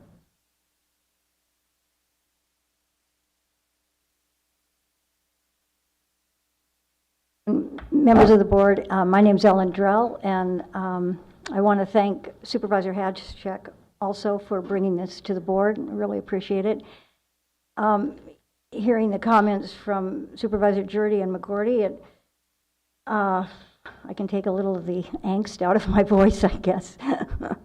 but I will read sort of what I've prepared here. The two ordinances together that constitute the Mendocino County Cannabis Ordinance, 10A17 and 20-242, I believe, and I'm speaking on behalf of the Willits Environmental Center as well as myself personally, that those two ordinances make it perfectly clear that the maximum cultivation square footage permitted on a parcel is 10,000 square feet. The original ordinance's rule was one parcel, one permit. So there wasn't a debate about it. You know, the charts showed the maximum square footage allowed per permit, and in both phase 1 and phase 2. But early on, the ordinance was amended to allow 2 different permit types per parcel. Had the change to allow 2 permit types per parcel instead of 1 permit, 1 parcel, or 1 parcel, 1 permit. The intended change, you might have expected to see the increased cultivation limit size reflected in the tables, but those tables were not touched. They weren't changed at all. And that's just one example of reasoning why the cultivation square footage allowed per parcel remains unchanged, regardless of the fact that that section now allows 2 permits on a parcel. The density of permits is very different than the cultivation limits. And I want to read from a memo that was sent to the Board of Supervisors in March of 2017 from Diane Curry, Mary Lynn Hunt, and Deputy County Counsel Matthew Kidrowski. And this is reference to the section that we're talking about, paragraph D. Paragraph D contains the pre-existing requirement that a person may obtain 2 cultivation permits and are limited to 1 permit per parcel. Pursuant to board direction, this paragraph now allows 2 permits to be on the same parcel so long as the total square footage of the 2 permits does not exceed the largest maximum square footage permitted on a parcel in that zoning district. For example, a person could obtain 2 5,000 square foot permits in a zoning district that allowed a person to obtain a single 10,000 square foot permit. There's the interpretation. That was the intention. And for those of us who were involved in these discussions week after week, month after month for well over a year, this is not particularly surprising. Thank you. Pardon me? Thank you. Oh, 6 seconds. All right. I would just like to end with this. I will end with my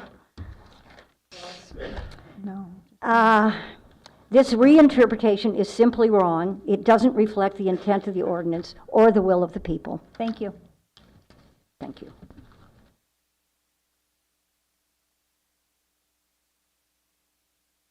Hi, you guys. My name is Tracy Peller. I'm from Laytonville, and I'm here to talk about why 10K matters. And I brought with you some things that your 10A17 Phase 1 farmers are up to as far as branding goes. I'd like to give those to our awesome supervisors.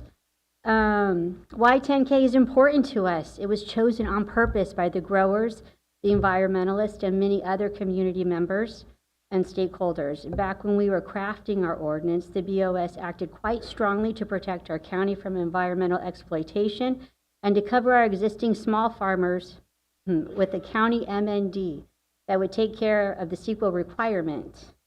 The ordinance makes it clear that 10,000 square feet is the total limit for cannabis.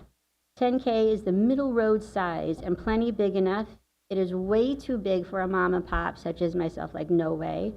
But it's enough for the industry growers to do several cycles and grow hundreds of pounds.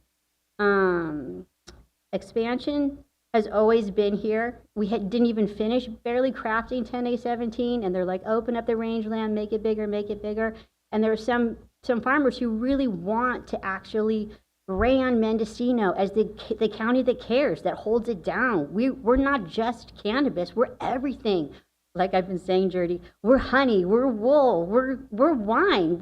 We are the mecca of quality craft goods. And I'm really into Mendo branding as a whole. This 10K holds it down for us. We're cannabis that cares. We don't sell out.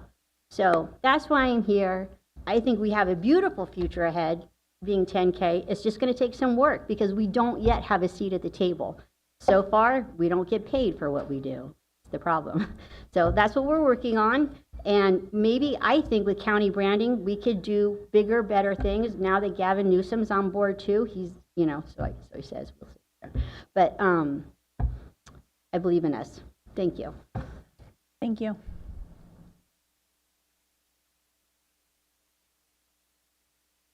Good morning, board members. My name is David Drell. I would also like to thank Supervisor Haschak for putting this issue on the agenda.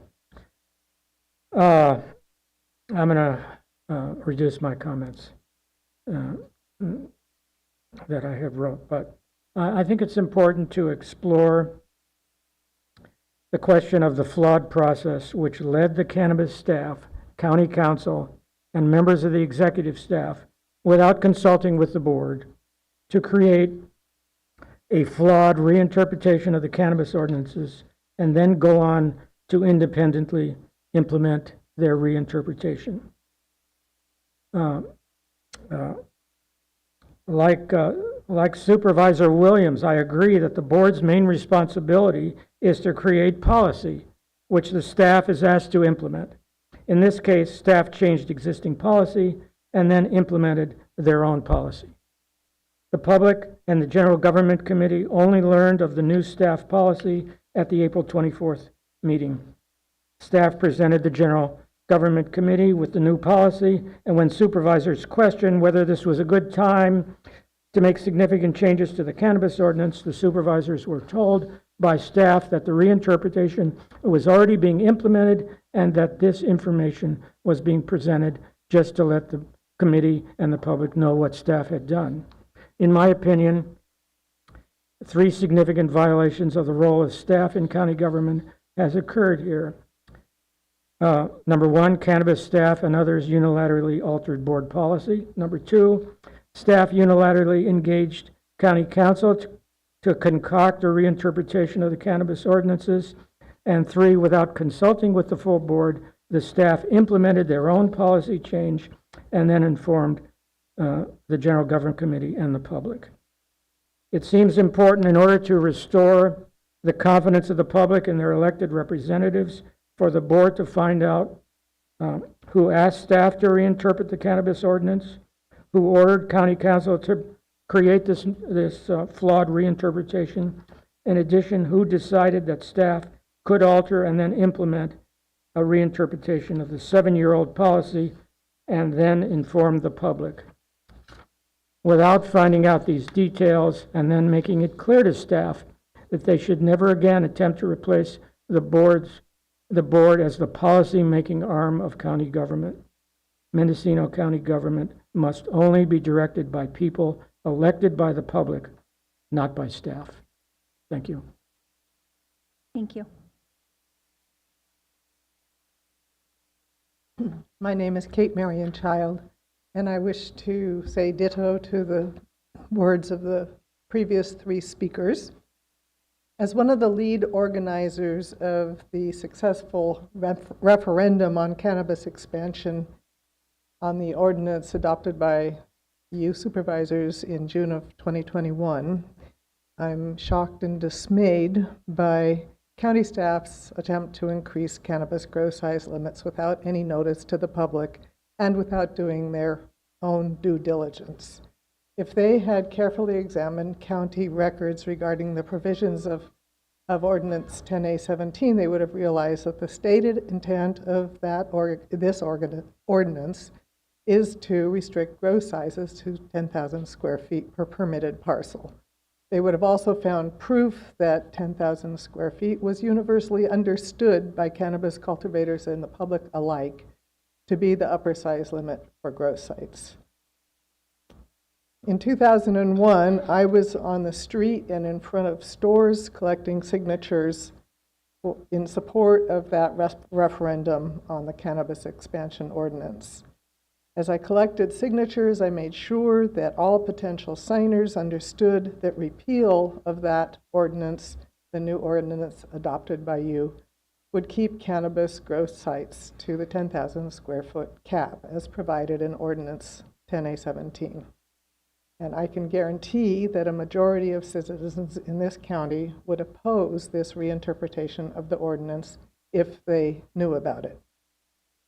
So please do your own due diligence now and in the future in analyzing and questioning proposals made by county staff, such as this one, and please make transparency with the public a high priority in every decision before you make it.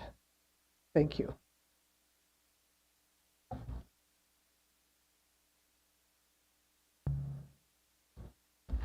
Good afternoon, everyone. My name is Frances Owen. I'm a resident of Redwood Valley.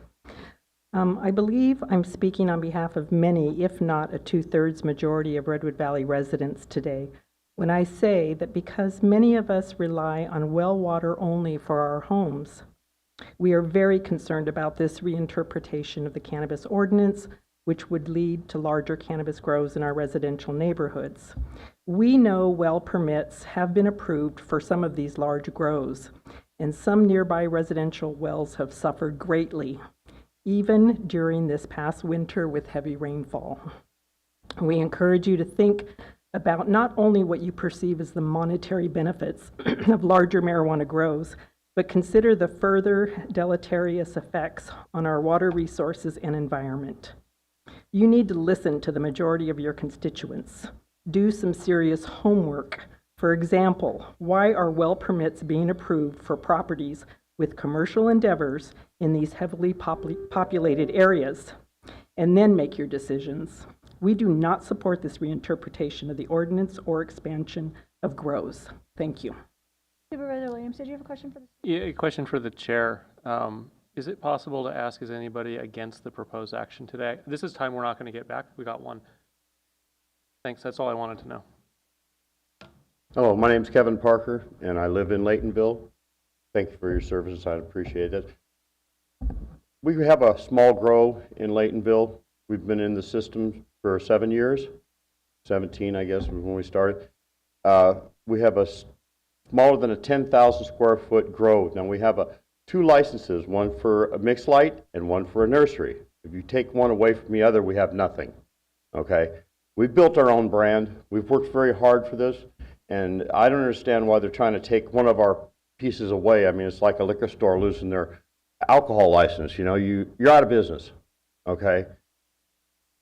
You know, as far as the water, I understand the water situation. I drive a water truck. I only deliver to people who have legal grows. I don't make a lot of money because there's not a lot of legal grows.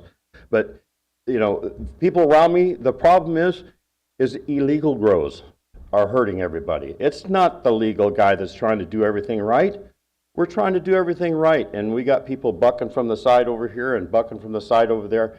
we just need you to stand up for us like you have in the past, and you stood up for us, and we appreciate everything you've done.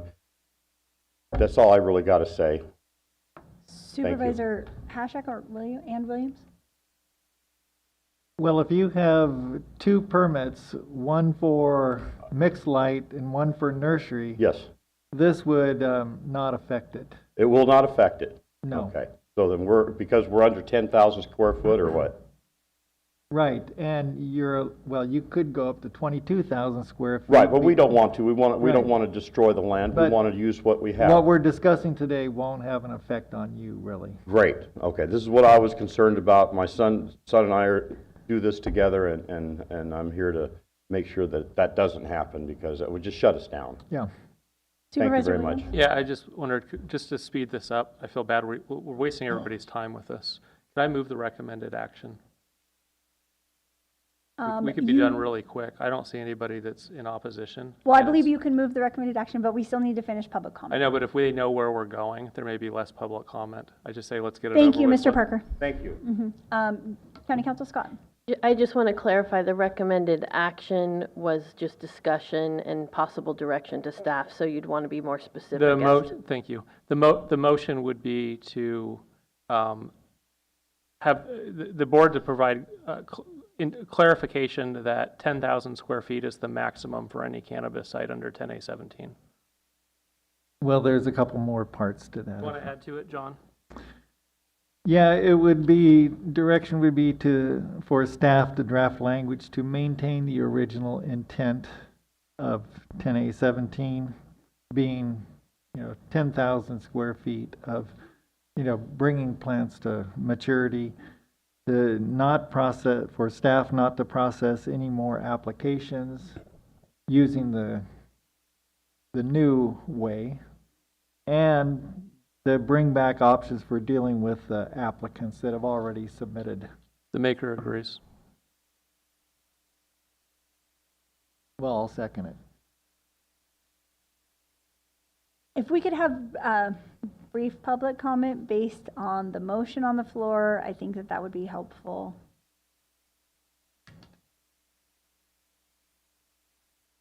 Hannah Nelson, I just want to say that I drove almost 2 hours each way to be here to make public comment. So it's a little bit upsetting when public comment, I understand you've got another hearing, I'll be quick, but there were 3 points I want to make, and it's not in support or against. Some of the factual information regarding the impact is incorrect, and I think it's worth noting, not for your motion right now, but for future consideration.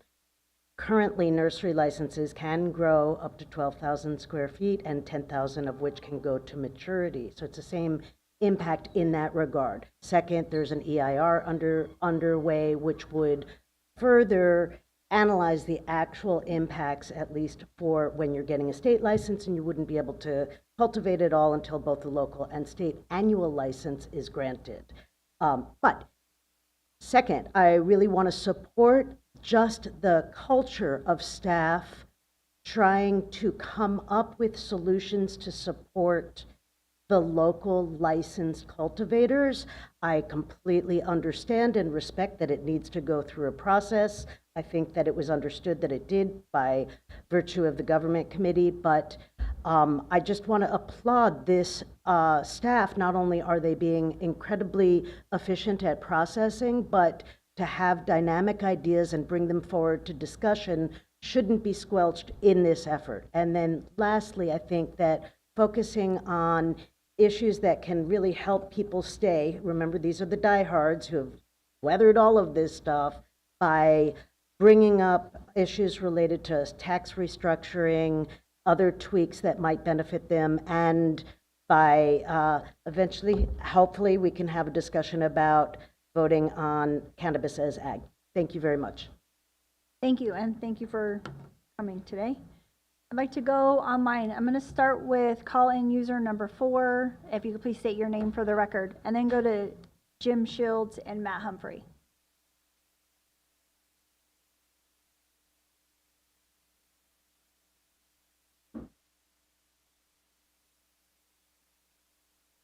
Good afternoon, Paul Freewet, President of Mendocino Blacktail Association. I want to thank John Hashak and Mr. Jurdy and Mr. McGordy and Mr. Williams for recognizing the importance of following the intent of the ordinance. And the intent of the ordinance, I think we can all agree, the big elephant in the room, I think, is environmental review. And so when we deal with mitigated and negative declarations, it's supposed to be a document that states that a project will not cause significant environmental harm. So the big elephant in the room is, and the big intent, I think, of all of us. And I'm thanking the Drells and Willits Environmental Center for that draft. It's really about business and about respecting the environment, the wildlife in our county. So I want to go on record as opposing the expansion without environmental review, a new environmental review, because I understand about being in business, but we have to know where we're at to figure out where we can go. And we can't do that unless we have environmental review. And the intent of the ordinance is very clear. I believe that intent was that 10,000 square feet was meeting the requirements that the reviews that we already had done were valid. So, and the other thing I want to talk about is exactly what Mr. Drell alluded to, was the circumvention of the process of the decision making. We really need to take a look at that and make sure that that doesn't happen again, because it develops distrust within the public. And so that's all I have. Thank you very much. Thank you. Jim Shields?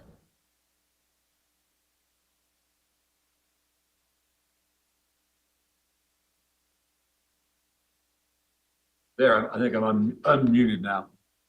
Good afternoon, Chair Mulheron and colleagues on the Board of Supervisors. I will self-edit and curtail, restrict my originally kind of lengthy comments, and I'll just, first of all, thank John Hashak and Dan Jurdy for their assistance and support in this matter. Our town council is very fortunate that we have two supervisors who attend all of our meetings, and they have been long-time active participants in our meetings, and we just want to go on the record for thanking them for that. And then we totally agree with all the speakers so far, and I want to just give you this quick thought that we urge the board, it sounds like you're about to do it, to reject this, what we think is a backdoor attempt to circumvent a truly unambiguous provision in the ordinance. There is absolutely no authority under existing law or the Mendocino County Ordinance for anyone, including county staff or administrators, to quote, reinterpret in whole or in part provisions of the cannabis ordinance. And it's widely accepted by constituents that this proposed reinterpretation gives the appearance of a cannabis ordinance administration being mostly an insider's game being played by staff and a self-selected few in the local cannabis industry. So hopefully this will put an end to that. But I want to thank the board for what you're about, or what I think you're about to do. Matt Humphrey?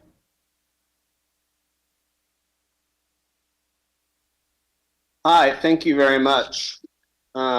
I definitely hear a lot of negative about this, and I feel like while it was done kind of on the back burner without a lot of people knowing about it, it came to my attention a few weeks ago, and it really perked my interest as a cannabis operator, because we are in some really hard times right now. I'm asking you to think about this on a case-by-case basis, only allowing good operator and larger acreages to have more than one license. You already allow cultivation and nursery. The nursery is up to 22,000 square feet. So those with the nursery license use it to grow about a half an acre of outdoor and be able to be competitive with counties like Santa Barbara and Humboldt. I am for keeping this ordinance to allow 2 permits per APN. No one is talking about the increase in revenue for the county. From what we heard at the beginning of this meeting, There's a lot of issues with budget and balancing the budget. This is just one thing that could help increase revenue for the county. It's one of our biggest businesses, and we're not doing very well. Cannabis farmers are suffering. I'm asking you guys to think about the future economy of Mendocino County and keep cannabis at the top of this thriving community.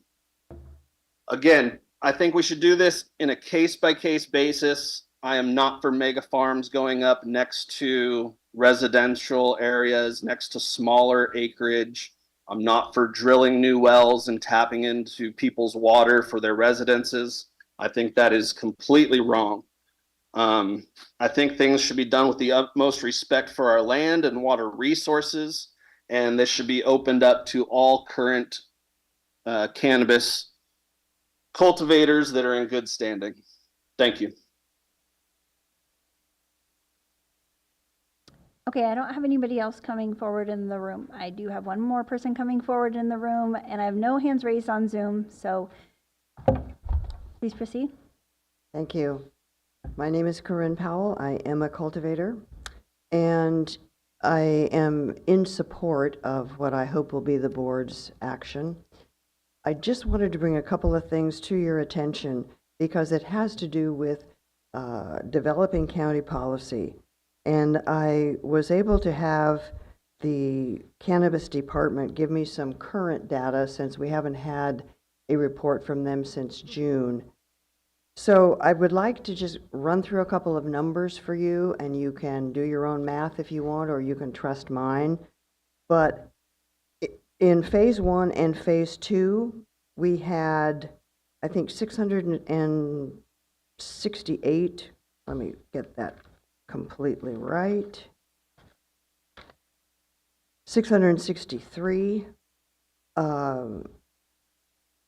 licenses and applications in progress. 98 of those are still in progress, leaving us 565 active cultivation licenses currently.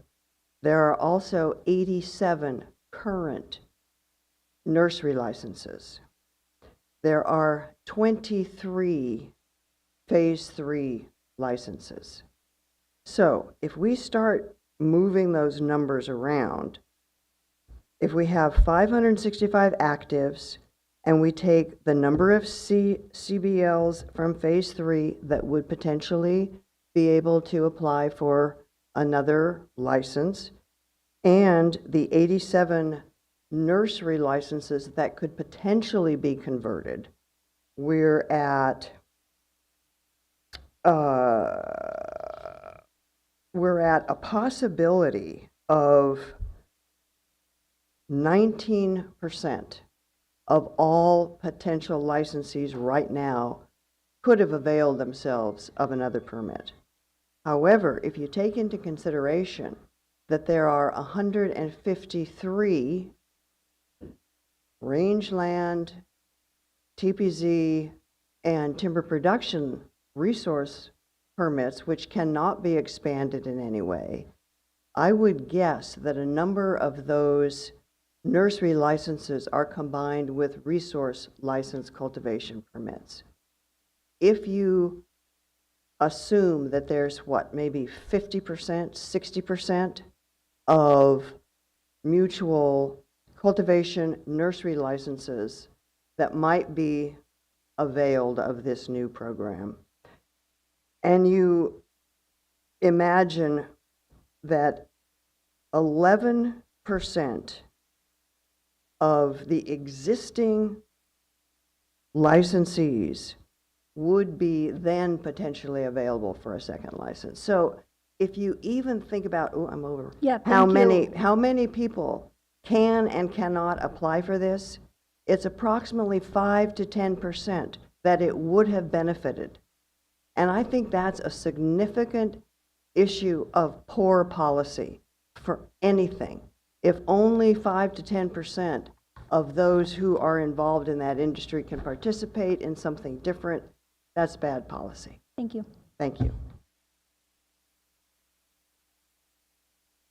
I think that looks like all of our public comment. I just want to say that after 10 years of watching boards prior and myself being on this board, I think that the stigma that still exists around cannabis commercial cultivation is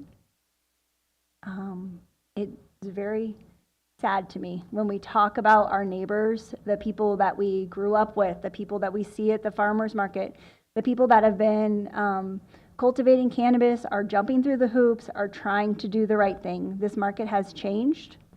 And I really think that our inability, based on a lot of bias and stigma around previous illegal operators, has left us in a place where we don't have a lot of options except for to keep every single small farm small, even when an operator might be in a location where expansion makes sense. And I think probably to our team, these made sense at the time. And so it's very disappointing, I think, as a community, as a county, that we still are not standing with our cannabis cultivators. Although I will say, your voices have been heard, and I'll be voting with my colleagues. I just personally feel like we're not helping the industry move forward. Supervisor Williams? Well, I think some of this is on us. You know, if you want to make a change to cannabis, by all means, bring a proposal forward, but it shouldn't just happen as a surprise. You know, I felt like I was the last to hear about this, and I wondered, I still don't understand what went down, and I don't think the environmental document supports it. There's a lot of problems with the process here. So, not critiquing staff. The way they read it is the way I would have read it had I not had all the context of discussion after discussion. 10K was the cap. Vote by the button.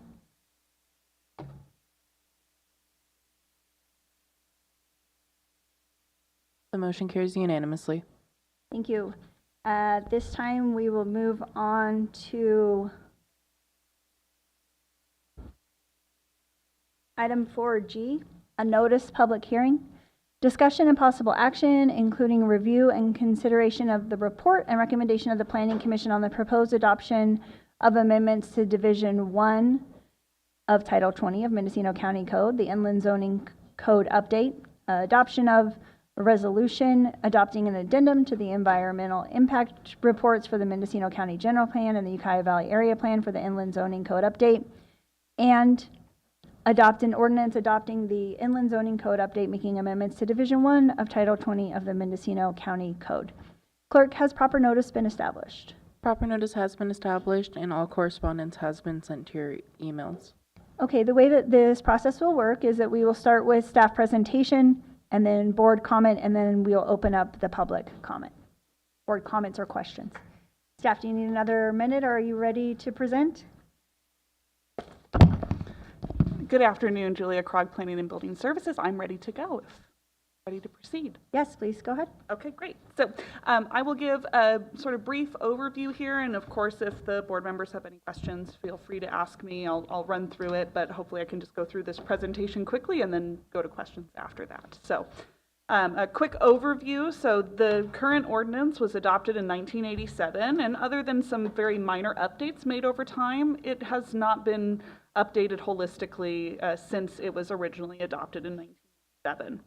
In 2020, the county obtained a local early action planning grant with the California Department of Housing and Community Development for the purpose of updating Division 1 and to secondarily complete rezonings for the Ukiah Valley area to establish consistent zoning with the Ukiah Valley area plan.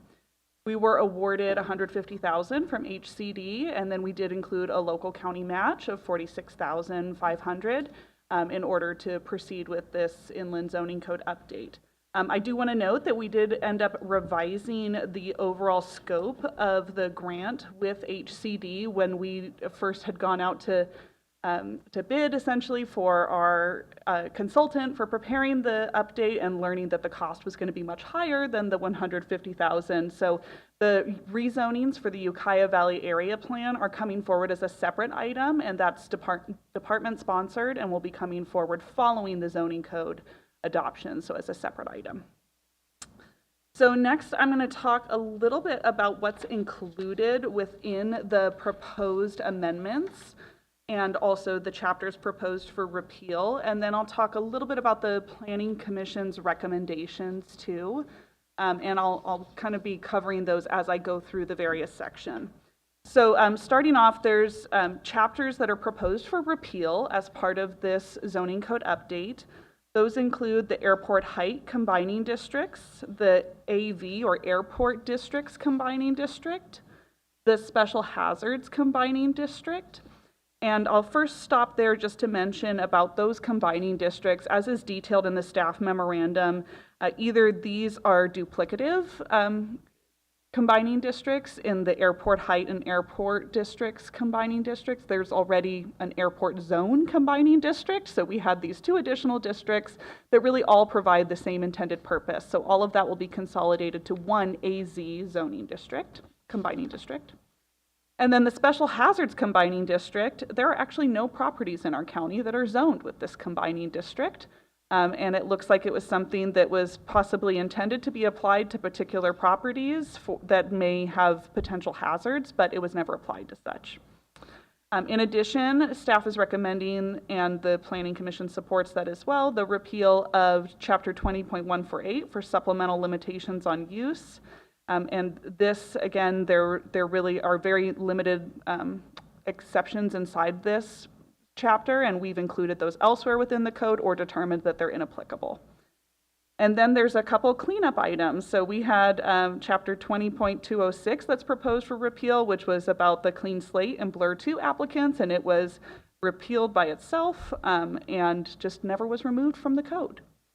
Similarly, Chapter 20.224, the interim urgency ordinance prohibiting newer expanded industrial uses on Pinoleville Rancheria, and 20.228, interim urgency ordinance prohibiting subdivision of land within the North Fort Bragg Pudding Creek Plan development area. Both of these are no longer effective, so it's really a cleanup just to remove those from the zoning code. We did take Chapter 20.220, which is general plan and zoning ordinance compatibility, and merge that into Chapter 20.040. So that table that's within there is just elsewhere within the zoning code. And then probably the biggest item in the chapters proposed for repeal is Chapter 20.238, the inclusionary housing chapter. And as the board may remember, this was direction from the Board of Supervisors to pursue the repeal of the inclusionary housing ordinance, and staff was able to fold that into this particular zoning code update. I will note that there is a replacement chapter, which we will talk about, which is proposed Chapter 20.234, which will move the county to a voluntary program. Where a developer may choose to utilize state density bonus law should they wish to receive concessions and or incentives for a project, and also creates a bridge for the Affordable Housing Trust Fund so that the monies that were deposited into that account from previous subdivisions will still be utilized for their intended purposes. So those are the chapters proposed for repeal. Now I'm going to talk about the amendments. So when we started this process, we pictured that we were going to be completely reorganizing the entirety of the zoning code for user friendliness. But as we were going through the process, we determined that actually for both staff and the public, it seems like our current format is actually rather user-friendly with some updates being made to it to provide cross-references and linkages between the various chapters and consolidate information in appropriate areas. So what you see with our proposed amendment is that it's largely formatted in the same capacity as the original code, but there are merging of chapters, consolidation of information, updated references, and really trying to provide support for staff so they can find a complete answer, as well as implementing the general plan and making clear densities from the general plan. One of the key items that you'll see throughout all of the zoning code chapters is that the proposed amendments would remove minor use permits. So anything that was previously subject to a minor use permit would now be subject to an administrative permit process. However, all administrative permits would require a public hearing associated with them. So there really is no change to the hearing officer that would hear those projects. That would still be in front of the zoning administrator, and the public would have an opportunity to provide input and comment. So there is no loss of public participation within the process for those uses. So as a result, by removing minor use permits, we rephrased what used to be major use permits to just the term use permits. And that is a change made throughout the code. Included in the proposed amendments are also 2 new zoning districts to implement the Ukiah Valley Area Plan. This is the mixed-use North State and the mixed-use Brush Street Triangle zoning districts. And these were really mirrored off of the land use designations that are contained in the Ukiah Valley Area Plan. And you'll see they have, similar to all other zoning districts, they're structured very similar with allowable uses, density limitations, and then also include a certain level of review that is required when you are proposing only a singular use or certain types of uses within there. So the originally proposed amendments by the department also included the adoption of new regulations for a new commercial use type, which would allow transient habitation, low-intensity camping in certain zoning districts and as essentially accessory to a primary residential or agricultural use of the property. As is described throughout the memorandum, and as I'm sure that you have seen in public comments and the package for today's item, the Planning Commission has ultimately recommended against adopting regulations for this use at this time. And the department is supportive on delaying action on these regulations, and it's not to not have regulations in the future, but to not include them as part of this ordinance amendment package and bring them back as a separate ordinance amendment. So the department supports that to make sure that there's adequate public input and participation prior to further consideration of any potential regulations. And we picture that that could be rather lengthy in front of both the Planning Commission and the board, given the amount of public comment that came in really focused on just that one topic area. So I'll just quickly run through some of the other updates, and then of course if supervisors have any particular areas that they want me to pause on, please let me know. So in terms of new chapters, we have the 2 new zoning districts that I mentioned, the mixed-use North State Street, mixed-use Brush Street Triangle. We moved accessory dwelling units and junior accessory dwelling units, the standards related to those, into their own independent chapter. So there's still reference to them in the accessory use regulations, but there is also a brand new chapter, chapter 20.166, that has all of those development standards contained within it. We've included a new chapter for movable tiny homes, and this is something that we have discussed with the board previously, and the Planning Commission supported it with some minor changes to the proposed regulations and standards primarily. We've added a new chapter 20.190 for administration, which lays out essentially the basic roles and responsibilities and functions of all the planning authorities, including the board, Planning Commission, zoning administrator, and the director. And it provides a single location for all public hearing procedures. There is one item I do want to note in here. There was one minor change made by our Planning Commission just to clarify the timeline for initial completeness of review as part of that review in front of the Planning Commission. In addition, as I noted before, there's chapter 20.234, the Affordable Housing and Density Bonuses chapter, which this would be the replacement to chapter 20.238, the Inclusionary Housing chapter, which is proposed for repeal. Again, this references state density bonus law and also has that bridge for the Affordable Housing Trust Fund. Other amendments made to various chapters include definitions, residential use types. We have assisted living residential care facility, daycare facility, employee housing, low barrier navigation center, supportive housing, and transitional housing.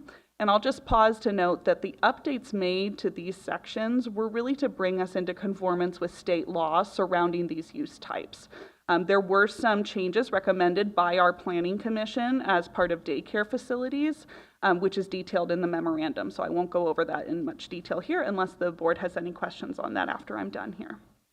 In terms of civic use types, we have child daycare facilities, which is proposed to be deleted, as actually this use type was not listed anywhere within the zoning code. So we had it there, but it was not listed as an allowable use type and was actually duplicative to another use type that we have within the code. In our commercial use types, we did some clarification to eating and drinking establishments. As previously mentioned, staff originally proposed the transient habitation low-intensity camping use as part of a new commercial use type. And then we did clarify wholesaling, storage, and distribution heavy to include reference to this also being associated with propane sales. So it's just really more of a clarification. In extractive use types, we clarified a previous interpretation by the department, which has been discussed in front of this board before, that water extraction for essentially bulk sale is included as an extractive use type, considered mining and processing, and subject to a use permit in all districts. We did make amendments to all zoning district chapters. So as I mentioned before, we clarified density standards for consistency with the general plan throughout the zoning code. We included references as well to where certain height exceptions can be located within the code throughout those chapters. We've added the daycare facilities as well as the low barrier navigation centers and supportive and transitional housing consistent with state law throughout the various zoning districts. As part of the Planning Commission's review, there was a request to change the required permit level for automotive and equipment gasoline sales in the commercial zoning districts, so both C1 and C2, to a use that required a use permit instead of an administrative permit. And previously, under the current code, it was a minor use permit. In addition, at the direction of the Planning Commission, we added allowance for animal raising personal in both of the commercial zoning districts. And let's see, and so we did, I do want to note there is one item that's in this package, or actually two items, which I'll get to the second one in a little bit here, that were discovered after the Planning Commission hearing. So under Chapter 20.134, Mineral Processing Combining District, after conclusion of the Planning Commission hearing on the draft regulations, we noted there was an incorrect reference, and so staff has made that correction here and does request that the board adopt that minor correction. We made amendments to Chapter 20.152, the general provisions and exceptions to districts.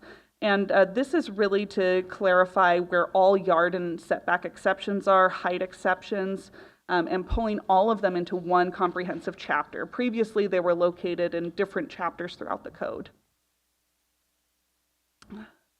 So next we talk about the accessory use regulations, Chapter 20.164. I'll just highlight here that one key thing that staff has brought back with this update is second residential units. So now underneath the chapter, an individual or property owner could have a primary residence and then could construct either a second residential unit, which would have no square footage limitation and not be and would also not receive any of the benefits that you may get for an accessory dwelling unit, or you can construct an accessory dwelling unit. And you may still have a junior accessory dwelling unit in either one of those circumstances. So what this is providing is essentially more flexibility in terms of housing options that are available to the public. So if you don't need the setback reductions, you can instead build a second residential unit at whatever size you would like to have. So I think this will be a benefit to housing throughout the community. In our temporary use regulations, we did some updates to include regulations for food trucks, and then also clarified some of our existing regulations surrounding camping on private properties.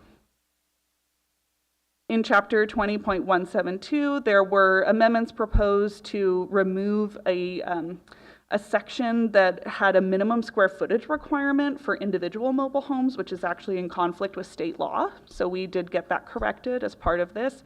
And then there's also some minor updates to some of the departmental procedures surrounding that. Under recreational vehicle parks and campgrounds, this is where low-intensity camping would have been included in terms of the standards. So the Planning Commission having recommended against that, I won't go through that in too much detail. There are some updates made to Chapter 20.180, the off-street parking standards, which really are focused on making it more user-friendly. It's a table now rather than an exhaustive list. Sign regulations, additionally, there are some updates here to improve the user experience and provide graphics as well.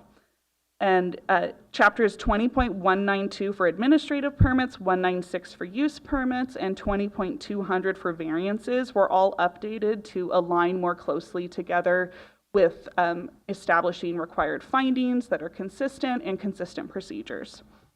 Under Chapter 20.204, nonconforming uses and structures, amendments were made to really provide greater clarity in the regulations and how some of those nonconforming uses and their replacements are permitted to happen, and some of the standards around those were adjusted by the Planning Commission as well. Chapter 20.208 had just minor amendments and to clarify the regulations and clarify notice for certain appeals. And Chapter 20.212, amendments, alterations, and changes in districts, also had some minor amendments. Similarly, Chapter 20.216, enforcement, had updates to align it with chapters and other enforcement procedures contained elsewhere in county code. Towers and antennas was updated just to correct a reference to the federal regulations. And then cannabis cultivation and cannabis facilities, chapters 20.242 and 20.243 were updated solely to remove reference to minor use permits and move all of those uses to administrative permits, again noting that it does not change the hearing body, does not change the required findings that must be made, and public participation remains the same. As detailed in the staff memorandum, we did a review of general plan consistency of the proposed project and highlighted several policies within both the general plan as well as the housing element that this project fulfills. The project is consistent with the Ukiah Valley Area Plan, and we're excited to implement these 2 land use designations that were adopted in 2011, and we did not have the corresponding zoning district chapters. There's also a discussion of airport plan compatibility within the staff memorandum, and ultimately staff had determined early on that no airport land use commission review was required because the compatibility factors that would trigger it are not associated with this particular project. And finally, in terms of environmental determination, we prepared an addendum to the general plan and Ukiah Valley Area Plan environmental impact reports related to the proposed project. And this addendum demonstrates that the analysis contained in each certified EIR adequately addresses the potential physical impacts associated with implementation of the proposed amendments, and that none of the conditions requiring preparation of a subsequent EIR or negative declaration have occurred. So this addendum was recommended by the Planning Commission to be adopted, and that's attachment 10 and Exhibit A to that attachment in today's packet.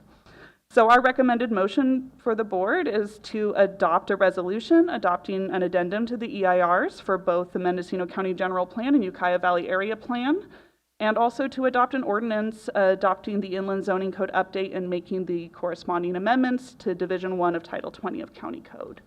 I am available for questions. Thank you for all of that. Supervisor Jurdy and Supervisor Williams?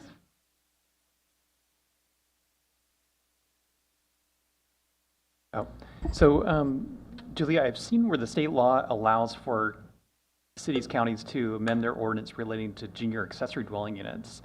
And I'm seeing some stuff on the internet where it looks like there may be an allowance to allow a junior accessory dwelling unit to be attached to the ADU. But that may be only if you would incorporate that in your own ordinance. So I guess my question is that something you guys looked at? Because I don't really see why there should be a prohibition of if someone has a standalone single-family home, doesn't want to incorporate the junior accessory dwelling unit. For people who aren't familiar, up to 500 square feet must have an exterior entrance, but also a potential interior entrance to the rest of the home. But I guess I'm not clear. I don't see a public policy disadvantage to allowing it to also be having a JDU of up to 500 square feet attached to an ADU rather than to the main, maybe the original house. I will, thank you for that question. I will probably want to just re-review the changes that were made at the Planning Commission hearing, because we did include language that was a newer section that had been added to state law, which really focused on certain types of conversions of accessory structures and allowances related to that. So I'll want to double check before I respond for sure. That doesn't immediately come to mind to me that was part of those, but I would like to double check before I say definitively. So I guess my hope is if it's allowed, that the ordinance in some way could, if the county's allowed to permit a junior accessory dwelling unit to be attached to an ADU, I would like to see the policy reflect that. If the county's allowed to permit that. Okay. Thank you. Supervisor Williams? Yeah, I read all of the attachments the other day. It was a lot, but it looked like really fine work. I hope you enjoyed the process. A lot of cleanup. I would move the recommended action. Okay, thank you for that. Supervisor Hashak?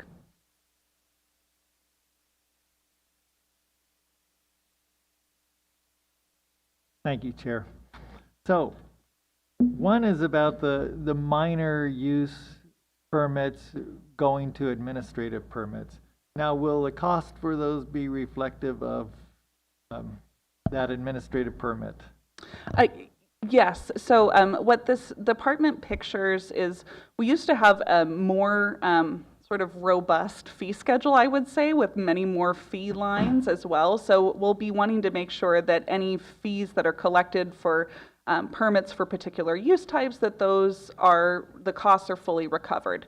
We do have cost recovery agreements, so I'm not picturing that fees would be modified for administrative permits off the bat, because if we do have extraordinary circumstances, we do already have a pathway to obtain full cost recovery. So, so to answer your question, the use types that have moved from a minor use permit to an administrative permit would be subject to administrative permit fees if there was unusual processing associated with those such that we exceed the amount that is normally collected. Then we would be asking for an additional deposit, as we would with any other application. Okay. Going to the 20.036 extractive use types.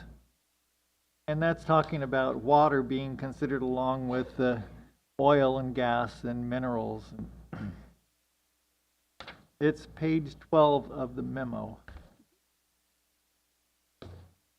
So my question is, it sounds like it won't have any effect on water itself, even though it talks about it, includes it because it comes from 1985 issue. But you know, we've talked about this ordinance that was proposed for water extraction and for sale. And so I'm wondering if this will have any effect on that other proposal about water extraction for sale. That's a great question, and I think that since those regulations have not been adopted yet at this time, of course, with any ordinance amendment that may come forward to include regulations for that water hauling and water extraction, we would want to make sure that it aligns properly. But if I remember correctly, that that draft ordinance did mention requiring a use permit for these water extraction activities. So this actually aligns perfectly with that, in that this extractive use type requires a use permit in all zoning districts. Okay. Also with digital signs, which is 20.184. And, you know, when I was talking to Nash Gonzalez about a year ago about this issue, about how to make sure that we can prohibit any more digital signs in Mendocino County. And in 20.184, you were talking about stroboscopic and all these other types of digital signs, I imagine. But then it says that there's an exclusion for signs that show time, date, or weather. And, you know, according to what Nash was saying, was that all of these signs will include time, date, and weather, you know, as one small percent of the time they're using for digital ads. And you can see it in the one in Calpella. You can see it in Petaluma when you go by the car dealerships and that huge one. So my question, or what I want to send with the staff, is that we don't allow that exclusion for the time, date. You know, there's certain time, date, and weather just because they have that on their menu of ads that go through. Because there's one thing to have it on the savings bank or whatever when you show the time and date and weather.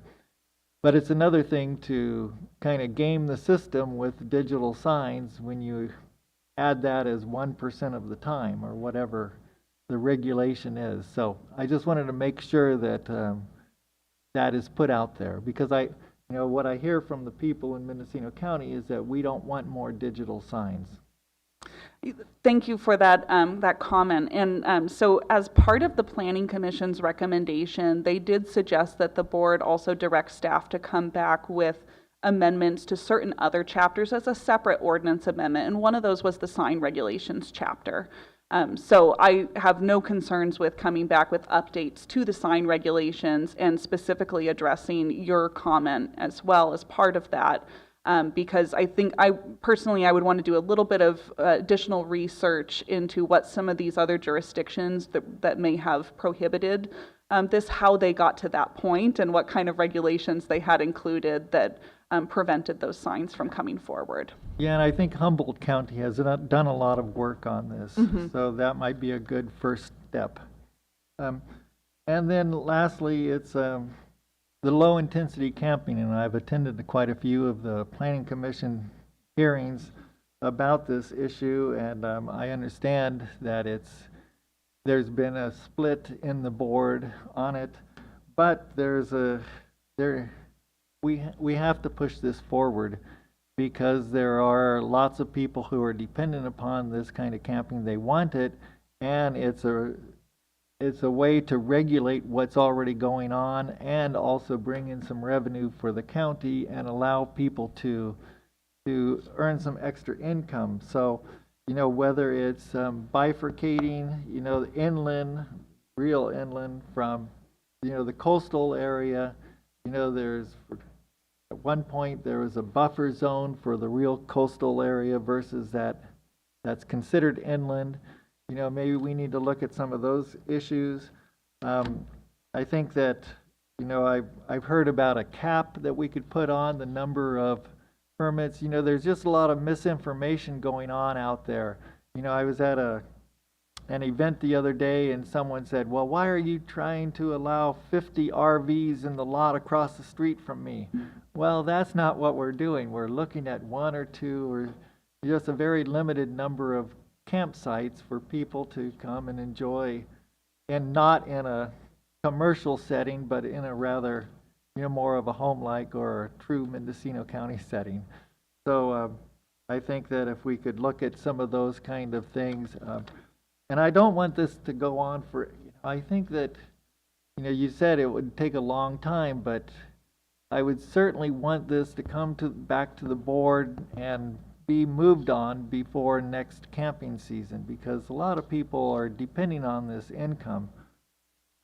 Yeah, thank you for those comments. And yes, there is a lot of misinformation out there that I saw in the public comments as well, and confusion about what the use type includes. Many were conflating it with addressing homelessness issues as opposed to being really for a transient habitation, like a more of a short-term use type of activity.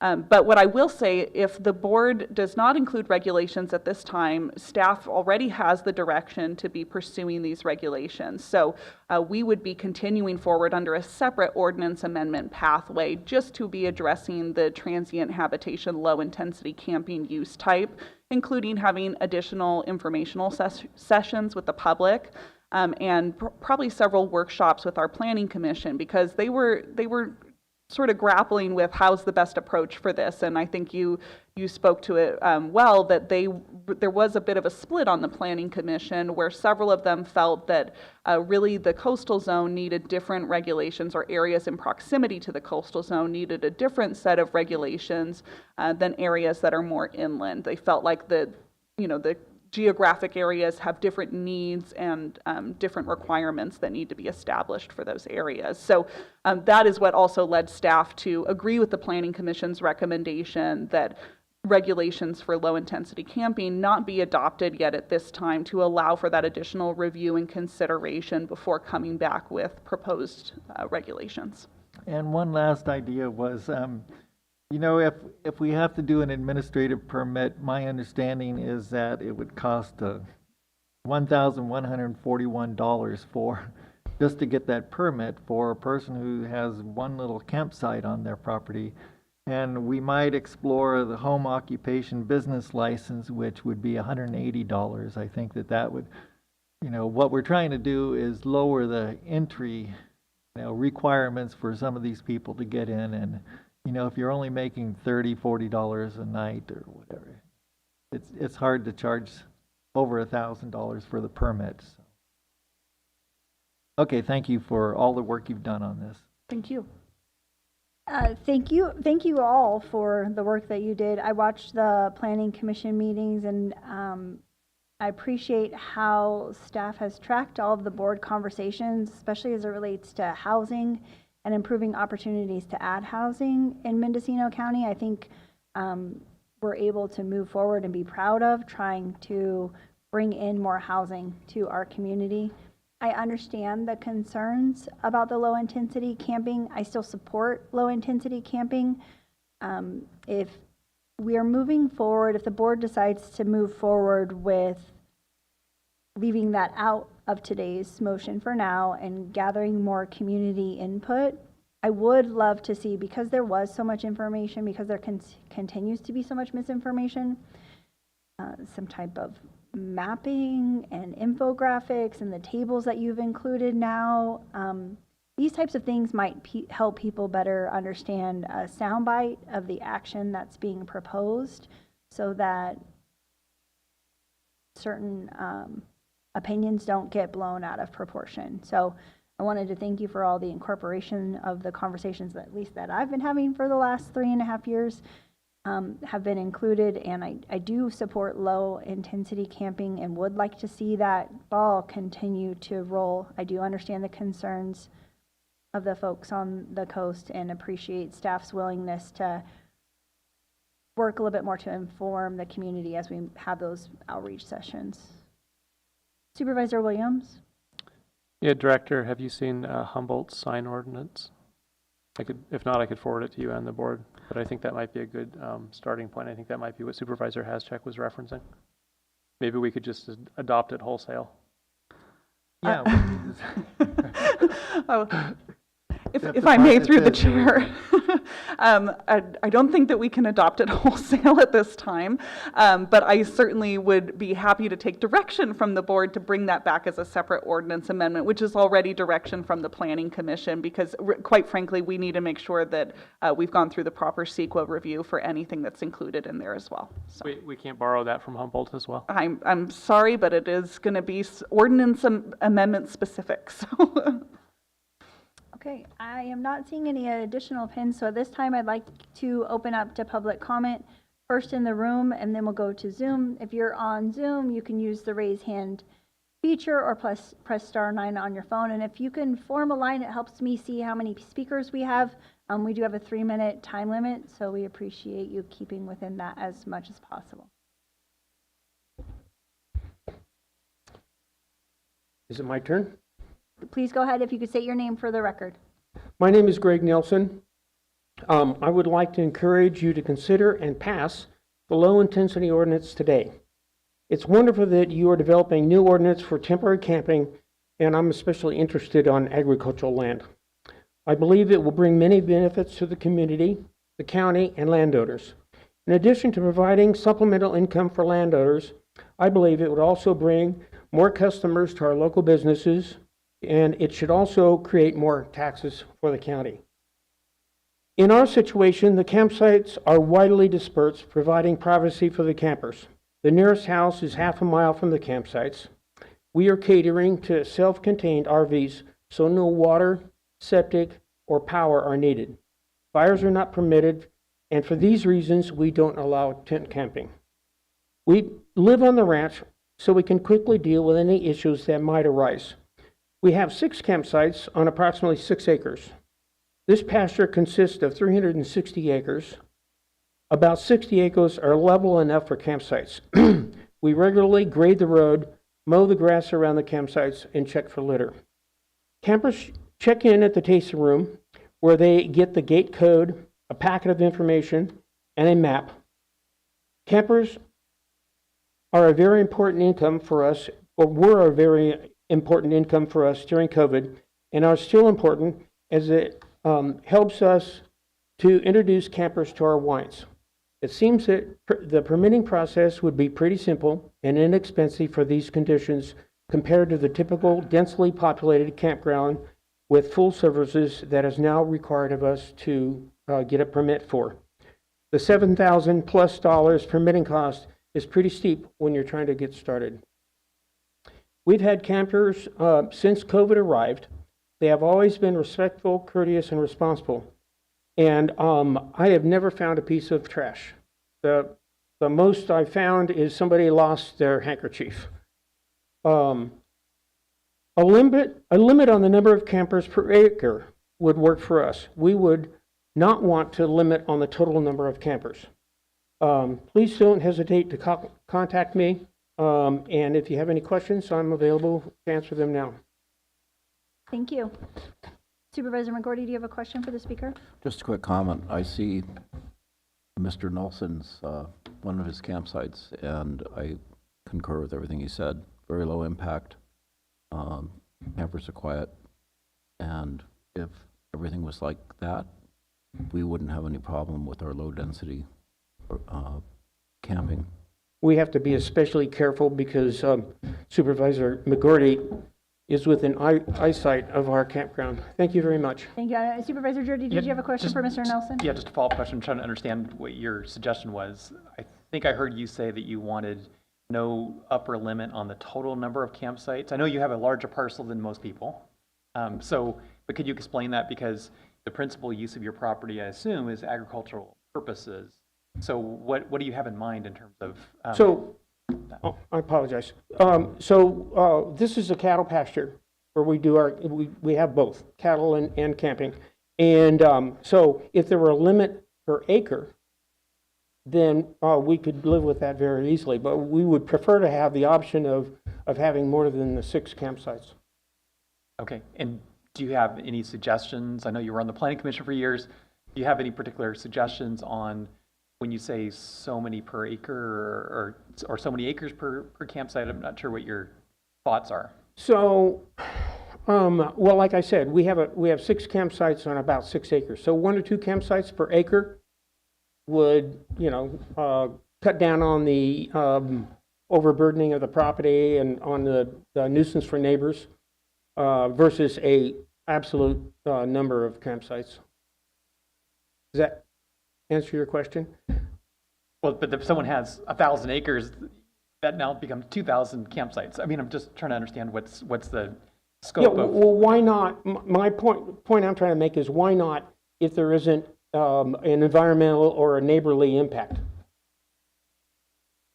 And I guess that's the crux of it. How do you establish that if it's a simple permit? When you scale up to a certain point. I mean, I could see the simpler permit for fewer number of sites, but if something were to scale up, it seems like there's potentially more impact. I don't know. Thank you. Thank you. I think there will be more to come. I'm sorry? I said thank you for your feedback. There'll be more to come. Yeah, thank you. Next speaker, please. Hi, my name is Katie Pence, and I am on in the coastal area, so this is a little bit not totally relevant to the inland code, but since the inland code affects the coastal code, I'm interested in it. I do short-term rentals. I have a farm on 40 acres. I'm zoned RMR. I was part of an original farm, and I farm on my acreage. But because I'm not zoned ag, which is almost the entire area between Gualala and Point Arena is not zoned. There's not one agricultural zoned parcel, except I think there was one that just went through county on Iverson. But there's rangeland and TPZ. But so like limiting what zoning codes would allow camping would also be something I would not encourage. I really like the concept that you make this affordable. The way that it was, this is my 3rd meeting that I've been to with the supervisors on this particular subject. And I drove 2.5 hours to get here. And I think that your idea of keeping it very, very carefully affordable, because the ones last one when they were talking about a use permit, which is very, not cheap. I know before it was $5,000 a use permit. And then also having to do like a public hearing or, business, I already have a business license for short-term rentals. But making it affordable to be able to do this, I think is incredibly important. We are really in a very dire need of more economic support in our area. In Gualala, Point Arena area is really basically just dying without locals having the pot money that they had before.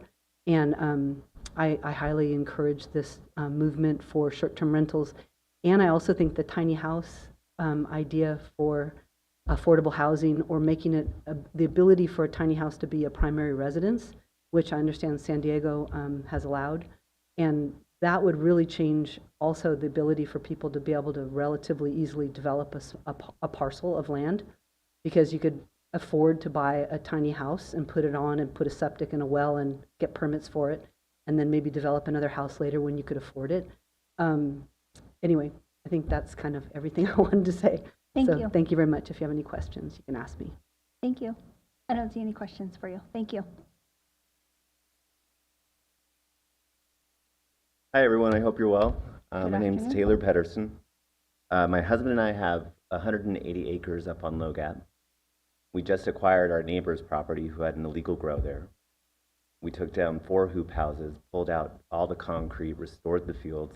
We run a hip camp, and all this money went to the restoration. So I want to point that out. The second thing I'd like to point out is the 2 economic drivers of Mendocino County, tourism and agriculture. So Chris wasn't able to be here today. I'm going to read what he wrote for you, okay?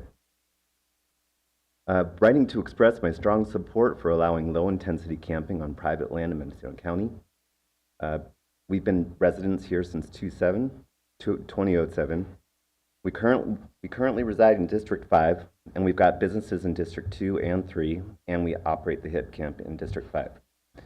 Camping on private land offers numerous benefits to rural landowners, the farming and ranching community, the local economy. We refer our hip campers to local businesses, my business, other people's business. We get to see like our land through people from the Bay Area come up to see this beautiful county, and they're just blown away. They keep coming back. They're really happy with it. And I think you should really consider the transient occupancy tax income that comes from these campers. I think it's very important. So I'll leave this with you. Sure, thank you. Thanks. Hi, my name is Lindsay Wood, and I'm also known as the Tiny Home Lady. I appreciate the staff's work on the inland zoning and all the work that you've all been doing, and the Planning Commission that was here a number of weeks ago. I want to highlight my client back there, Kaylee, who is, the main part about the story of American Dream is being able to have home ownership. And as a working professional, Kaylee's young, she's starting out, so the idea of buying a whole home and land and all that costs here in this area is just unattainable. So being able to buy a tiny home with the opportunity of maybe putting it at the Blue Lakes Village RV Park that just had a big tiny home showcase, and then eventually being able to buy her own property with the kind of ordinance that would be passed part of the inland zoning, gives her an opportunity to tap into that American dream that so many other people have as an opportunity. I, as a marketing company owner, Build More Houses Now, would do the work that it will take to educate the people once this ordinance gets passed. I love the junior ADU adding to the ADU. That's a thing I didn't even think about. And there's a lot of different opportunities. Every property is a little bit different. So how things are shaped, what's already on the property. I think the opportunity now is giving the homeowners the biggest chance for them to make the choice. And that's really been the best part about our democracy, is the freedom.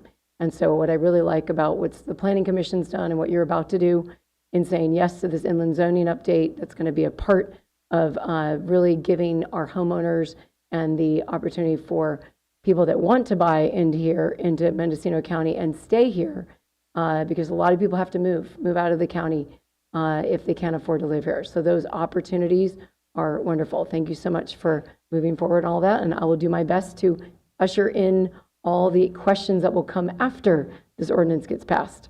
Thank you so much. Thank you.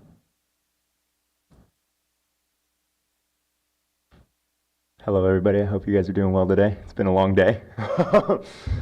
My name is Nick Johnson. I am here kind of on behalf of my mother, who has been running a hip camp, or has been trying to run a hip camp for a little over, she tried to do 2 seasons, but there was a neighbor complaint, so she had to shut down both seasons, which is really unfortunate because, as many of the other hip camp hosts here, we have overall very good success. I believe we have close to a 50% retention rate, meaning the people that have come one time have come again back up to our space.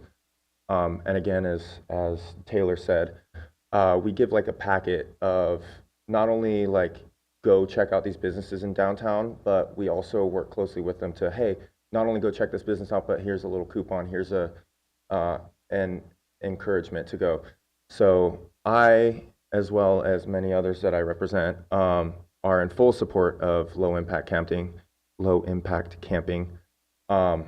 And as someone else mentioned, I don't know, we did / hopefully continue to do only RVs. So there's no tents, there's no fires, water's contained, septic is contained, electricity is contained, and the property is on ag land, which is another kind of note. It's difficult to know that so many other people are able to operate hip camp, and as the planning commission meeting I was at, people know that there are people operating not illegally, because it's all in the shades of gray still, but to know that people are still able to do it, and to know that we are not, because we had a neighbor complain and code enforcement has been there to shut it down. So we stopped, but we would love to see it pass, and we'd love to see low impact camping available and help. So Thank you you. guys so much. Questions? Nope. Thank you. I do have 2 hands raised online. We have one more person in the room, it looks like. Good afternoon. I am in support of this type of camping. I think it's a great revenue stream for our county, and I say that with some reservations. So my reservations would be is the old adage of be careful what you wish for. One, do you have the staff that can supervise and code enforce? Because we have a tendency in this county to get too much under our belt and we can't supervise. So that's one big concern I have. Second is be careful what you wish for, that too much of a good thing doesn't mean a lot of money to the county. We had the cannabis, everybody jumped on the gold rush for that. Everybody planted grapes. So some of these revenue sources have dried up. So now if you got everybody countywide, go ahead, put your hip camp out there, you know what's going to come with that. It's going to crash because too many people are doing it, and this guy's over here renting his place for $15 a night, and this guy's trying to get $50, and therefore nobody's going to make a bunch of money in this. Now, I think Greg back there, Greg Nielsen, has a good property set up for what he's doing. I don't know, I've not even thought about how many units you should be able to put on your property, but I think his is a good example because he fronts a county road. I am totally against, and I think it will be one of the biggest mistakes our county does make on this ordinance, if it goes through, is to allow these camping sites on a shared private road with ingress and egress with an easement. It's against the law. You cannot overburden easement, and that'll be a legal issue that will come back to haunt you guys with a lawsuit by a property owner that comes and applies and gets their permit, administrative permit up at the county, to find out that all the neighbors protest it and they've invested with a permit and money and time in this, and now they can't do it. So it should not be on anything other than a county fronted road. There should be insurance in place. We're all one step away from being on Covered California, the California Fair Plan, because there's not insurance available for a lot of these campsites. It's very expensive to get, and the county should check with some insurance brokers locally of what's available out there. I don't want the guy's campsite over here to catch my property on fire. He has no insurance, and now I have to go put it on mine and get canceled. So insurance should be in full force and effect for these campsites. And no fires. This is a disclosure. When we sell real estate, we're now going to have to disclose that there is a campsite, or a 20, 30, 50, whatever you allow. We're going to have to disclose this to buyers. So I want you to know that that will affect some property values for people. So anyway, that's all I have to say. Thank you. I think Supervisor Hashak has a question for you.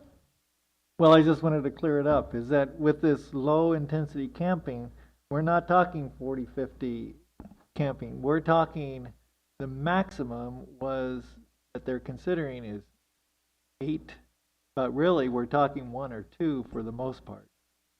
Yes, sorry, it was 9 overall 9 was is the cap. very maximum. Other than that, bigger than that, you need a major use permit, right? Well, you said 9, but let's say if you go per parcel, legal parcel, and a guy, maybe Greg's got 10 legal parcels, I don't know. So, I mean, that needs to be looked at as well as to how many campsites. But regardless, I don't care if I'm next door to you and I'm selling my property, I'm gonna have to disclose that there's a campground over there, just as much as I would if there was a cannabis operation. It's just part of disclosure. No, you made some great points, so Yeah, thank you. but the road issue, the access is the single biggest issue, and that's going to alleviate a lot of your problems, because those are way up in the mountains and the hills where fires start and so forth, and so just keep it fronted on a county road. And I think if you reached out to our Realtor group and you asked us some questions on how to help develop this ordinance, you know, we could probably provide a lot of insight to you. So thank you for your time. Thank you. It looks like Supervisor Williams has Yeah, I a have a question for you. So I agree with pretty much probably all of your points, especially the fire. Where I got started on this was I saw these and thought we could need to shut it down. We're going to have a fire that'll burn a community. And then I put together how many of them there are, and these people need revenue. It's how they pay their property tax. Better is to regulate it so that we have some assurance of safety. But on the disclosure, can you talk a little bit? I mean, you wouldn't disclose there's a piano teacher 2 houses over, and there's you know, a leather maker and a guitar maker. There's cottage industry throughout the county. Why would this trigger a disclosure and those other businesses wouldn't? Well, I would disagree that if you got a person over there that has a musician that has got a band that practices all the time in their property, you can hear it, that's a disclosure. It's a neighborhood nuisance. So there's many things. If you have, here's the general rule for disclosure. If you have to think about it, you got to disclose.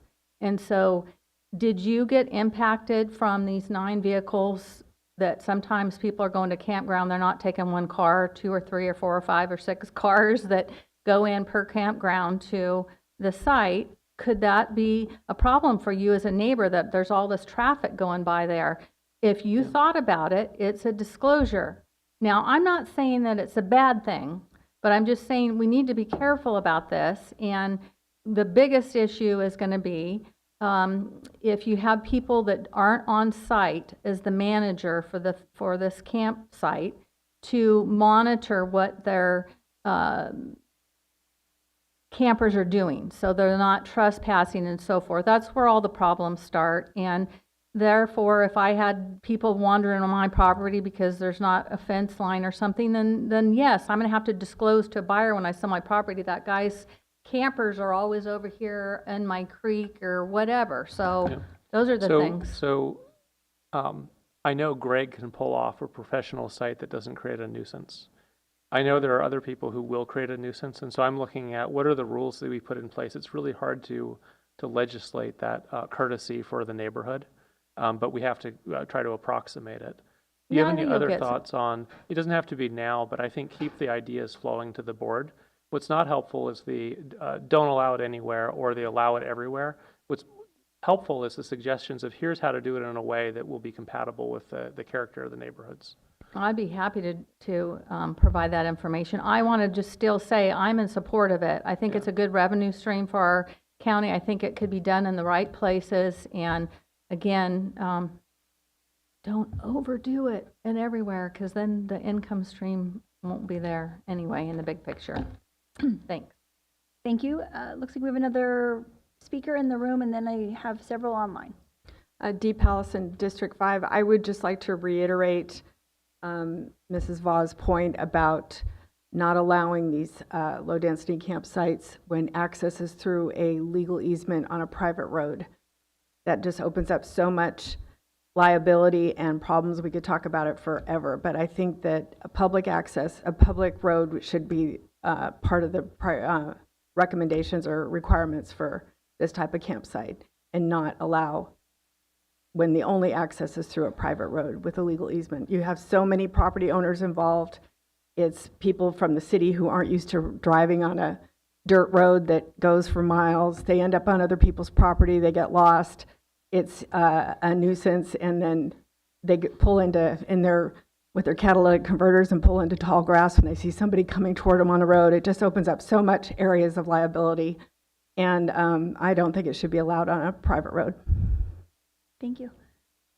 I have Zoom speakers Jasmine, Madeline, Cosmo, Scott, and Christina. We'll start with Jasmine. If you could please unmute and be heard.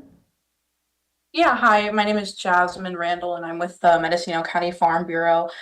First off, I want to thank you for letting me speak today.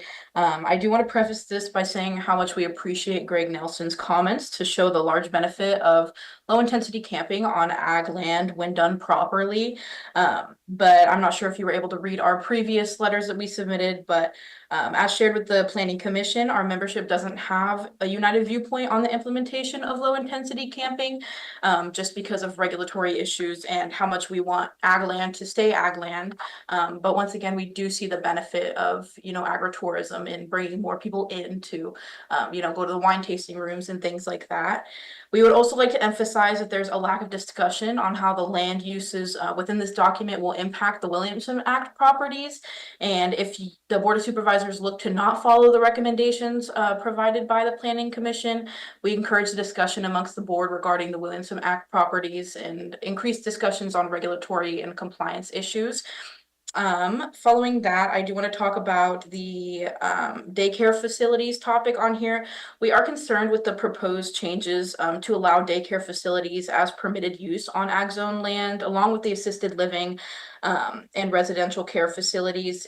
We are a little bit worried about this in regards to the Department of Pesticide regulation, which requires notifications of pesticide use during schools and daycare facilities.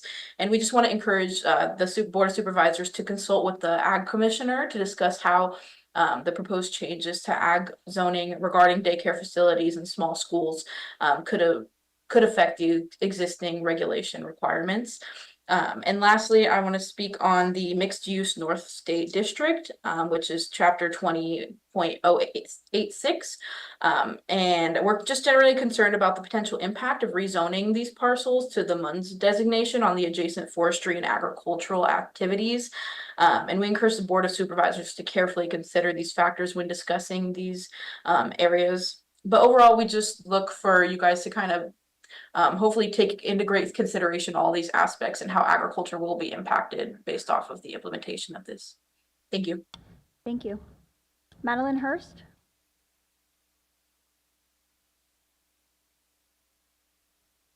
Hi, my name is Madeline. Both my husband and I, and this is a letter in support of the low density camping. Both my husband and I are third generation Mendocino County residents, now raising a fourth generation. We live in Albion and were able to purchase a 150-year-old home on almost 2 acres here in 2018 with the help of family.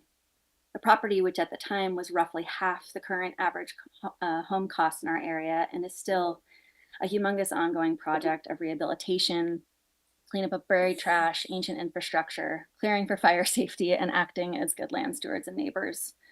Our insurance in 6 years has gone from under $2,000 to now over $8,000, and that is without fire insurance, even with living only about 1/8 of a mile from the fire department.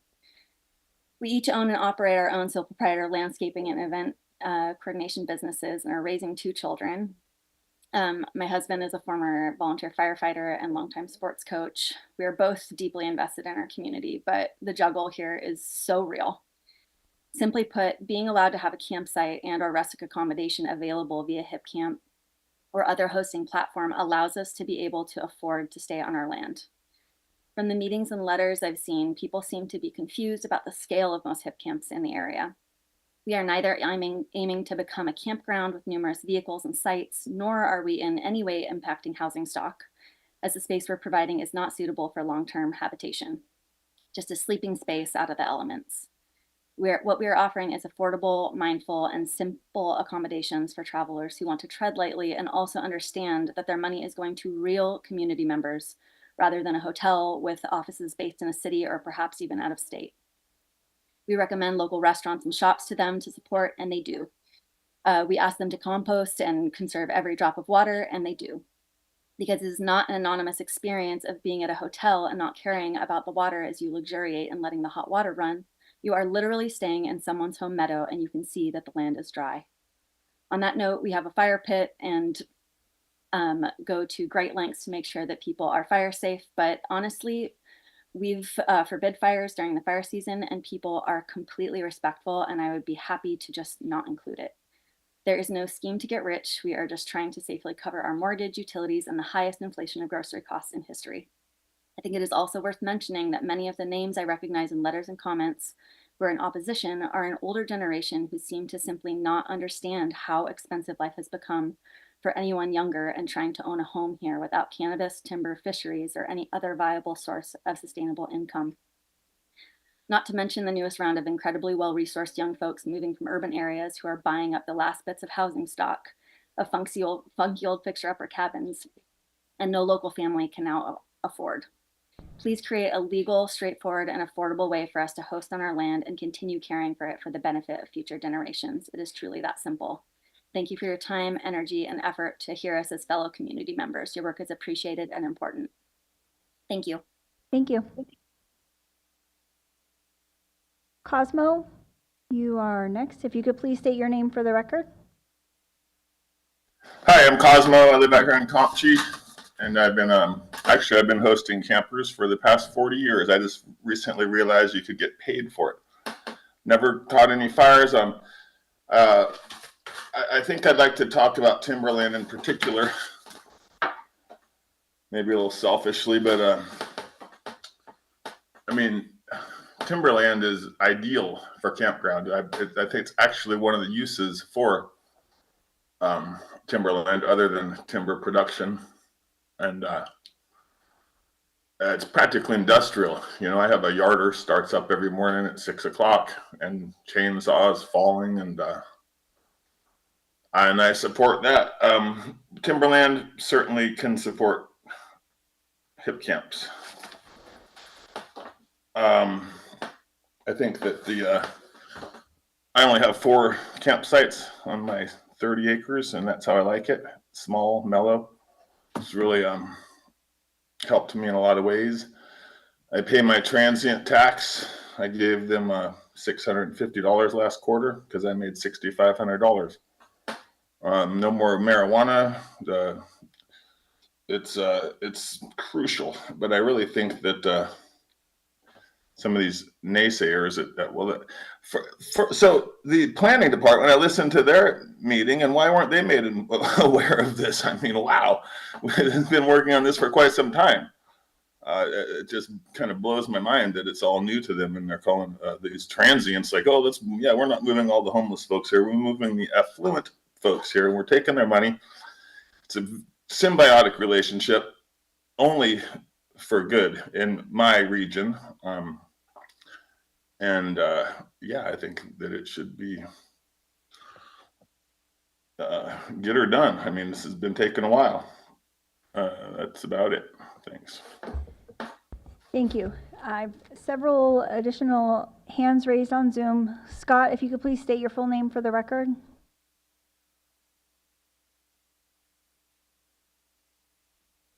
Hi, yeah, can you hear me? We can hear you.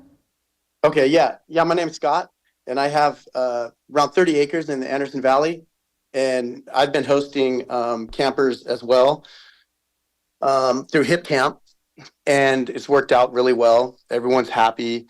All the people that come to the campsites clean up all their stuff. I mean, there's nothing. Every time I go there, there's nothing laying around. You know, it's the trash is all. You know, they take it with them, whatever they bring in.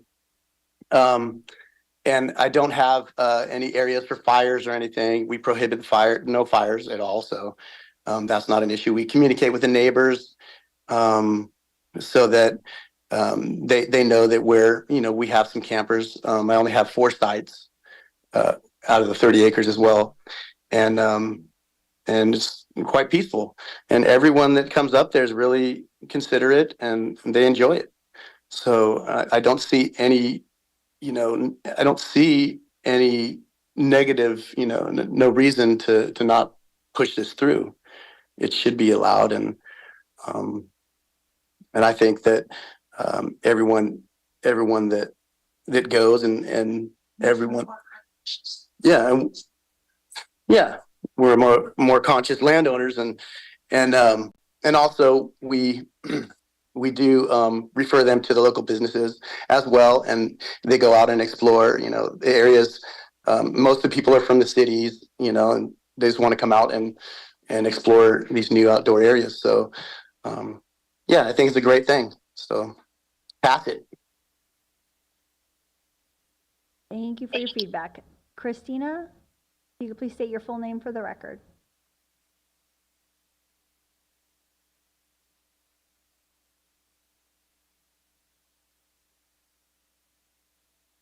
Christina, can you please unmute? We appear to be having technical difficulties, so I'm going to go to Ben Glenn. Hi, y'all. My name is Benjamin Glenn. I'm speaking in support of the low-intensity camping legislation. I'm fortunate to be a co-owner and steward of a beautiful property in Mendocino County north of Willits. We have 150 acres of quintessential steep NorCal woodlands with a gorgeous year-round creek. We've been inviting campers from Hip Camp for the past couple years. We have 4 dispersed tent sites that are very low impact, and we have strict rules about fire, litter, and noise. For the most part, the campers that we have who come are seeking, peace and quiet and connection with nature. Everyone who's come has been super respectful of us and our land and our neighbors. It's been a joy to share our land, and it brings economic activity to the county. And it allows us to continue investing in the care and restoration of this precious land. Given all that, I encourage you to consider and pass this low-intensity camping legislation and enable a streamlined and affordable permitting process to support this important use case of the land. Thank you so much. Thank you. Zoom individual identified as SLS, if you could please state your full name for the record. Greetings, Honorable Board of Supervisors. This is Suzanne Limley-Shine in Mendocino. In review of the recommended changes to the Mendocino County Inland Code, Division 1 of Title 20, the statement is referenced to Exhibit A, page A140, Section 20.164-015, Residential and Agricultural Use Types L Room and Board, which is only 2 units.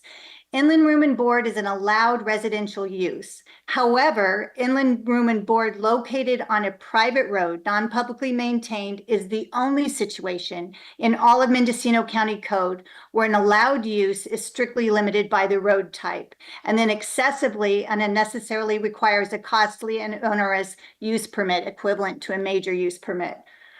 Other business uses are allowed by county code to operate in our neighborhoods on private roads without requiring any use permit or limitation, including businesses with much greater impacts. No other home occupation, daycare facility, cottage neighborhood businesses, cannabis, additional ADUs, GADUs, etc., allowed by county code in our inland neighborhoods have any such road restriction, nor is there a restriction of STRs on private roads in the coastal zone.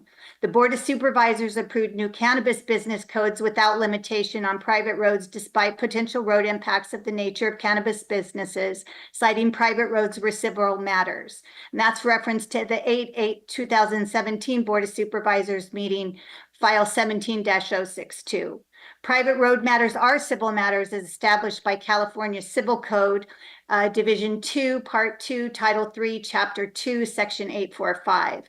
The county proposed housing amendments and code update outlines increased neighborhood construction and density, tiny houses, ADUs, GADUs, and additional business uses with approval simply as ministerial actions without any use permit requirement. Requiring any type of a use permit for inland room and board located on a non-publicly maintained road is a penalty without reason or merit while assessing all logical comparatives. Be it requested to strike from 20.164-015 L and L reads room and board the renting of not more than 2 rooms for occupancy by transient guests for compensation or profit. Please delete provided the parcel has frontage on a publicly maintained road delete a use permit is required if the parcel does not have frontage on a publicly maintained road. I'd also like to reference the Jordan versus Worthen case that was in the Appeals Court of California. It's a California civil case in Mendocino County that addresses private road rights and also vacation rentals. So I'd like to thank you very much for your attention to this matter. Thank you. Thank you. Elise Ackerman?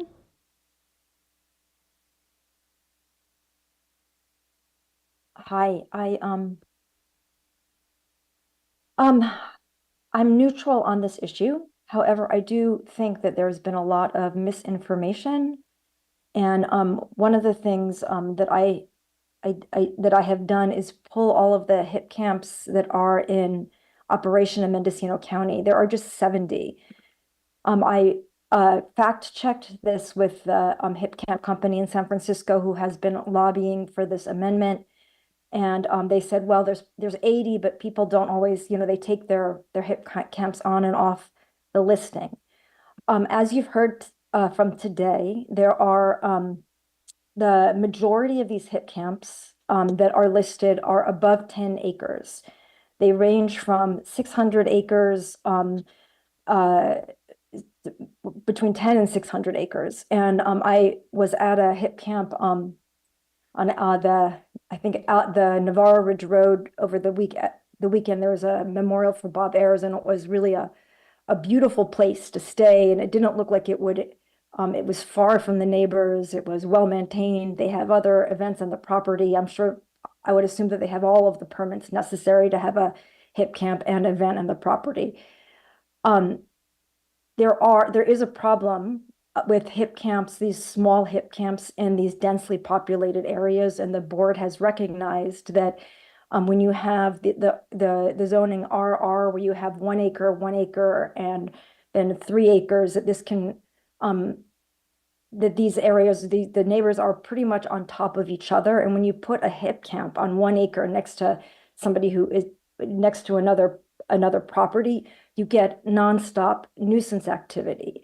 And you have heard from some of the people, they haven't said how big their HIP camp is, but the people, that there is a lot of objection that you heard at the last hearings about this from people who are living next to these HIP camps. And so I think it's very important to look at the size of the HIP camps, and the planning commissioner who represents the coast, that was one of the issues that she brought up, that you really have to perhaps have maybe HIP camps over 5 acres, anyway, the zoning it needs to be different, and perhaps not allowed at all on the smaller parcels where it's really not an appropriate use, and particularly on the private roads, which, as everyone knows who lives on a private road, are already a difficult situation enough. And when you introduce the HIP camp and the nuisance, what you're doing is you're really pitting neighbor against neighbor, and it's just you are. I feel like when I'm listening to the supervisors talk about this, that you have a idealized version of what this is like, perhaps based on the experience of staying in HIP camps, and I have stayed in HIP camps that were remote, and but a HIP camp, when it's really in a driveway, and some of these HIP camps are just in driveways on 1 acre parcels, that's not, I don't think that's something that people want in the community. And I think that they have been trying to express this. And it's really interesting to me that nobody here is representing that voice when they did hear that, when they came out so strongly for the Planning Commission. And so anyway, I do encourage the commission to continue to take a look at this and to make sure that you're operating on the basis of real information, not information necessarily that you're getting from HIP camp, which I know has given you a lot, and to really ask the people who are advocating for the HIP camps how big their camps is, how many complaints they've had from neighbors, what's their fire plan, and have they ever had to call the police department, and then to cross-check that with the local fire departments. And I've reached the end of my time. Thank you. Robert, if you could please unmute and state your full name for the record.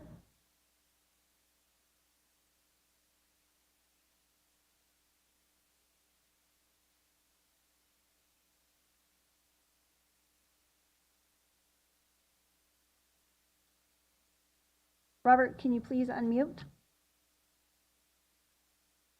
Seems we're having technical difficulties. We'll go to Melissa. Melissa, if you could please unmute, and then we'll go back to Christina and try Robert again. Hello. We can hear you. Can you hear me? Yes. Oh, hi. All right. Hi. My name's Melissa Osman. We did have a hip camp. We had 16 acres north of Ukiah. Just a ideal spot, very successful. Most people from the city, incredibly respectful. But we did have neighbor complaint and we shut down. And trying to get a permit so I could do it was I didn't know what to do when I first started it. I went to the fire department. So I did check with the fire department because that is a concern. So the fire chief in Redwood Valley, that was my area, he was very grateful that I went to the fire department first. He said he wished all of the hosts would go to the fire department and check with the fire department because they're part of the equation. And the county, there was no permit. Then insurance. Hip Camp, I was working through Hip Camp. Hip Camp has $1 million insurance policy. So I felt, okay, we're pretty well covered. And so we ran it, we hosted, it was wildly successful. It was great. Unfortunately, like I said, our neighbors, they didn't like it. Turns out when we shut it down, they just wanted to buy our property anyways. But anyways, I am looking forward. I'm so beyond you guys. I'm so looking forward to being able to walk into that county planning department and purchasing a permit. And like Supervisor Hashak said, and I appreciate your comment about the permit costs, $1,000 over. We're not running a Hilton. We're not getting a lot of money. These are $50, $60, $70 for a nice, it adds up enough to pay your taxes. But if we can make the permits affordable and get them available soon, hats off to all of you. That could happen. Be great. Anyways, that's my comment. Go low intensity camping, and can't wait to get a permit. Thank you for your comments. Christina, can you try to unmute?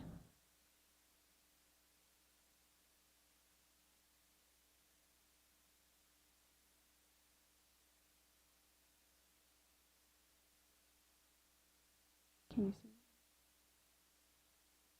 Okay. It doesn't appear you're able to unmute. Let's try Robert again.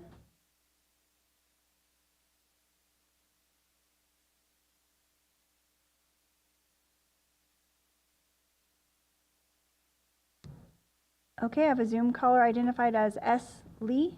If you could please unmute and be heard.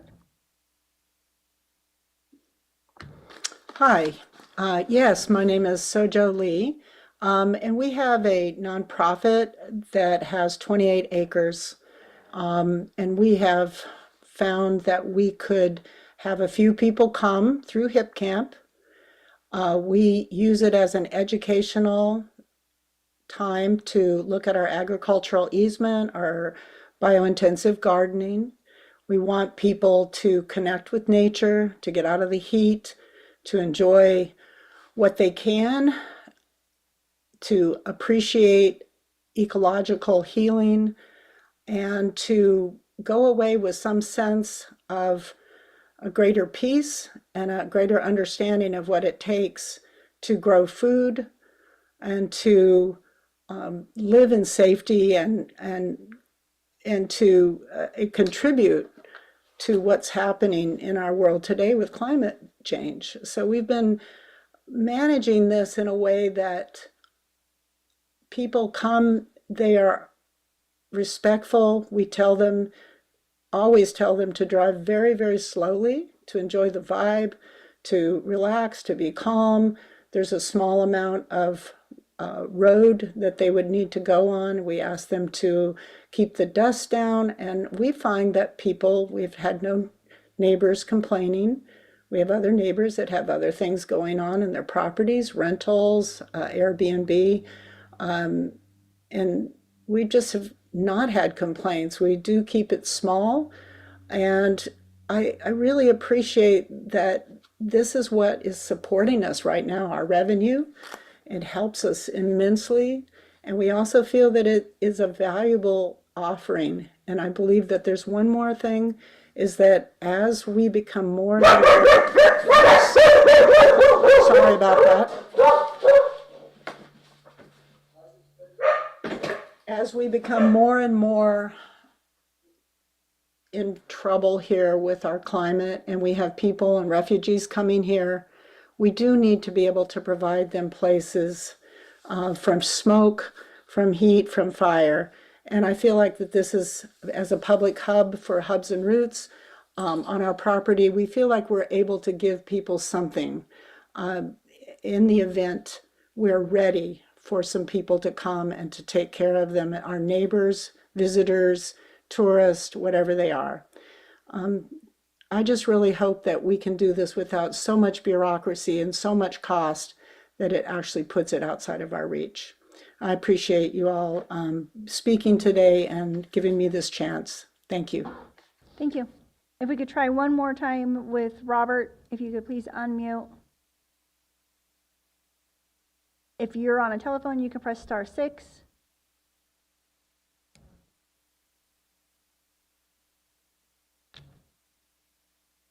Okay.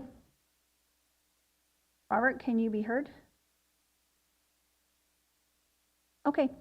At this time, I'd like to bring it back to the board. And we can close the public hearing. Did staff have any final remarks that they wanted to add? Yes, thank you, Julia Krog, Planning and Building Services Director. So I think I just wanted to come back to Supervisor Jurdy's original question about the attachment of a junior accessory dwelling unit to an ADU. So in reviewing, we believe we already have included the language that does allow for this as part of the update here. And it comes from California Government Code Section 66323, which I will say, quite frankly, is a very challenging code section to read. But we have included that in proposed Section 20.166045. Both A and B in that section seem to speak to it. Now, in reviewing this, we did notice that there were a couple minor corrections that need to be made to this particular section and the subsequent section where we had a misnumbering. So if it would be acceptable to the chair, I just want to share those on the screen briefly to show what we would be recommending that the board adopt as additional amendments to the code that's in front of you as part of the original packet. Yes, please do. Supervisor Williams, did you want to ask a question or make a comment while we're doing that? Yeah, quick question for Supervisor Haschek. I heard you begin about hip camp or short transient campsites. What would you like us to do to support? I think this is largely your district. Well, I appreciate the question, and I think that we do need to move it forward, but in a timely way. So I'm willing to send it back to the Planning Commission, but have them really focus on it.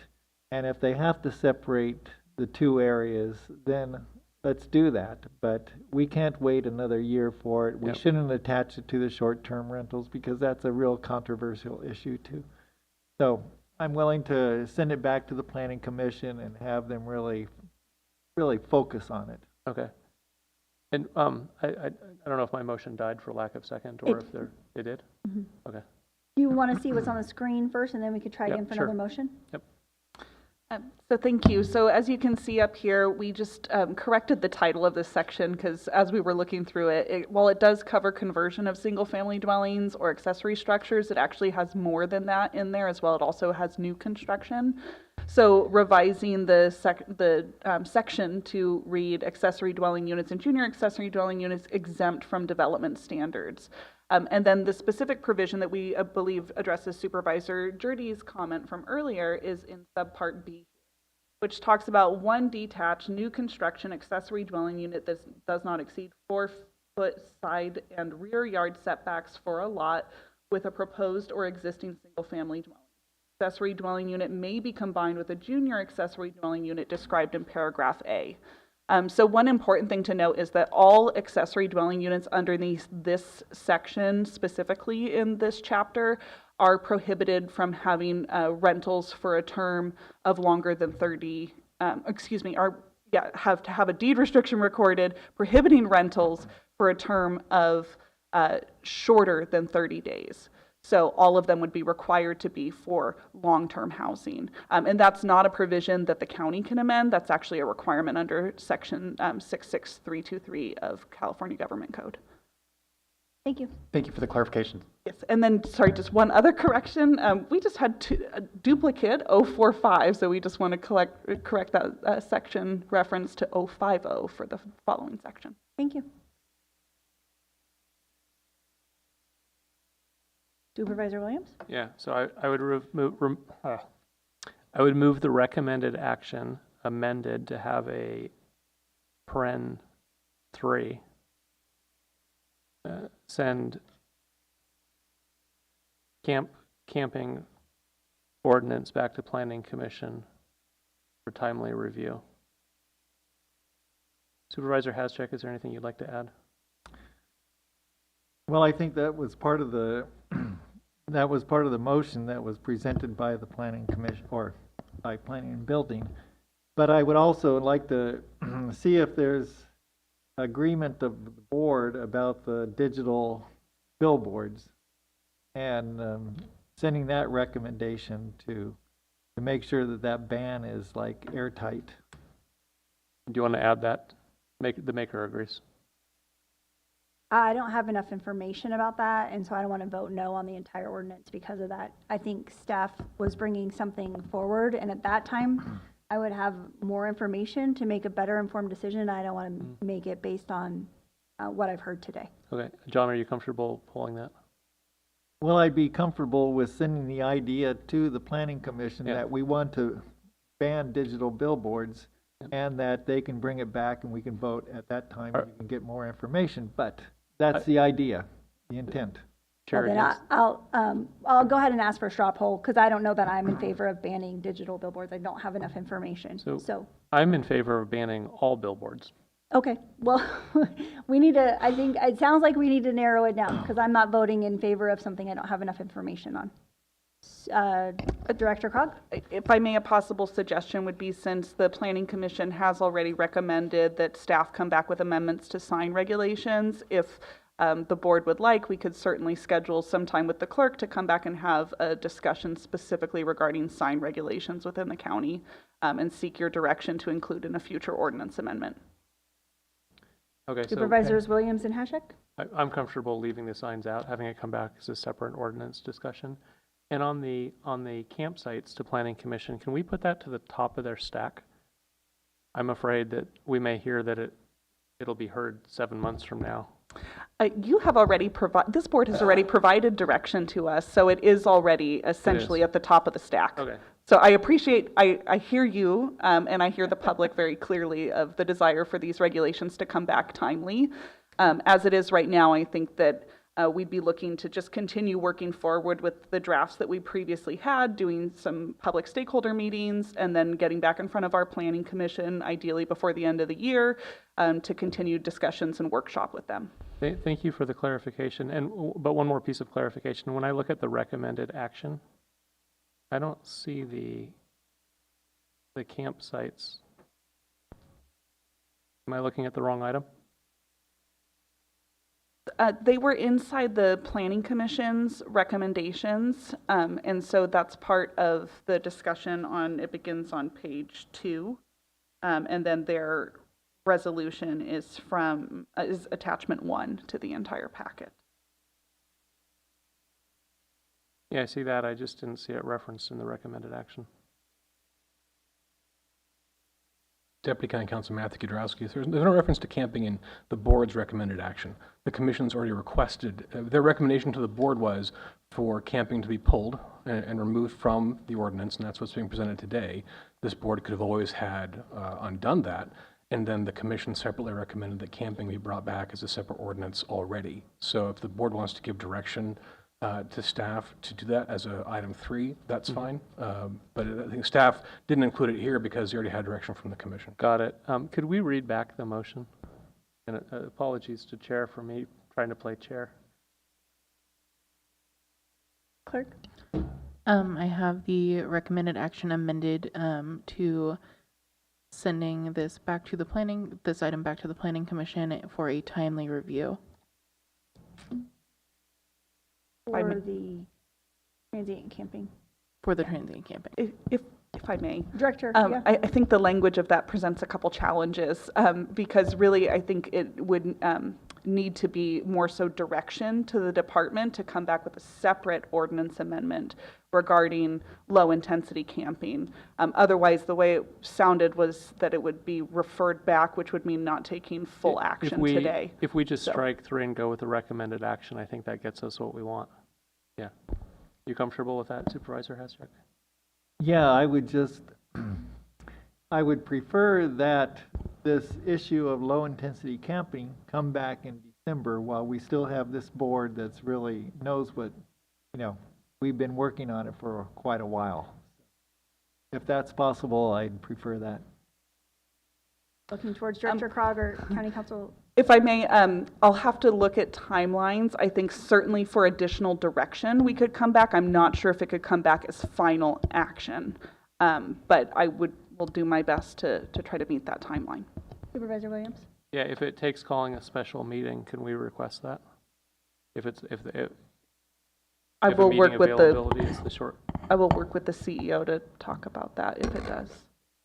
Certainly, if you're discussing if there's items or time available in December at this point, yes. So I don't think I'll have a problem getting on. As long as it's a 1 day or half a day, I don't.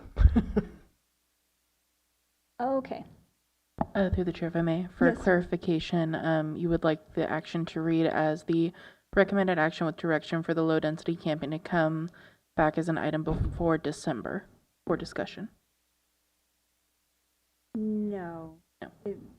The item would come back. I think the request is that it would come back for final approval by the board by December. By December. Okay. But it sounds like we aren't sure if that's going to happen or not, based on noticing the Planning Commission, getting community input. That's a lot to accomplish in 3 months. Mm-hmm. Okay.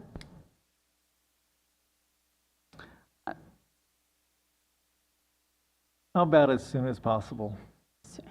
And we'll. It's dangerous, Supervisor. Yeah. Okay. Well, we understand the direction.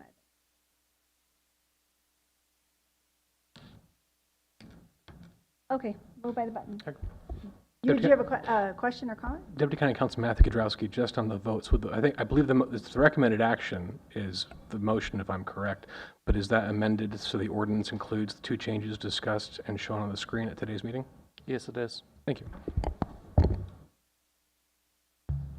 Am I the second on that? Okay. You nodded.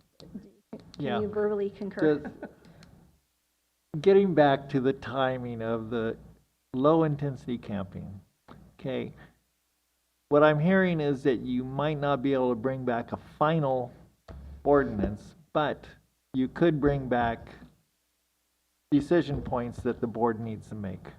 I could bring back additional discussion and direction with the board, yes. Okay, in December. That I can certainly commit to, yes. Yeah, okay. Thank you. I believe everybody has voted by the button. The motion carries unanimously. Thank you very much. Thank you very much for all of the work that you and your team put into that in the Planning Commission, and thank you everybody that stayed today for that discussion. There's not a CEO report today. That's item 4H. No legislative updates, I'd like to go to supervisors' reports. I will go ahead and start with Supervisor McGordy.